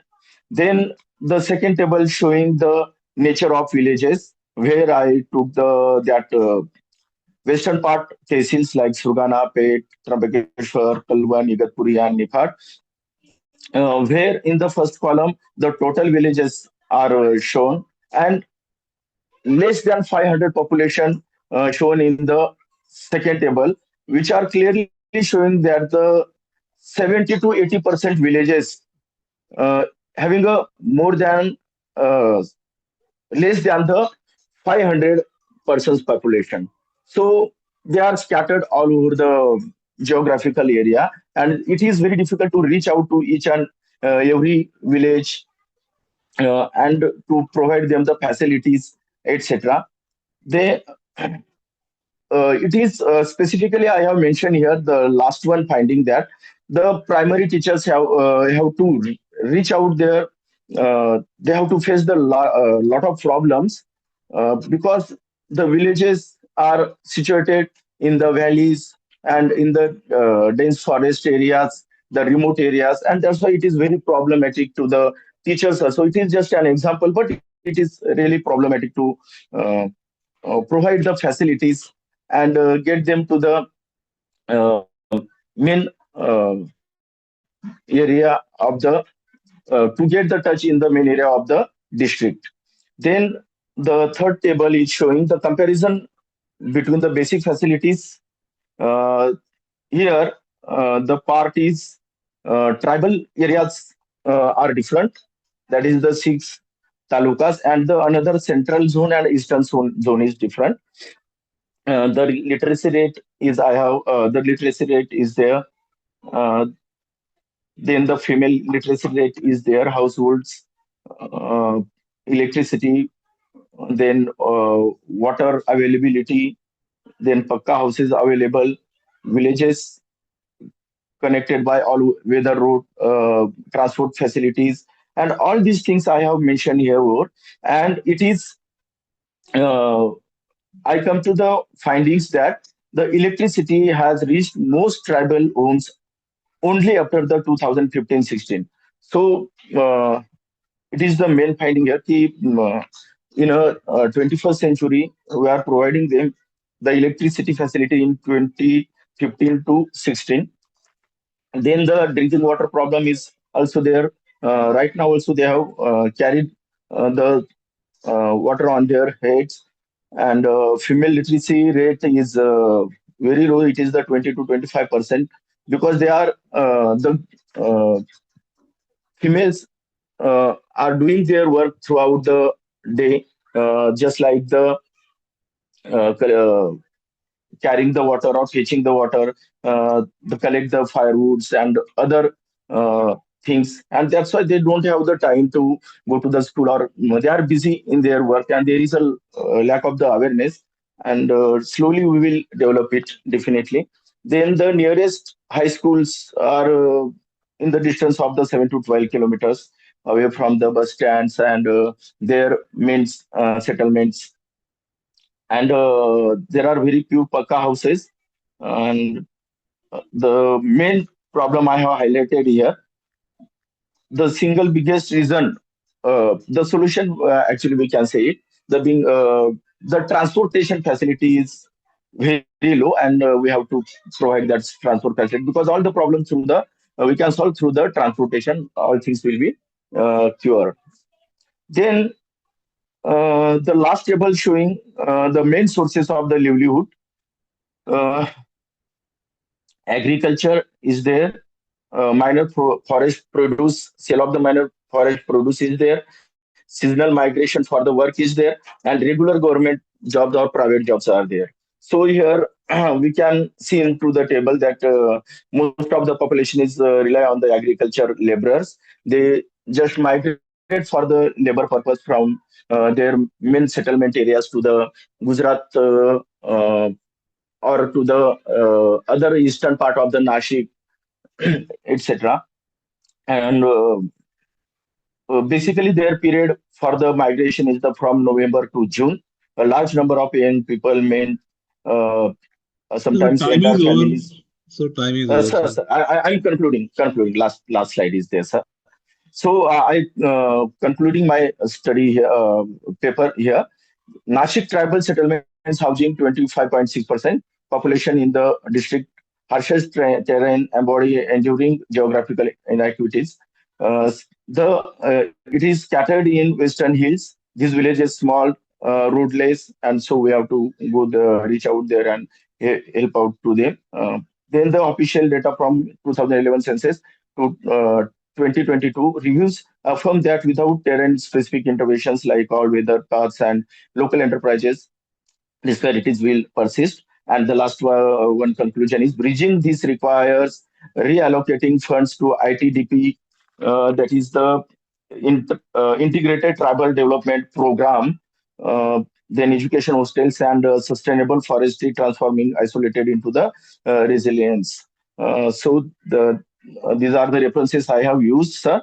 And here the end of my paper presentation, sir. Thank you so much. Thank you so much, sir. Is this available, Over to you. Pooja Khude from Dr. Ambedkar College? How many people, Will you please? teachers are available and remaining for PPT from belong to the Dr. Ambedkar College? Sir, I'm also remaining research scholar Antoinette Fernandez. What is your good name? Sir. Antoinette Fernandez, sir. Antoinette Fernandez. Fernandez. Please continue. Fernandez, please continue. Yes, sir. Thank you, sir. Sir, would you? Hello, sir. Yes, Hello. sir. Would you please assist me how to exit from the presentation? Stop share. Okay. Thanks. Who is uploading? Is this Anthony Sir, Fernandez Pooja or Khude. Sir, another people? Pooja Khude is still pending, sir. Sir, Pooja it is Khude is showing. still pending. Sir, this is Antoinette. There Sir, are my two authors, PPT is. Dr. Raj Ankush Shoste Yes, sir. and Fernandez Fernandez Anthony Jerry. Jerry Okay, Luisa. please Sir, continue. the screen is visible, no, sir? Visible, please continue. Yes, sir. Good afternoon, everyone. I'm presenting this paper with my name is Antoinette Fernandez and my research guide is Professor Dr. Raj Ankush, sir. And the title of my paper is The Influence of Work-Life Balance on Employees' Physical Health and Mental Health, an Empirical Analysis of MSRTC Employees. Coming to introduction part. Okay. And regarding MSRTC, now this Maharashtra State Road Transport Corporation is a state-run bus services which is operating across Maharashtra, connecting urban, rural, and even interstate routes. And this service was established. MSRTC was established in 1948, and it is providing a cheap, affordable public transportation to people. Now, along with the traveling service, they are also providing services like transport and courier service, and it is having a good number of workforce. They are including drivers, conductors, mechanics, and the administrative staff. And it has thousands of buses which are operating across Maharashtra. Now, regarding work-life balance, now as work is essential for survival, but this should not come at the cost of personal well-being, because work-life balance plays a very important role in decreasing the stress, preventing exhaustion, boosting physical and mental health, then boosting the productivity and giving a job satisfaction, thereby leading to overall health and well-being of individual, improving it. So now, as this long working hours, which is because of which there is a lot of burnout, stress, then low productivity, decreased job satisfaction, employees' physical and mental health is going poor, no family time. So this all things is affecting not only the individual but also it is affecting the organization. So for the better productivity and for organizational success, work-life balance is very crucial. Objective of my study is to assess the effect of work-life balance on employees' physical health and to examine the impact of work-life balance on employees' mental health. Now, here I have taken two null hypotheses. That is, null hypothesis: work-life balance has no significant impact on employees' physical health, and the another one is work-life balance has no significant impact on employees' mental health. Now, the significance of this study will give a valuable insight into how the work-life balance impacts the physical health and mental health of MSRTC employees in the Thane districts of all the depots that are coming under Thane division. So, who are subjected to demanding work condition. So, the finding of this study will be useful for the MSRTC management for developing and framing the policies and training policies and programs for boosting the employees' well-being and productivity. Now, your methods of data collection is both primary and secondary. Now, as primary simple random sample of 100 employees from Maharashtra State Road Transport Corporation employees, Thane division depots was selected as equal representation, and the data was collected through structured questionnaire having demographic details, work-life balance scale, physical and mental indicators. And the other secondary sources used for this are journal article, conference papers, online data, etc. Now, data analysis, a linear regression analysis was used for this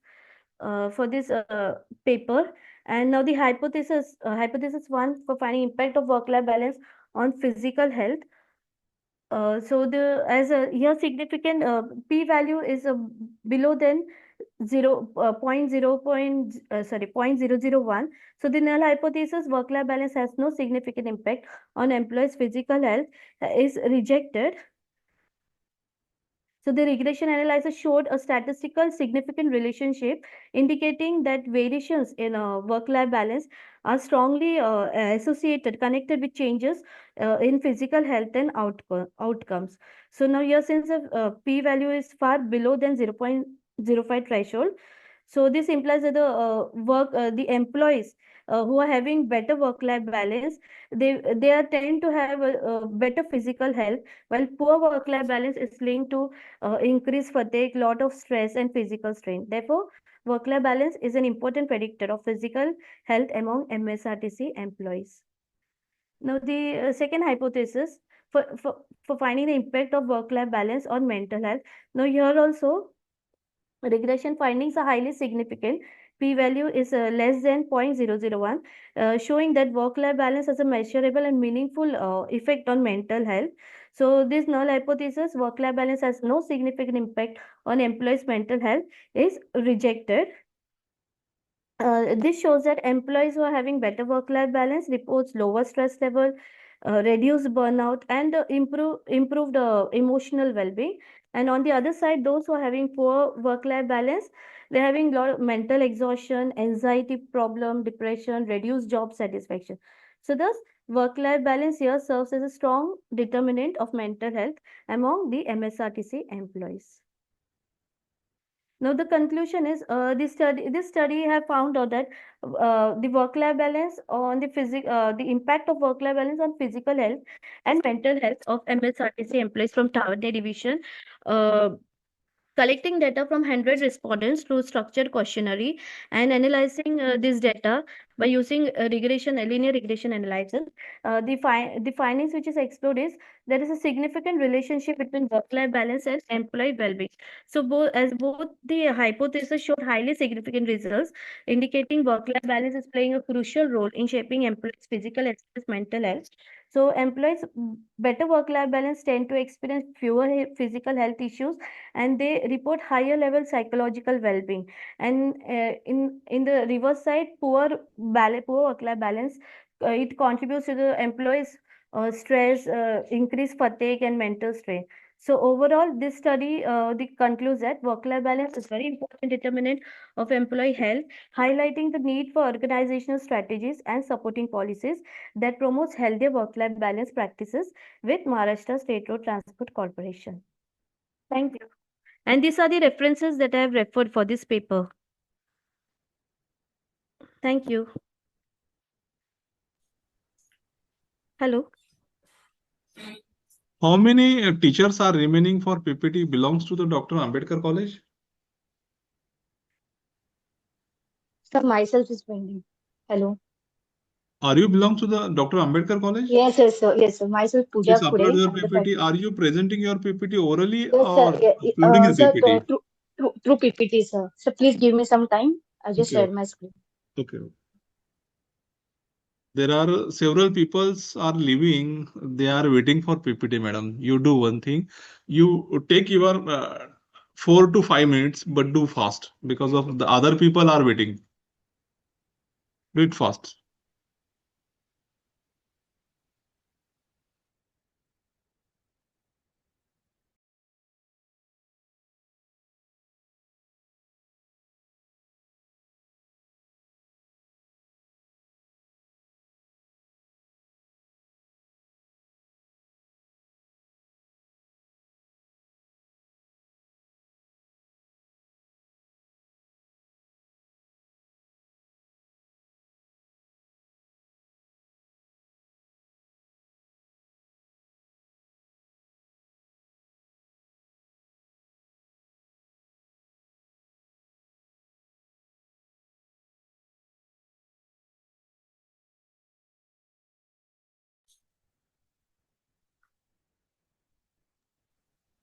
Hello.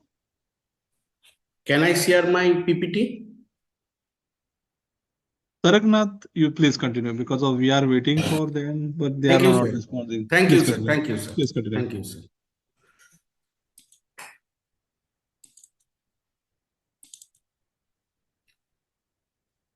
It is visible, sir? Visible, please continue. When you deliver your PPT, your video should be on. Video should be video on, sir. Please continue. On. Please continue. It is on. Oh.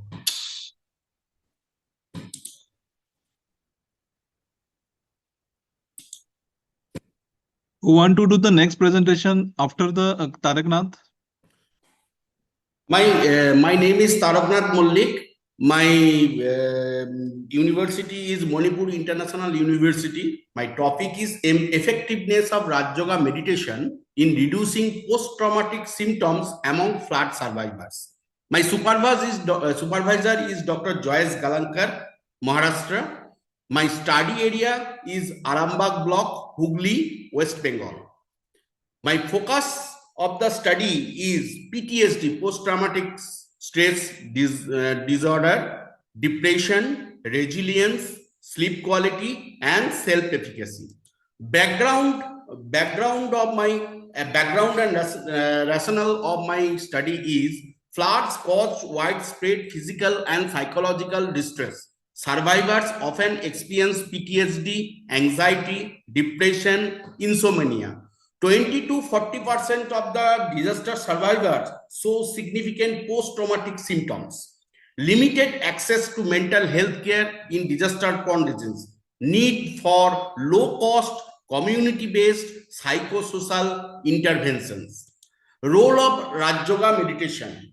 Open-eyed awareness-based meditation taught by Bombo Kumaris, Mount Abu, Rajasthan. Emphasis soul consciousness, positive thought, emotional regulation, neurobiological benefits, lower cortisol. It will be proved that lower cortisol improved HRV, heart rate, and emotional balance. Culturally acceptable and easily scalable in Indian community. Methodology. Methodology is designed is quasi-experimental, pre-test, post-test with 3 months follow-up. Sample is 100 flood-affected adults, 50 for control group and 50 for experimental group. Tools used: depression scale, sleep quality scale, self-efficacy scale, resilience scale. Intervention: 4-week Raj Yoga program and plus daily home practice. Assessment: T0 মানে baseline, T1 after 4 weeks and T2 after 3 months. Expected outcomes: reduction in PTSD symptoms, lower depression or anxiety, improved sleep quality, increased resilience and self-efficacy, high acceptability and adherence come survivors. Conclusion and future scope. Raj Yoga may serve as a culturally appropriate disaster mental health tool, low cost, volunteer driven, community based approach. Scope: large RCTs, multi-disaster comparison, psychological markers. Potential integration into national disaster response frameworks. Okay, thank you, sir.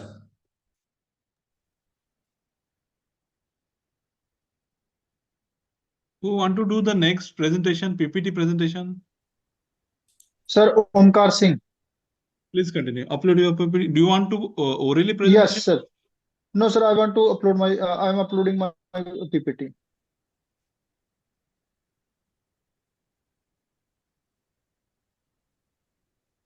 Please continue.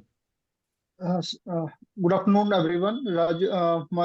Today I will be presenting my topic of Raj Yoga meditation as a non-pharmacological intervention for lifestyle disorder, and it is purely a quantitative study. Now, the basic lifestyle disorders such as hypertension, diabetes, and wait a minute, sir. lifestyle disorders such as hypertension, diabetes, and obesity rising globally. Major cause is sedentary lifestyle, as we see, stress, and irregular diet. And the need for holistic and non-pharmacological approach. Raj Yoga meditation offer mind-body medicine, spiritual healing. Now, in the recent days, lifestyle disorders such as hypertension, diabetes, and obesity, dyslipidemia, and stress-related illness have been rising globally drastically. Modern lifestyle disorders like sedentary, basic reason is I have discussed. Now, Raj Yoga meditation is purely, what is Raj Yoga meditation? Raj Yoga meditation is taught by Brahma Kumaris as is a unique form of meditation that does not involve physical posture. It focuses on awareness of self as a soul, positive thinking, visualization, and the connection with the supreme source. This form of meditation is known as to bring a deep mental peace, emotional stability, and reduction in stress. Because many lifestyle disorders are stress driven and explored its effectiveness scientifically. The objective of this study is to examine the effect of Raj Yoga meditation on physiological parameters such as blood pressure, lipid profile, blood sugar, and BMI. And second one is to measure the change in psychological stress level.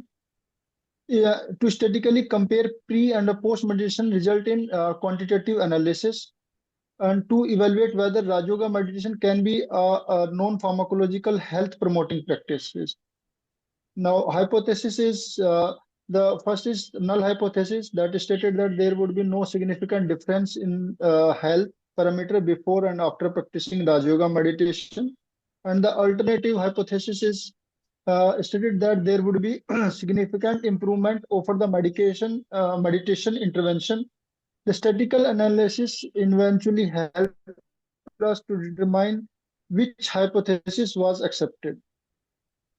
Now, the research methodology. In this methodology, quantitative and pre-post experimental design, a total participant of 60 adults of age 30 to 65 with diagnosed lifestyle disorder were selected from Janakpuri Super Specialty Hospital, New Delhi. The intervention lasted for 8 hours, and the various tools like blood pressure, blood sugar fasting, lipid profile, body metabolic index, and the perceived stress is used to collect the data. Intervention. All the participants practiced Raj Yoga meditation for 30 minutes every day under the supervision of guidance, and the meditation involved soul consciousness practice, positive affirmation, creative visualization meditation, and the connection with the supreme soul. Participant also received follow-up reminder and the home visits support to ensure consistency. Now, demographic, the sample included 60 adults, the various lifestyle suffering from various lifestyle disorders. There were favorably balanced distribution of male and female.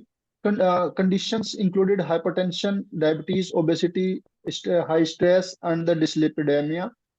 Participants also belong to diverse education and the occupation background, making the results applicable to wider population. Data analysis. For the data analysis, descriptive statistics such as mean and standard deviations were calculated. Inferential statistics, especially the pre and post test values, a significance level of p-value that is less than 0.05 was used, meaning that the result below this value indicated real statistical range after the intervention. Key findings was is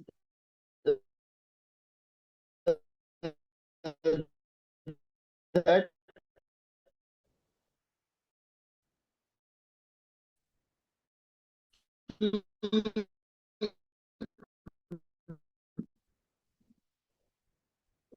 physiological improvement after 8 weeks of Raj Yoga practice, both systolic and diastolic pressure showed a slight but meaningful reduction. These results indicate, and the last one is discussion and interpretation. One of the strongest results was reduction in the stress level measured through PSS 10 scale. there was a remarkable drop in a stress score from average of 26.35 to 18.41.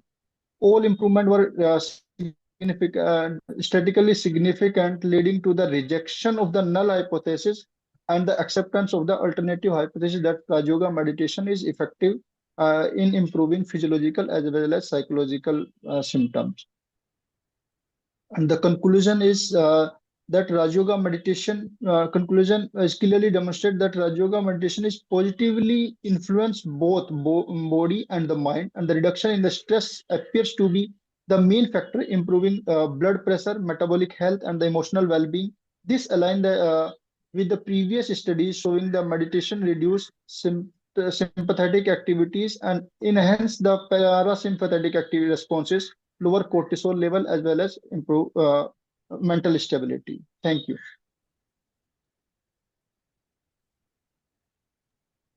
Who want to do the next presentation?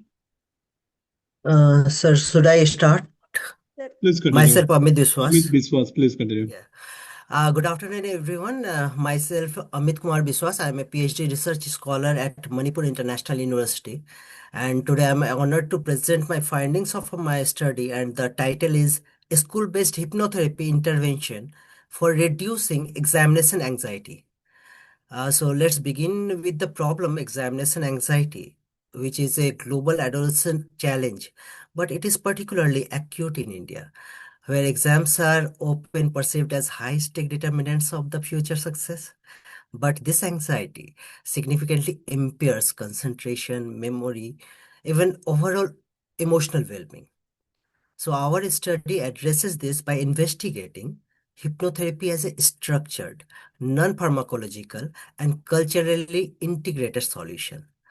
But the question is, how does it work? Hypnotherapy uses actually the concentrated focus and deep physical relaxation to communicate with the subconscious mind by replacing negative thought patterns such as fear of failure with positive visualization and confidence enhancing statements. We aim to rewire the students' internal response to exam. Now, I would like to go to my next slide, which is regarding the research objective. So our research was structured around three main key objectives.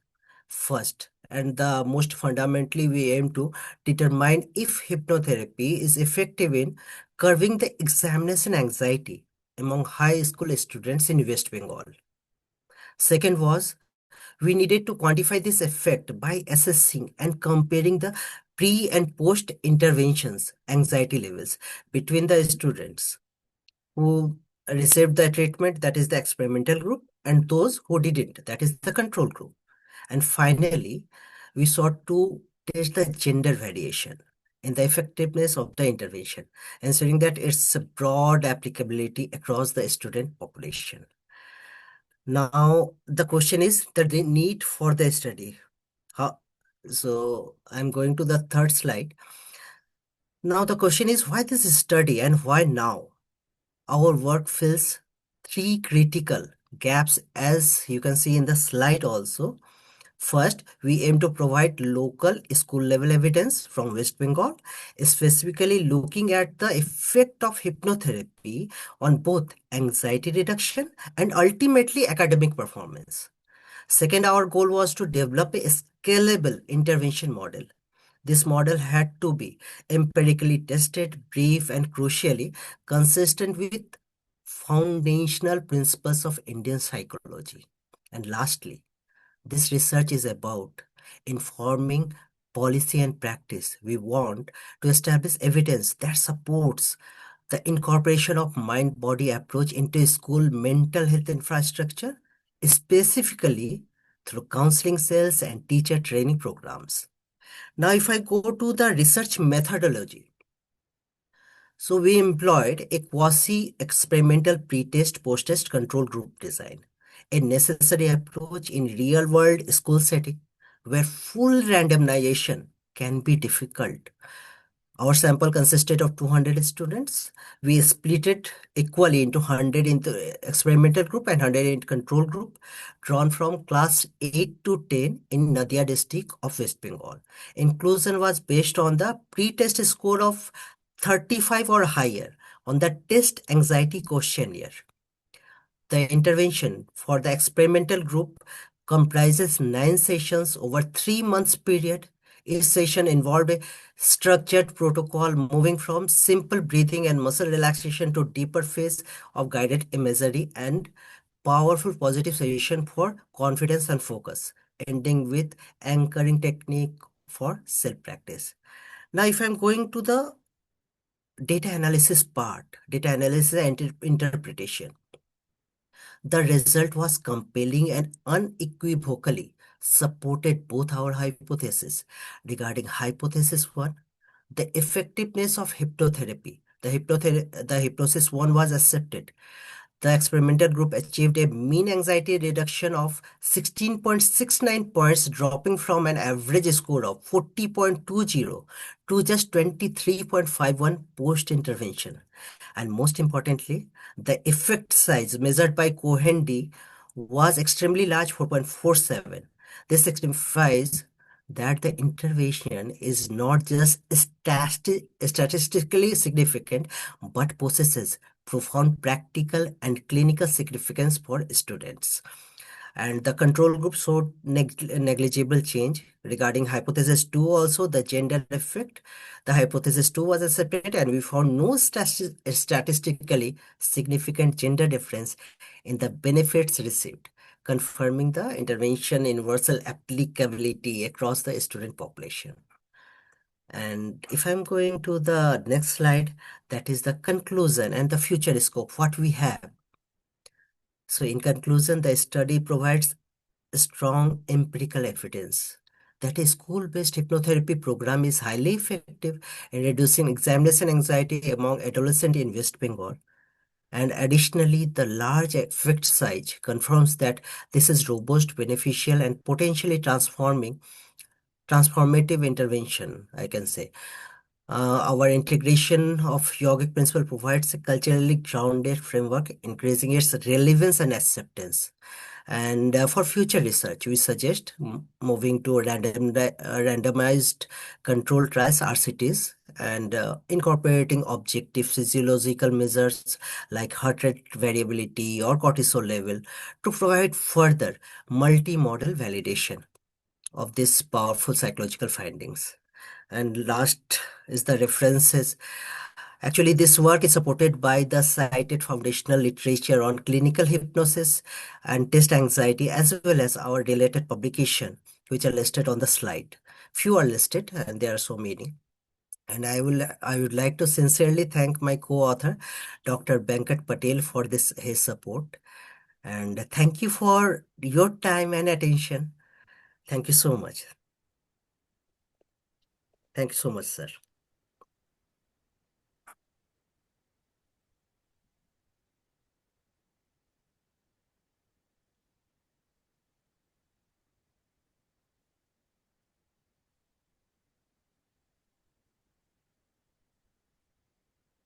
I'm done.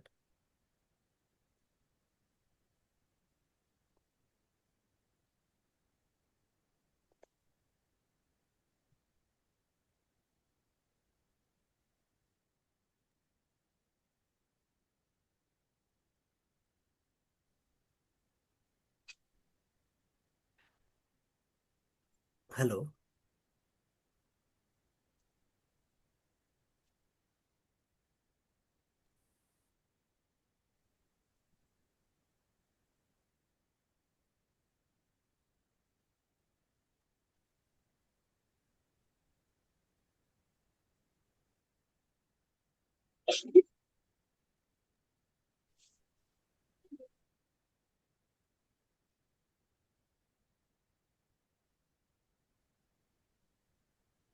Hello.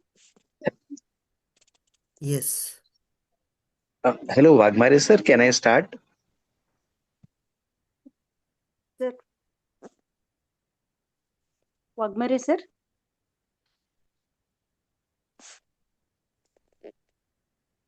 Yes, sir. Please continue.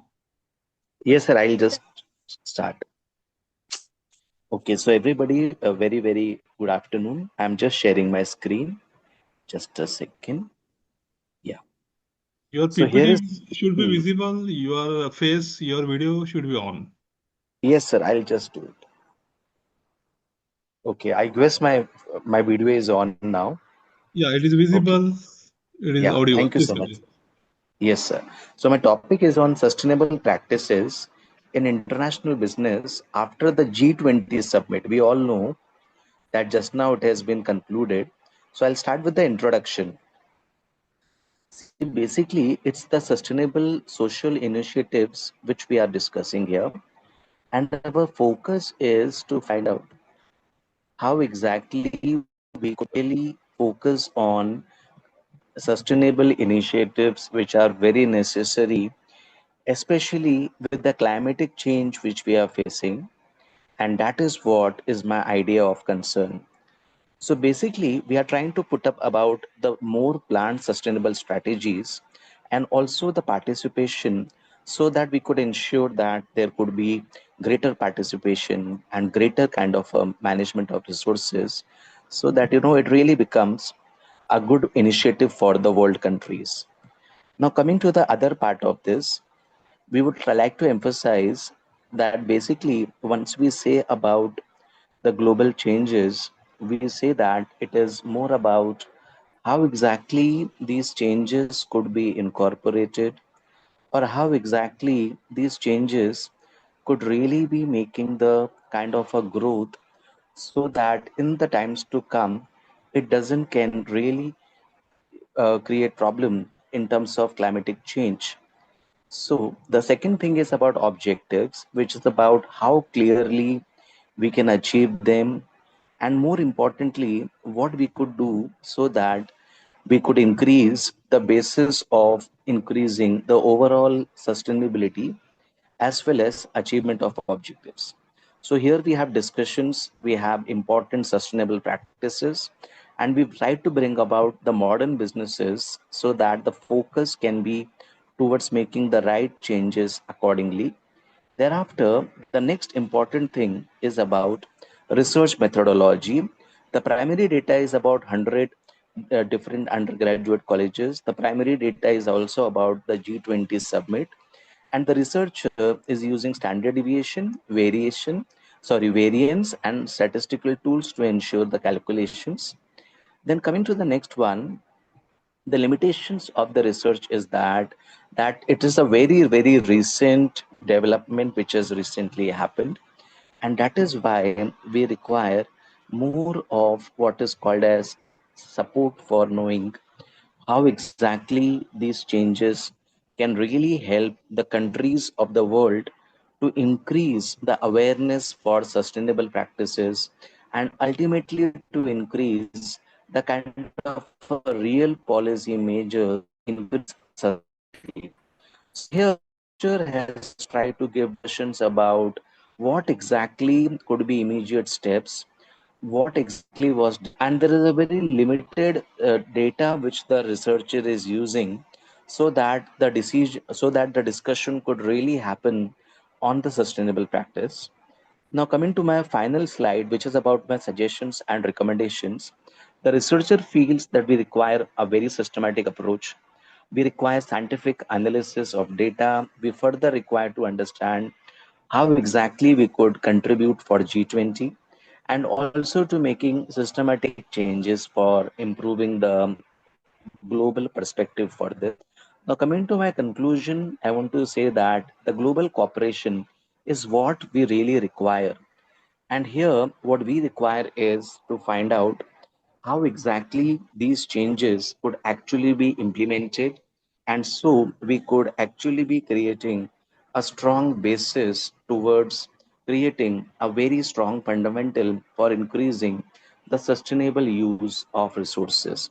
So with this, I conclude my presentation. Thank you so much to all. Thank you so much. Sir, namaste, sir. Wagmare, sir. Sir, namaste, Yes. sir. Yes, Sir, can I madam, please present my continue. paper? Yes, Please sir. continue. Thank you, sir. Sir, I have sent my PPTs to mail and even to your WhatsApp group, sir. Can you present my PPT, sir? Do you want to upload your PPT? You want to say? Yeah, sir. Yeah, sir. I want to upload from your side, sir. You skip this turn. Yes, I'm sir. uploading, downloading your PPT from my email. Yes, sir. Skip this turn and give this turn to Sarika Chhabria. Sir. Yes, sir. Sarika Chhabria, please continue. Yes, sir. Thank you so much, sir. Sir, I would like to present along with my third year student, Ms. Bhavani, and Please continue. she's uploading the presentation. Bhavani? Yes, ma'am, doing. Yeah, sure.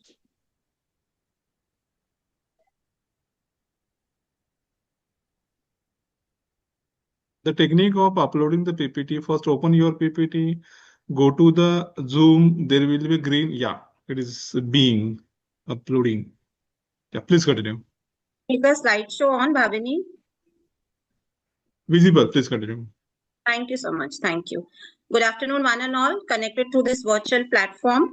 Dr. Sarika Chhabria Talreja and Ms. Bhavani this side, presenting our research work carried out under the UG research program of our department in CHM College. The title of our presentation is A Comparative Study of the Conventional and Microwave-Assisted Solvent-Free Synthesis of Shift Bases. Next slide, please. Let's begin with the introduction.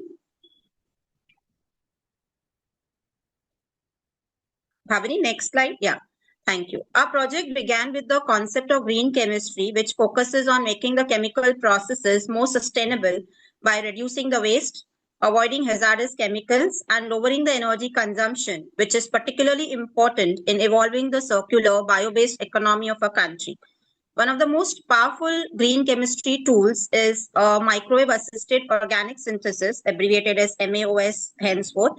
Now, unlike this conventional slow external heating, which we normally apply, microwaves provide a rapid and uniform internal heating, drastically reducing the reaction time and improving the efficiency. Now, what we did in this project was we applied this MAOS to synthesize the shift bases. Now, these shift bases are nothing but the imine compounds formed by condensing a primary amine with an aldehyde. So we can play around with variety of primary amines and variety of aldehydes. So here we are presenting two of the products that we prepared. Now, these shift bases have widespread roles in dyes, pigments, catalysts, coordination chemistry, and various biologically active compounds. For presenting the next body of the text, for the body of the text, I request Bhavani to chip in. Over to you, Bhavani.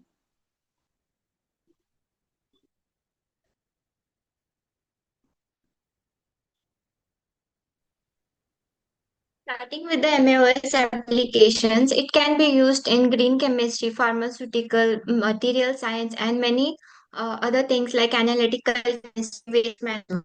MAOS means micro assisted synthesis, as it is known, is very useful to decrease the reaction time. Similarly, shift basis also has applications like dyes, pigments. It is also used in medicinal chemistry, antibacterial, antifungal, anti-cancer, antiviral properties. It's used in industrial uses, coordination chemistry. Now, coming to the aim, our aim was to basically explore the microwave synthesis, which with the help of green chemistry. And for green chemistry, we have used the micro assisted synthesis for conventional methods. Our objectives included MAOS and to optimize the maximum yield, and then recrystallizing the product and finding the melting point. The melting point gives the purity of the reaction and also characterization. Moving to the materials and methods, we have basically used an aldehyde and amines. The aldehyde is benzaldehyde and the amines are aniline and M-nitroaniline. Along with the clove as a natural catalyst, which is basically a greener catalyst, and we haven't used any solvent, sticking to our green principle. Now, these were irradiated and these were irradiated and the reactants were carried under optimized time and power. These were isolated, filtered, purified, and melting point was carried. Next is These are the two reactions with the reactants as benzaldehyde and aniline and M-nitroaniline as the amines with L and the products as mentioned earlier. These were the results with a melting point 38 and 75 and a high percentage yield of 60% and 50%. This difference in the percentage is due to the nucleophilicity. Because of the electron withdrawing group, the first product shows higher yield while the second gives a comparatively lower yield. The sharp and consistent melting point shows the purity. Next is the conclusion that MOS techniques are basically rapid, eco-friendly and are used for the shift-based synthesis for our project. The scheme 1 and scheme 2 gives improved and reduced yield, showing that it doesn't only depend on the microwave but also depends on the chemical reactions. So the overall reaction was effective, efficient and was influenced by group. This is a comparative study between conventional synthesis and microwave synthesis. As you can see, the conventional synthesis takes a longer time and gives a moderate to good yield, and the energy long heating is required, and it does not always follow the green chemistry principles. But microwave synthesis is very sustainable and is now basically used in many research programs because of its sustainability. So these are the references, and we are concluding with the site. Thank you. Thank you so much. Excuse me, Thanks, sir. everyone. Good afternoon. Should I start my PPT? Myself, Vivek Pahwa.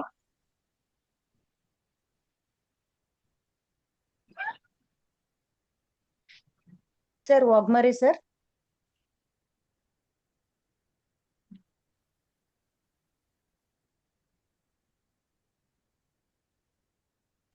Yeah, thank you, sir. This is Dr. Bhima Bai, Assistant Professor from Karnataka State Law University, Hubballi. I am presenting my paper on law relating to groundwater recharge in India. Sir, please, next slide, sir. If I want to introduce as we all know, water is very important and essential for human survival purpose, and without water, no one can survive on this earth. Especially water is required for agricultural and economic development purpose, and because of that, because of this reason, water seems to be very important, and the same thing has been listed in state list, that is in part 2, and state is having a power to enact a legislation for the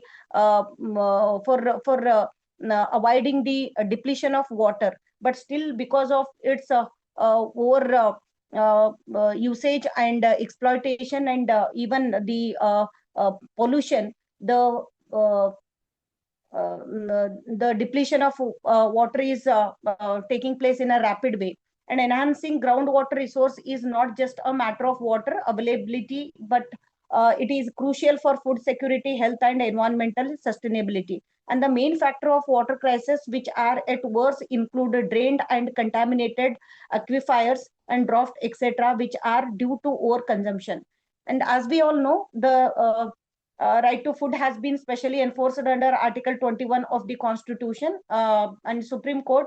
In many cases, it has been held that the safe and clean water is the fundamental right of every citizen of this country. And the state government are responsible for enhancing laws and regulations concerning the groundwater use and recharge. The Supreme Court in many cases held that the right to life includes the right to water, clean water and sustainable environment resources, which extends to groundwater. And groundwater is vital source for India, which providing nearly 60% of the total irrigation and 85% of rural drinking water needs. However, despite of significance, groundwater resources in India are facing severe pressure due to the over extraction and pollution and even poor management. And the objectives of my study are to get a clear understanding about the need and importance of groundwater management in India, and to know about groundwater contamination and its ill effects, and to analyze the laws relating to groundwater management in India, and also to identify a better mechanism to treat groundwater contamination. Now let us have a look on the reasons for depletion of groundwater in India. Over extraction of groundwater for agricultural purpose and inefficient irrigation practices, lack of groundwater regulations, and urbanization and population growth, climate change and erratic rainfall, and even the deforestation and land use changes, and the many other reasons which are depleting the groundwater. And now we will have a look on effective method for addressing the crisis of depletion of groundwater. The main effective method is enacting new legislations in the field of the water to avoid the excess use of groundwater, and efficient irrigation techniques can also be the good solution for finding out the solution for depletion of groundwater, and crop pattern, public awareness, rainwater harvesting, and technological innovations. These are the few methods through which one can address the crisis for depletion of groundwater. Now, let us have a look on the main part, that is law relating to groundwater recharge in India. As we all know, Article 21 is main, and which is relating to right to life. And in many cases, the Supreme Court held that the water is a part of fundamental right, and getting clean water and safe water is the right of everyone of this country. And legal instruments, other legal instruments that are that are having their own limitations, with their limitations. One is the Indian Easement Act, which is also providing a facility to the landholder to treat the groundwater as their own property. And apart from that, the Environmental Protection Act is there, Water Prevention and Control Pollution Act is there, Model of Groundwater Bill is there, which is yet to take shape of act, and groundwater management and regulation guidelines are there, which has been introduced by the central government, and other acts which has been enacted by the other states, because since this water is a state, the state list, the resource. So because of that reason, many states, they are already enacted. Say for example, Tamil Nadu, Andhra Pradesh, Kerala, they had enacted their own laws to avoid the excess usage of this groundwater. And certain of the judicial pronouncement have introduced many doctrines in relation to water. The first one is water has been considered as a public trust, public the property. So because of that reason, Supreme Court in MC Mahata versus Kamal Nath, it has been said that the water is a natural resources, and it is a property of the public. So state has to take a responsibility in regulating this particular resource. And in Vellore Citizen Welfare Forum versus Union of India, in this case, the Supreme Court held that it has introduced another doctrine called precautionary principle, and even the polluter pay principle. And in Delhi water supply and sewage disposal undertaking, the Supreme Court held that the drinking water is a fundamental right. And apart from that, in MC Mehta versus Union of India, the Supreme Court again directed the implementation of rainwater harvesting in Delhi buildings. So with this, I would like to conclude my paper by saying that the constitutional principles and environmental law provide a basis for the conservation and sustainable utilization of water resources in India. But the absence of unified and unenforceable national law, along with the weak state level implementation, has allowed unsustainable exploitation. With this, I would like to conclude my paper by thanking the organizers. Thank you, sir. Thank you so much. So should I start? Myself, Vivek Pawar. Vivek, sir, please continue. Upload your Okay, paper. sir. Okay, thank you, sir.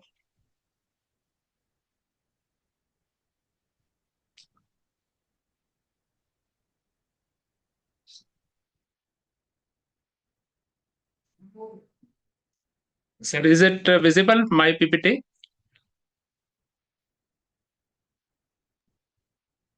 Sir, visible. Am I audible? Okay, sir. Thank you. Myself, Vivek Pava, PhD research scholar from Manipur International University and Care, Mount Abu, and my guide is Dr. Mallikarjun.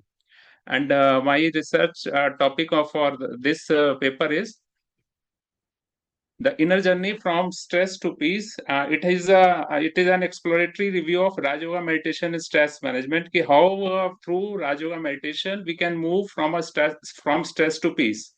And I studied, explored various literature available in the internet and otherwise on Raj Yoga meditation, stress management. And what I found, I'm just trying to explain it. We all know stress is these days is a universal problem being faced by each and everyone, from a student to a professional or to a working woman to housewife. So stress has become a very common problem these days, and therefore there is a rising interest now how to beat this stress from through various channels. And we found that Raj Yoga meditation is a very unique tool which can be used to beat the stress, and it is a holistic, non-ritualistic practice without requiring any physical posture. So accordingly, purpose of the study was to explore existing literature I stated earlier on Raj Yoga and stress management, and to identify common psychological benefits that can be had from Raj Yoga meditation, practice of Raj Yoga meditation, as well as to highlight the gaps for future research.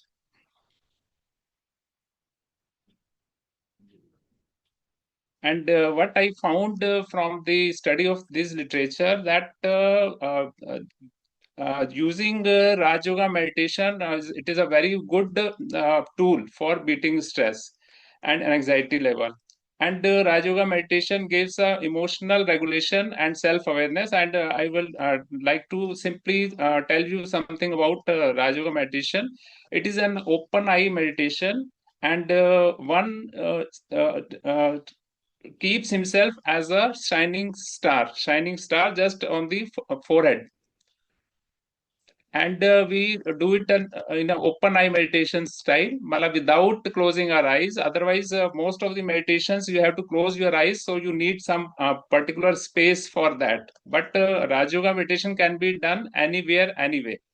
Just you have to focus on your forehead, and then you start communing with the supreme soul of energy, that is we call God Shiva. So his God Shiva is the supreme soul of energy source, and we just draw energy from supreme source to re-energize ourselves and keep ourselves peaceful. So it was found that it is a positive impact on physiological well-being also, because when stress is beaten, our physiological and physical fitness also remains good, and it gives us strength to our inner peace and resilience.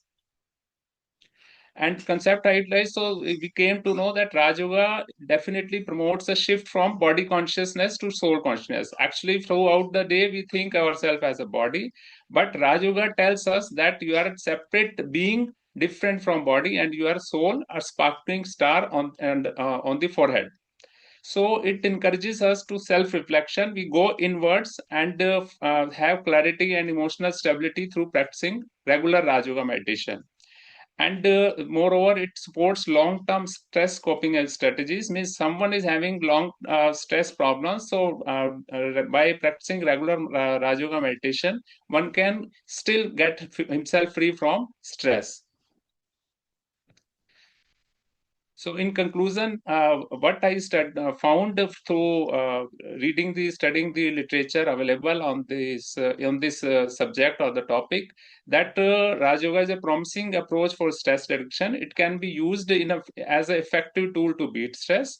And the literature is that supports its role in promoting peace and well-being. One can have lasting peace as well as well-being through Raj Yoga meditation.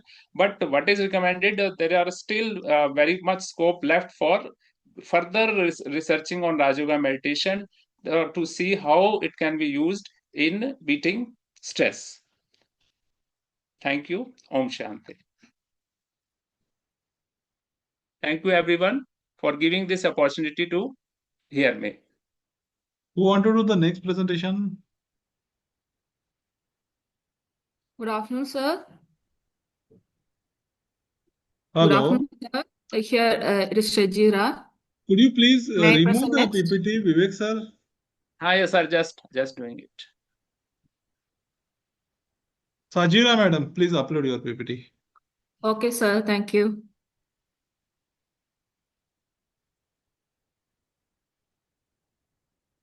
Have uploaded. Sir, your PPT, yes. Yes. Sajira madam, Yes. please upload. Yes. Yeah.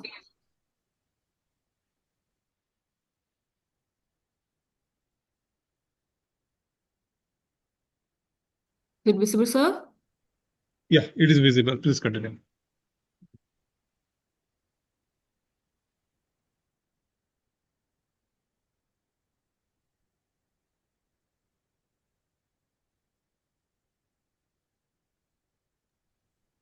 It is visible. Please continue.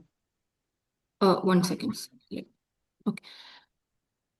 Good afternoon, everyone. My name is Shajira. I'm a research scholar from Desh Bhagat University, Punjab. So my topic for today's presentation, it is a review paper on the importance of leveraging artificial intelligence in the upcoming teaching learning environment, its prospects and the challenges. So in a nutshell, it is its focus. The topic's focus is on balance the AI, enhance the ESL pedagogy along with the clear policies and structured implementation. So considering the time constraint, here I will try to make my presentation crisp and to the point, sir. So to give an overview, we can see that artificial intelligence, AI, is transforming industries globally. But in education, we can see that its adoption has been slower compared to the other industries and other field. It is slowly gaining momentum now, but still the full potential of the AI is yet to be explored. So this presentation explores AI's impact on English as a second language teaching and learning, ESL teaching and learning. So we can see that AI is revolutionizing healthcare, business, transportation, and media. In in education, AI supports grading, tutoring, and personalized learning and all, especially when it is on online platform only, not in the classroom. So we are discussing how we can incorporate AI in the classroom teaching and learning. There are so many tools like ChatGPT, Duolingo, so many AI tools are present in today's world, which we can use for personalization, simulation in real classroom conversations. We can see how important, how useful AI in education, which all are currently available. We can use AI for administrative uses, for taking attendance, grading, resource management. Pedagogically thinking, we can use AI for adaptive learning, tutoring systems, and feedback tools. There are so many tools, AI tools available now. Examples are ChatGPT, Grammarly, Duolingo, Khan Academy. Duolingo we can use for language lessons, especially when we are teaching English as a second language in English labs. We can take students to the lab and use Duolingo for language lessons. There is Khan Academy. It will adjust math problem to individual students' capacity. Smart spans are there to adjust maths and science lessons to each individual's capacity. There is a Dream Box that also is focused in maths and science. There are many intelligent tutoring machines named Scholar, which is available from 1970s itself. Y for physics. Scholar is especially for geography. Y, WHY, is for teaching the subjects physics. It is available from 1974 itself. Sophie is there to teach electronics and guide on is for medicine, especially on medicine field. There are so many automated grading machines. Examples are Moodle for quiz, Intellimetrics, Stack, Alex, etc.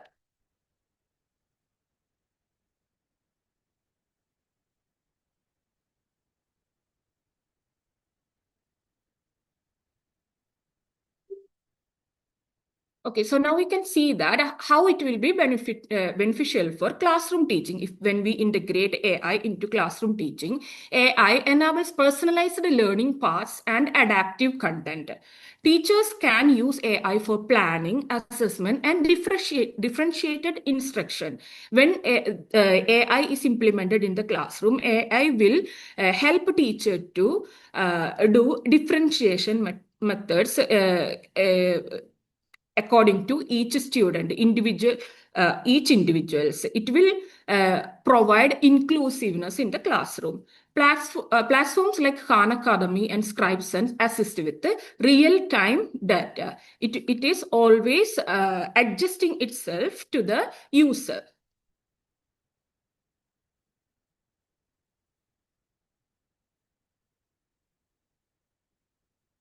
So what all are the challenges in implementation? Digital divide. Of course, we can see that it is needed a lot of technology in implementing AI in education. So this might not be available.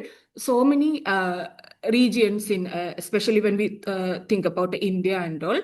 So there will be digital divide, unequal access to devices and internet. And other point, it is over reliance on automation may reduce human interaction. If teachers are going to over rely on this AI automation, their interference, their interaction will be reduced. Ethical issues are there, which is very important. The first thing we will be thinking about, we will be taking care of should be ethical issues. Privacy, surveillance, algorithmic biases will be there. So we have to make more studies about ethical issues. The process should start with making policies and procedures regarding ethical issues. And we need teachers training for this policy guidance. Not only the training for teachers, there should be a training or awareness for the students also for the ethical use of AI. And how we can use AI in ESL teaching. There are some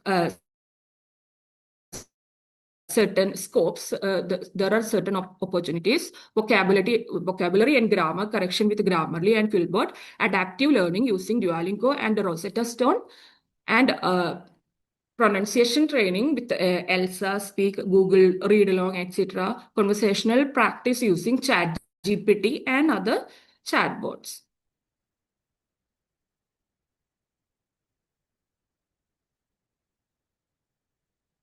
So how it will benefit teachers?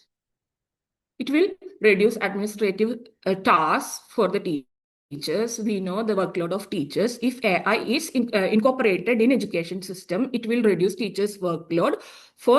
It will reduce administrative task and grading load, and it will enable better data-driven planning and lesson design. Teachers will get more time for lesson planning and implementing in the classroom. Teachers will get more time for their creativity, pedagogical alignments, and also pedagogical, making more pedagogical strategies and techniques. Supports differentiated instruction of diverse learners. It will always support differentiation and inclusiveness in the classroom. So how it will benefit students? Personalized and engaging learning experience. Students will get a personalized and engaging learning experience by doing gamification and all, students will be more motivated to take part in the classroom activities. Gamifications, kids always love to do games. So through the games, when we teach English language with more techniques, they will be more motivated. There will be more involved in the classroom activities, and they will get personalized tools also to study. Instant feedback enhances motivation and confidence. They will get instant feedback if we use AI in the classroom. They don't need to wait for getting feedback. According to their getting feedback, they will be improved to the next task. They will learn more and they will be motivated to improve for the next task. Accessibility of ESL learners and students with disabilities. As I mentioned before, the inclusiveness in the classroom will be enhanced. That will give even chance for the students with the disabilities and other students all are coming under the same umbrella. Classroom dynamics and equity, how it will affect the classroom dynamics. Teachers become facilitators and mentors. AI promotes inclusivity when access is equitable. We have to make sure the access is equitable for all the students in the classroom. Address the digital divide. Of course, we have to address the digital divide first. If we are ensuring we have addressed the digital divide, fairness and opportunity will be enhanced. Some pros are there. If we do the critical analysis, efficiency, personalization, scalability will be enhanced. At the same time, the cons is over dependence of AI, creativity. It may cause creativity loss, but we have to be making policies and procedures according to keeping that in mind. It should not affect the creativity loss among students. Privacy risks are there, so the privacy concerns should be overlooked. AI must be seen as a supportive tool. That is a very prominent point. It should not be a replacement for teachers. AI must be used as a supportive tool. It should be a tool in the hands of a teacher, not a replacement for a teacher. So for the conclusion, AI has strong potential to enhance ESL education through personalization and accessibility. Teachers must be trained to integrate AI effectively and ethically. AI should complement, not replace human teaching. So future directions, develop ethical frameworks and AI literacy training, invest in infrastructure to close digital gaps, promote hybrid human AI classrooms for inclusive adaptive learning. So the focus is on balanced AI enhanced ESL pedagogy along with clear policies and structured implementation. So these all are the references. Thank you so much. Thank you, sir. Thank you. Who want to do the next presentation? Mahinder Singh. Mahinder Singh. Mahinder Singh. Yeah, it is registered. Okay. Please continue, sir. Thank you, sir. Do you want to do the oral presentation or you are going to upload your PPT? Through PPT, sir. Please upload your PPT. Sir. Sir, is it visible, PPT? Yeah, it is visible. Please continue, sir. Sir.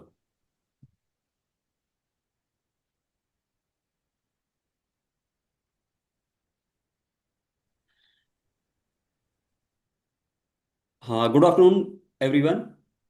Myself, Mahinder Singh, PhD scholar from Manipur International University and CARE, Mount Abu, Rajasthan, India. Today, I will be presenting a conceptual paper on soul sustenance through Raj Yoga meditation, reconnecting the inner self and lasting peace.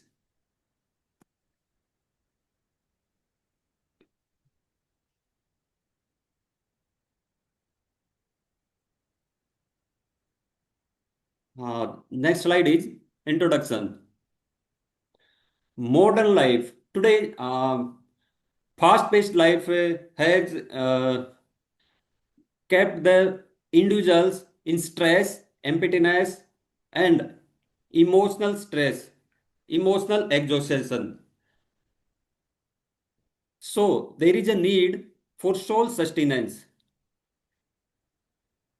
The soul sustenance, this brings the need for soul sustenance, nourishing the spiritual aspect of our being. Raj Yoga meditation offers a practical and simple technique to reconnect with the supreme source of peace and regain emotional stability. Research also supports that meditation enhances mental well-being and reduces stress. Concept and theory.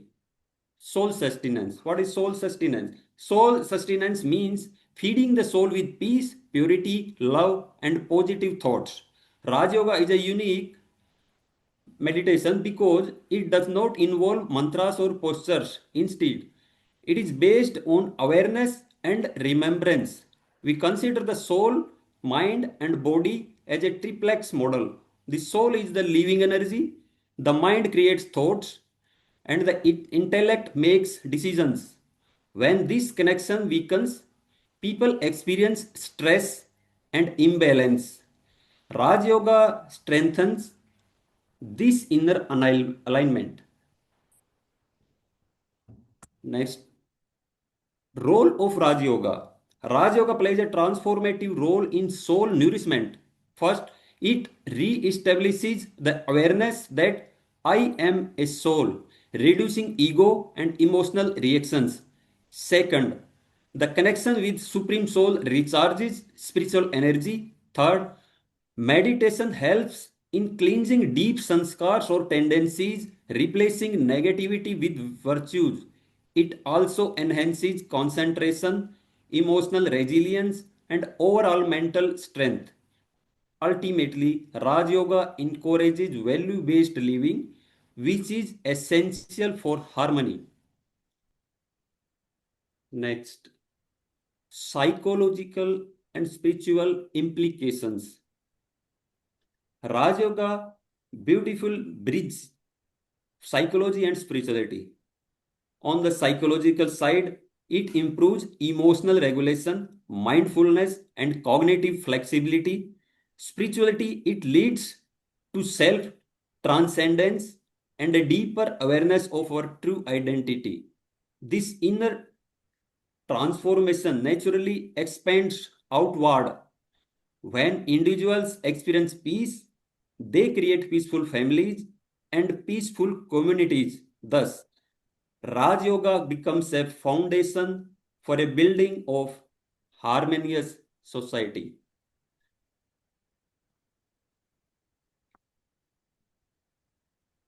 In conclusion, soul sustenance is vital for today's fast-paced world. Raj Yoga meditation provides a powerful method to maintain inner strength, clarity, and peace. It is universal, simple, and applicable to people from all backgrounds. When individuals practice Raj Yoga, they radiate positive vibrations that contribute to a peaceful society. Thank you for your attention. Please. Thank you, sir. Hello, हो गया sir आपका? हो गया sir. PPT remove कर लेना आपका. Who want to do next presentation? So I am to present Nabarun Chakravarti. What is the good name? Nabarun Chakravarti. Nabarun Chakravarti. Are you belongs to the Scopus? I have registered for this seminar. No. You are on to publication in Scopus or peer review? Yes, Scopus. Scopus. Sir, please continue, sir. Okay. Thank you, sir. Are you oral presentation, delivering the oral presentation or PPT? No, I am presenting the PPT. Okay, please continue, sir. Is it visible? Yeah, it is universal of 202440. Yeah. Right, sir. So, sir, actually, my research topic is the transformation of Indian education system through technology and innovation in the coming decades. So, as a part of my research topic, I'm going to present on a predictive study of technology-mediated higher education transformation. So, I'm a research scholar from Asian International University, Manipur. The subtitle of my presentation is a rethinking of role of AG in the age of AI and sustainability. I think it is not slide share is. It is 1 minute, sir.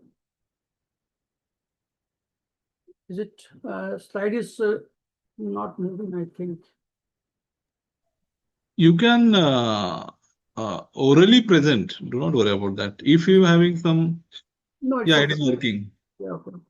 Now the content is the introduction and the core challenges, the predicted university model, then the strategic challenges, the AI-driven personalizations mandate. The 4 is the strategic challenges to industry demand for ESG native skills. 5 is the strategic challenges, the rise of the modular credentials. 6 is the methodology, the foresight approach. 7 is the strategic recommendations for stakeholders. 8 is the conclusion, the shift from institution to ecosystem. Number 1, the introduction of the core challenges, the dual forces of change. The core challenge is that the present educational models are often behind the requirements of a digitally driven, environmentally friendly business landscapes. So there are 2 phases. One is the first digitization of the industry, which is especially due to the artificial intelligence and big data. Number 2 is urgent need for ecological sustainability, which is incorporating ESG, environmental, social, and governance principle. Next is the predictive university model, the future state, the key prediction for 2040. So there are 3 components. One is the learning environment, the rise of highly personalized and adaptive learning through the use of AI. It's a credential significant move towards the stackable micro-credentials. And next is the curriculum, compulsory incorporation of sustainable business practices and ESG principles in all basic sources. Survival metric is institutional existence will be determined by agility, digital literacy, and accountability to society.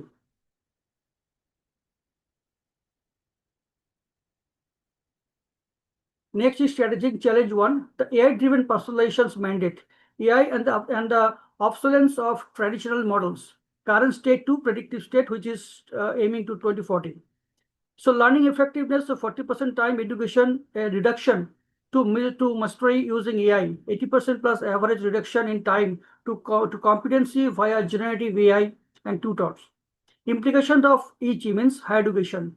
The traditional semester courses credit models become obsolete, replaced by the competency-based learning CVL units verified by AI-driven skills mapping algorithms. Faculty role evolution shift from information transformation to high-touch mentorship, ethical digital literacy coaching, and complex problem framing. Next is a strategic challenge, industry demand for ESG native skills. ESG as a core, not an elective. Market driver. So global commitment to net zero targets and mandates like the use corporate sustainability reporting directive, CSRD. So data point 2040. So global sustainable investing assets are projected to exceed $50 trillion, driving demands for ESG data analysts and green finance specialists. Implication for curriculum. ESG must transmissions from an elective seminar to a core interdisciplinary module. Universities must offer stackable credentials in quantitative ESG metrics, climate risk modeling, and carbon accounting. So requires a technical pedagogical change towards applied data science using real world environmental and social data. Next is strategic challenge 3, the rise of modular credentials, the unbundling of the traditional degree. So market trend, accelerated half-life of professional knowledge requires quicker, more variable reskilling and upskilling. So data point 2025, 60% of employees report valuing micro credentials when hiring. Implications for university structure. Universities must adopt blockchain verified digital credentials, that is open badges. Students must be able to stack credits from multiple institutions and providers into a customized degree portfolio. Shift to an always on service model, creating to learners throughout their 40-year career. Next is methodology, the foresight approach. Predict in 2040 mixed method foresights. Phase 1, qualitative exploration, Delphi and interviews. Method 3-round Delphi study with global HE leaders, CTOs, and policymakers. Purpose to create initial scenarios and establish to the University of 2040 boundaries.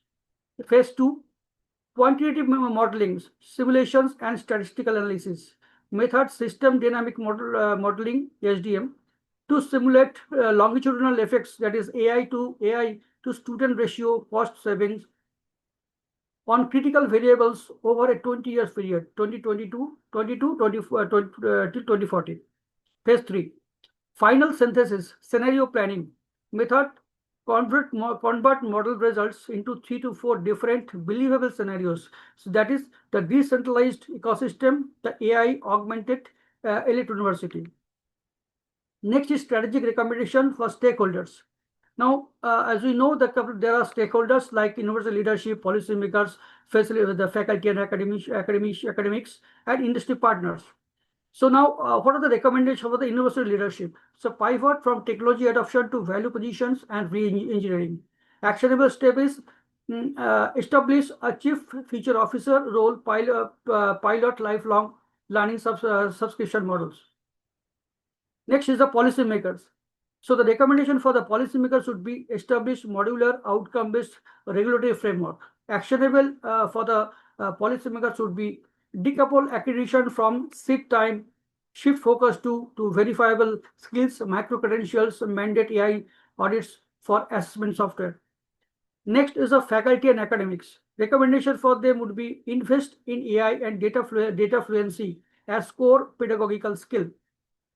Actionable for them would be integrate data ethics, adopt and prompt engineering into PhD training mandate development in adaptive learning system design. Next stakeholder would be industry partners. The recommendation for them would be shift hiring from degree verification to skill vetting. Actionable step would be develop industry validated micro credentials in partnership with university. Conclusion. The shift from institution to ecosystem of fundamental re-engineering, not just digitization. The core transformation is that the University of 2040 must become a learning ecosystem, value shift from owned content to validated result, and a fair management of the learning process. The upgraded human element faculty are not obsolete, so they are upgraded to ethical stewards, intellectual mentors, and creators of AI-resistant curricula. The future focus, development of distinctly human skills, critical synthesis, complex judgment, creativity, and moral reasoning. Thank you so much for giving me an opportunity to present in front of all of you. Thank you for your time and patient hearing. Thank you, Bhagwan sir.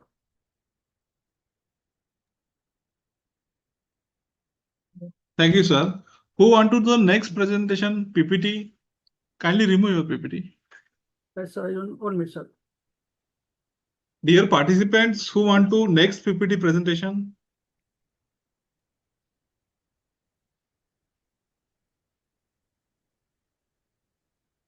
First call. Who want to do the next PPT presentation? Hello, sir. Good afternoon. Your good name? Sir, Miss Ekta Patel. एकता पटेल, या registration हो गया आपका? Okay. Sir, can I present? Yes. Are you delivering orally PPT or uploading the PPT? Sharing my screen. PPT आपके पास है? Upload कर लेना. Please continue.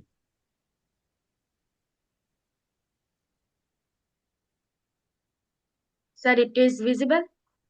Yeah. Okay. Good afternoon, everyone. My name is Ekta Patel. Today I am going to present a topic on changing dimensions of CSR in the Indian IT sector, a study of trend, systems and strategies shifts. In 2013, India enacted the Companies Act, which made CSR not just voluntarily philanthropy but a mandatory 2% of corporate profits for eligible companies. This legislation created one of the world's largest structured CSR ecosystems, making CSR essential to corporate governance and accountability. The study focused on examination of CSR fund allocation and expenditure across 5 major Indian IT companies from financial year 2019-20 to 2023-24. The study used quantitative and comparative methods, including weighted average and longitudinal analysis, to assess sectorial distribution, geographical concentration, and implementation methodology. The key finding reveals significant difference in CSR approaches, with some companies indicate that some companies maintaining traditional philanthropic model while others integrate programs with core business competencies. The key areas includes rural development, digital inclusion, healthcare, and most importantly, education and environmental sustainabilities. Moving towards the literature reviews, the studies collectively shows that CSR in the IT sector is increasingly technology driven, innovation focused, and aligned with sustainable development goals rather than purely philanthropic. This context informs our analysis of the trend stability and strategic shift. Moving towards the research methodology, the research objectives are to examine the trend and pattern of CSR spending among selected IT companies from 2019-20 to 2023-24. Next, to analyze the interior correlation of CSR expenditure to determine the stability and degree of consistency in CSR priorities. Next, to assess whether CSR spending significantly differs among selected IT companies. Next, to evaluate the shift from emergency-oriented CSR spending, including healthcare and welfare, to sustainable sectors. We have selected 5 IT companies, that is Wipro Limited, TCS Limited, Tech Mahindra Limited, Info Edge India Limited, and Infosys Limited, covering the period of 5 years from 2019-20 to 2023-24. The data is collected from the company's report, CSR report, Ministry of Corporate Affairs database, includes the statistical analysis, that is trend analysis, ANOVA, and correlation analysis. The hypothesis is based on testing the significant differences between the CSR expenditure among the selected IT companies. As we seen in the screen, that the trend analysis shows, according to the trend analysis, we have seen that TCS leads the maximum total average expenditure per project, and the Wipro and Tech Mahindra shows moderate commitment, while Info Edge pursues the scale initiative across 128 projects. Next, towards the data analysis regarding statistical analysis result, the ANOVA confirms significant variance in CSR spending across companies, rejecting the null hypothesis of equal spending patterns. The correlation analysis reveals strong consistency between the 5 years, between 2020 to 23 to 2023-24, indicating the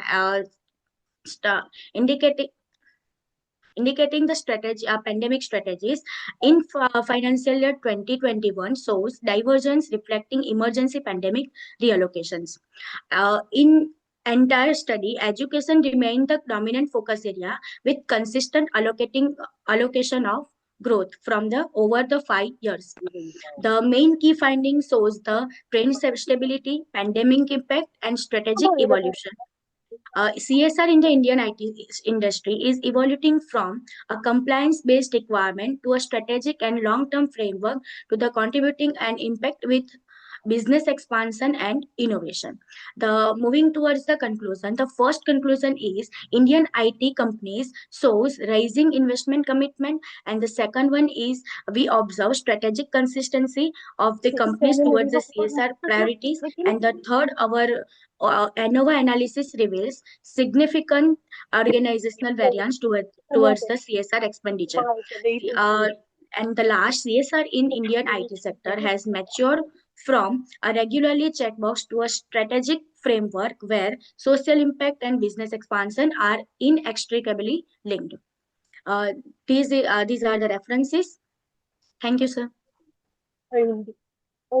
mushroom project हा mushroom project अगं माझं लेकरू mushroom खाली एवढ्या डोक्याला बांधलेलं का Thank you so much, sir.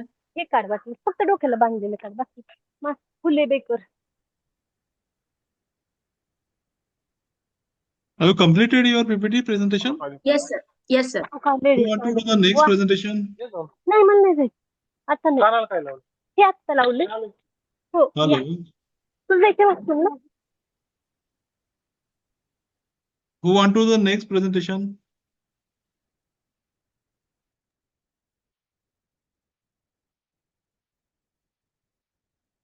Hello, किसको प्रेजेंटेशन करना है क्या?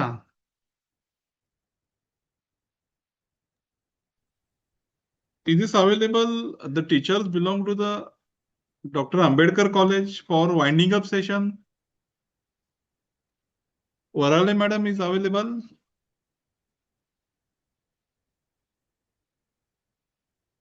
Yes, sir. Gavai sir is available. Sir, Gavai sir बोलतो है. हाँ, Gavai sir, as per your permission and Wadala madam's permission, may I winding up the international conference? I think there is no one presentation now. Yeah, it is a close. It is already the participants have presented their PPT. Could you share the final winding up Just wait. concluded?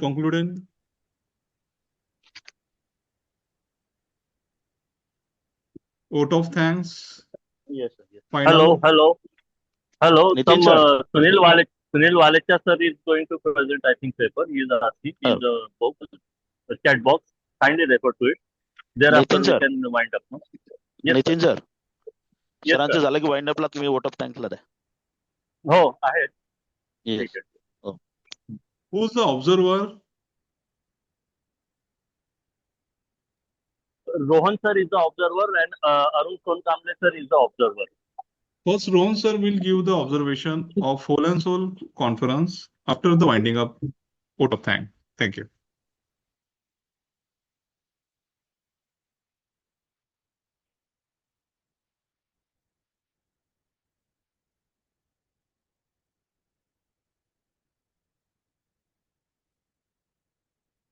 Rohan sir.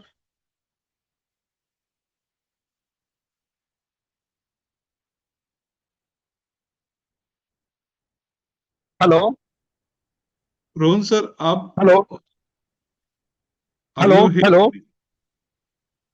Are you hearing No, me sir, properly? just I resume within 2 minutes, sir. 2 minutes. Okay. I have.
अभी बोलो.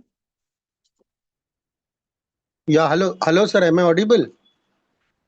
Yes, audible. Share screen. I'll be sharing my screen. Just a second, sir. Do you want to PPT present? Yes, I want to present, but my now laptop is not working. I'm doing it through my phone.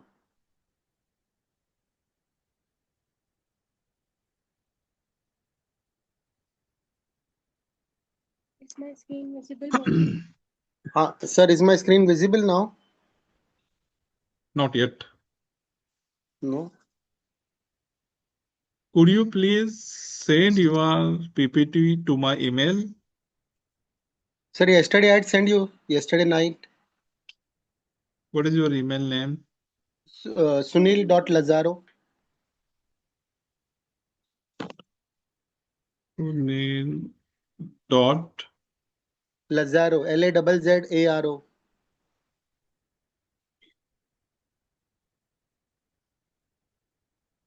You have not shared the PPT.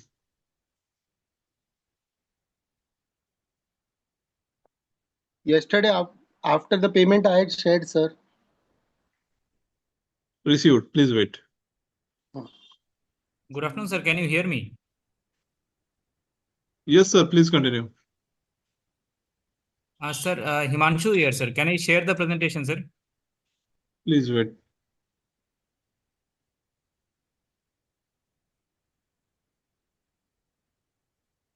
Sindhi entrepreneur. Yes, sir.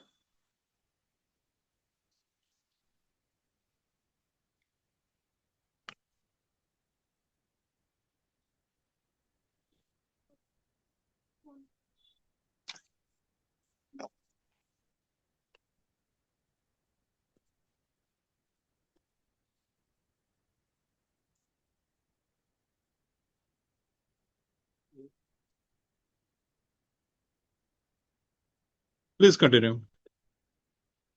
Yes, sir.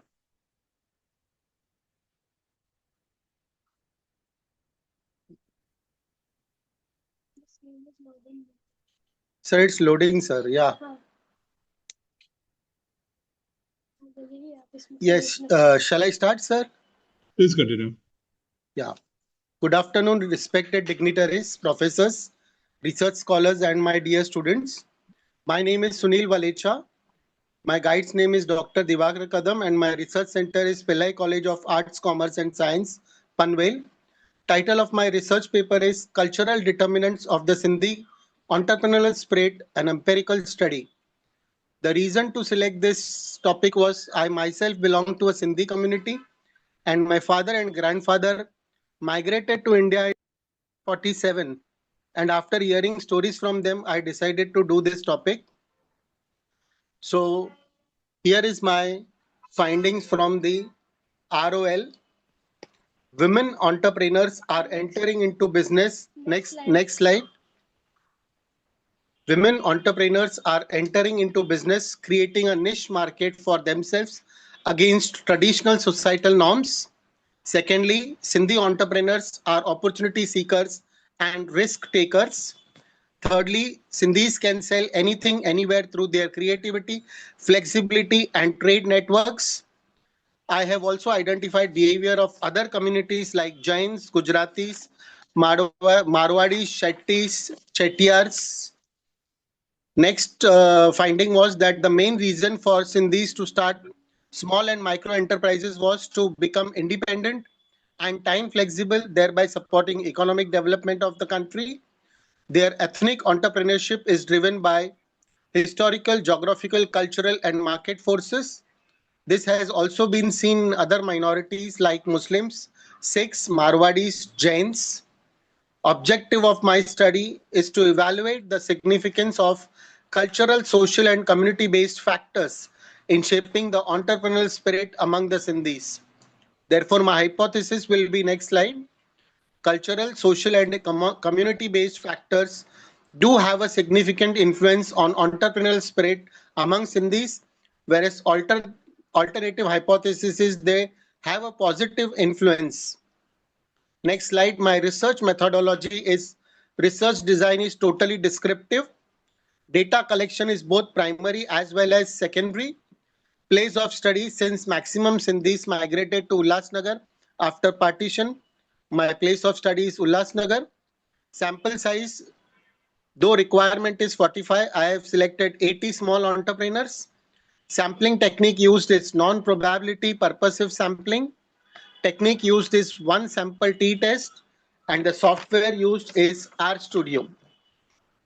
After collecting the data on a Likert scale, and then I have analyzed and interpreted is that the cultural developments of the Sindhi entrepreneur spirit have p-values greater than 0, p-value less than 0.05, and mean value greater than 3, indicating that we reject the null hypothesis and accept the alternate hypothesis that there is a positive significant influence on the entrepreneurial spirit among Sindhis. Next, finally, I would like to conclude that Sindhi entrepreneurship is shaped by their strong cultural, social, community roots, traditional heritage, family support, trust-based community networks, early exposure to business, community role models, financial discipline, business skills passed through generations, traditional values and modern methods together have been balanced, and strong openness to global business opportunities. So my finally suggestion to Sindhi communities would be to organize mentorship programs where experienced entrepreneurships will pass on their knowledge to younger aspirants. Also organize financial literacy programs, enhance collective forums, business associations, and diaspora networks to promote trade, investment, and foster entrepreneurship between host and home countries. Last but not the least, to record and present Sindhi entrepreneurial stories to inspire young aspirants to contribute to entrepreneurial tradition in the community. That's all, sir. Thank you. Thank you. Thank you. Who want to do the next presentation? Good afternoon, sir. Himanshu here. Can I present the paper, sir? Please upload your PPT. Sure, sir. Sure, sir.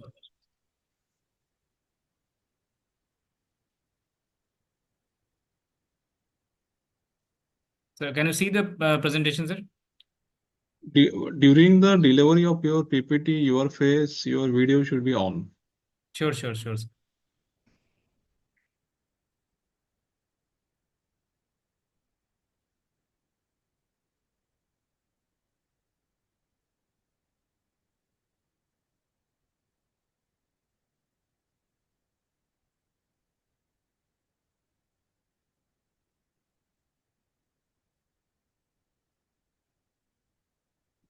Full name, Himanshu?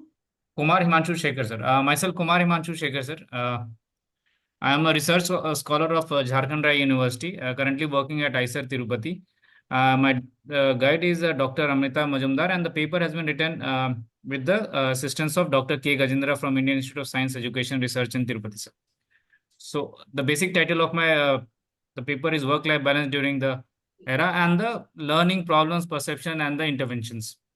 So I'll just read out the abstract. It's basically the change of mode from the online to the offline teaching and the various kinds of problem faced by the faculty members, by the students, and the administrative staff arranging the things. So keywords during my entire presentations, entire paper, which was hybrid learning, the digital fatigue, which experienced by the scholars, work-life balance, well-being, and the role conflict, and etc. I'll go ahead with the introduction part. Post COVID-19, there was a massive change. There was a change in the global shift in the mode of the disseminating education and information to all. And as we know that most of the organizations had shifted from the traditional method of offline teaching to the online teaching, and there were several even after the end of the pandemic, there has been going on the hybrid mode of teaching going on. So now I'll go ahead with the hybrid learning and its implication. What does it imply? The hybrid learning mostly it involves combination of both the aspects, that is the offline learning as well as the online learning. This mode integrates both the synchronous and the asynchronous instructional methods and offers enough flexibility to both the learners and the educators in the terms of time and location. There are several challenges which have been faced by the scholars, and this has been clearly spelled out in various literature in the literatures which have been published earlier. So few of the literatures I have just referred here regarding the Bennett and all of 2021, which refers regarding the digital fatigue. The digital fatigue which has been experienced by many of the research scholars. Now I'll go ahead with the concept of work-life balance. As everyone knows, the concept of work-life balance is clearly, amply clear to each and everyone. It's the simple balancing of a professional and the personal life. So according to the Clark's paper, which was written regarding the boundary theory, one has to continuously negotiate between the personal and the professional life and to maintain a state of balance and equilibrium. The hybrid learning surroundings, however, interrupt these boundaries. As we all know that it's very important for us, every one of us, to maintain the boundary between our professional and the personal life. However, with the advent of or with the adaptation of the hybrid learning by many organizations, this boundary has been bifurcated, has been disturbed. So now we'll go ahead with the theoretical perspective. What does the boundary theory, which has been mentioned in my paper, what does this boundary theory means? It mentions how an individual adjusts and manages responsibility of different roles. There is another regarding the role conflict theory. It stresses on the fact that whenever there is an overlap between responsibility, there may be induced stress wherever there is a conflict between the expectations. And other thing is regarding the job demands and resource model. It's we all know that it's a competitive environment is going on, and there is a competition in each and every role which we are assigned to. So there is a considerable burnout, and wherever the demand is high and where there is no back-end support. So this is the job demand and the resource model. Thereafter, we'll go ahead with the methodology which has been adopted during the research. So it is a mixed method research design and has been employed during the study and combined both the qualitative and the quantitative methodologies to get in-depth analysis of the work-life balance issues in relation to the implementation of hybrid learning. To formulate the results, there has been an integration of the statistical analysis with the thorough narrative data. As a result, a clear interpretation of the participant point of view and the behavioral patterns have been inferred. The results and discussions will be just around 100 individuals who participated in the research. They included the teaching staff members, there were students, there were the administrative ministerial and the administrative staff members from the higher education institutions. So what we found out that out of the participants who have participated, there were around 70% of the male and 30% of the female, and over 60% of the individuals were below the age of 35 years. The respondents were selected through a stratified random sampling so that to ensure a balanced representation. So following three main instruments were used for collecting data. That is a work-life balance scale. There was a digital fatigue inventory. And the findings, what came out? The findings came out simply clear that around 78% of the participants has clearly mentioned that struggle to demarcate the distinct boundaries between the personal and the professional life due to the induction of the hybrid methodology of organization. There was a considerable increase in the screen time of minimum of 9 hours daily, which has increased the cases of eye strain, digital fatigue, and discomfort. There has been a mental health concerns as well. Approximately 65% of the participants highlighted that they were going through and experiencing stress and anxiety due to the management of their workload, online meetings, and performance expectations from the organizations. In addition to that, there was a gendered impact as well. Female participants, especially those with family responsibilities, experienced an uneven burden in unification of their household tasks with the academic and professional requirement. So finally, we'll come with the perception and the interpretations. As a result of the study, suggest that flexibility and autonomy are viewed as a benefit of the hybrid learning, and teaching it needs to be assisted and supported with specifically framed organizational rules and regulation. It has also been observed that respondents who followed a fixed routine and had well set practices, they experienced a lower level of stresses and had a higher satisfaction. Work-life balance were observed in organizations where there were elements such as clear communication, well-defined policies, manageable workloads. In addition to that, it also highlighted that there are many organizations who had adopted this hybrid mode of teaching, but they had well-set policies. But there were some organizations which just for the need of getting the task done, they had implemented the policy, the type of learning. So this due to which the employees and the staff members had to go through immense stress. So finally, I'll be concluding the presentation. The research emphasizes that hybrid learning and teaching is both effective and innovative and induces complex issues for an individual to attaining work-life balance. It has also been highlighted if the boundaries are not clearly demarcated, The attained flexibility can often result in psychological stress, enhanced digital fatigue, and degradation of the overall well-being of the individual. It also mentioned that when hybrid methodology are supplemented by institutional framework and self-regulatory practice, it can enhance the satisfaction level and finally the productivity. In order to achieve work-life balance in the hybrid era, there needs to be a close coordination and the shared responsibility amongst the organization. So as clearly said that for implementing this hybrid learning, we need to have a clear set of policies and laid down rules and regulations that need to be implemented by the organizations. Thank you. Thank you for this. Thank you, sir.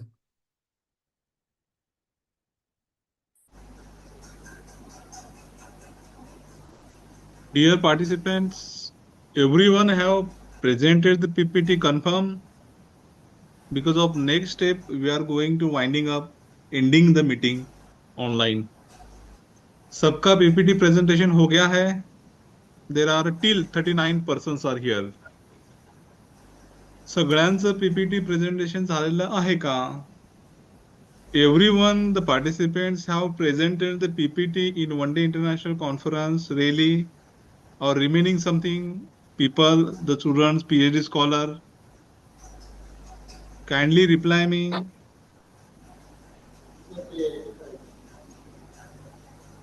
Okay.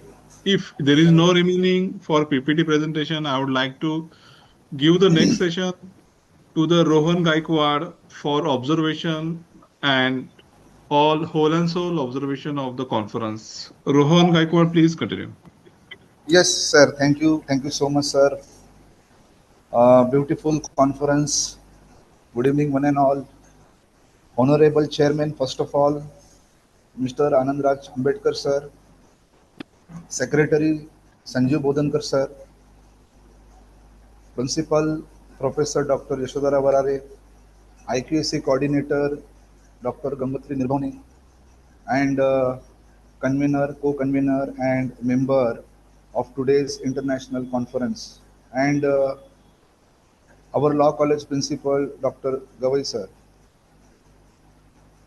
Good evening to all others, dignitary, eminent guest speakers, delegates, faculty members, and other participants.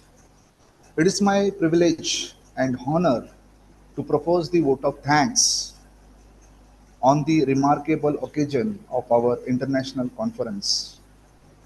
First and foremost, I express my deepest gratitude to our esteemed keynote speaker, Professor Dr. Rajendra Kumar, who has, in his address, has focused on the most important part for any learner or researcher, that is reading. He has suggested that everyone should at least read 4 hours daily. So thank you, sir. You guide very nicely about reading is a first weapon. Second keynote speaker, Dr. Abhijit Kelkar, who has discussed about the logical part of the journey of the research. He has rightly told us about the efforts of our approaches in the various components of this journey and the benefit to the researcher as well as the community. Sir also guided us and make it the difference between a pure researcher and community. Third, keynote speaker, Dr. Jency Fernandez, who has given the special efforts to join the conference by making adjustments with the time zone. She had stressed on quality and ethical research. She made some good points regarding the use of AI in the research. So, Madam also guide very well ki how to do the research, how to make the paraphrase. Thank you so much, Madam.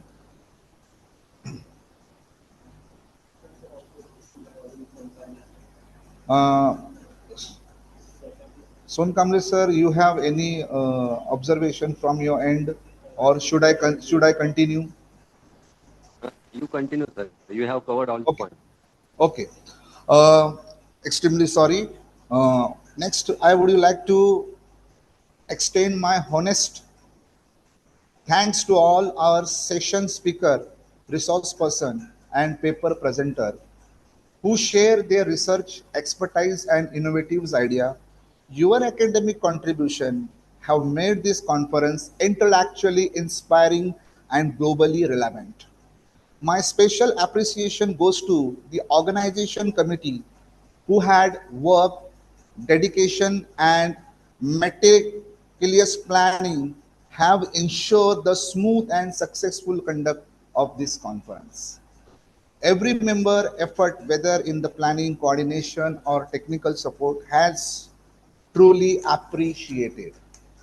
I also wish to acknowledge the efforts of the technical team, especially the big thanks goes to Dr. Kishore Wagmare sir for managing the online arrangement, seamlessly ensuring that every presentation session fold without interpretation. A warm thank to all participants, research scholar, academician, delegates from the India and abroad. Your active engagement, discussion, enthusiasm have transformed this conference into the vibrant platform for the learning and collaboration. Last but certainly not least, I extend my gratitude to our host institution and all supporting department for providing the constant encouragement and resources required for this event. On behalf of the organizing committee, I once again thank everyone for making today's international conference a grand success. Let us carry forward the knowledge we gained today and continue contributing to the research, innovation, and academic excellence. Thank you all. Have a wonderful days ahead. Thanks a lot, Bagmare sir, to giving me a vote of thanks opportunity, college giving me a vote of thanks opportunity. Thank you, sir. Thank you. With the permission of, before permission taking the winding up session of this conference, I would like to thanks especially for Varade Madam, the principal of the Dr. Ambedkar College, for giving the tender for organization, publication, certification, and overall the marketing in India and abroad. Thanks for all the trustees of the college, People Education Society. With the permission of Varade Madam, may I winding up and may I end the international conference Zoom meeting? Is this available, Varade Madam? Yes, sir, we can close.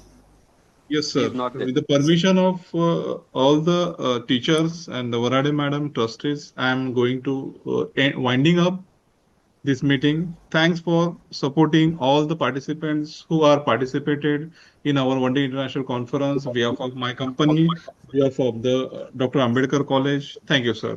Thank you. Thank you.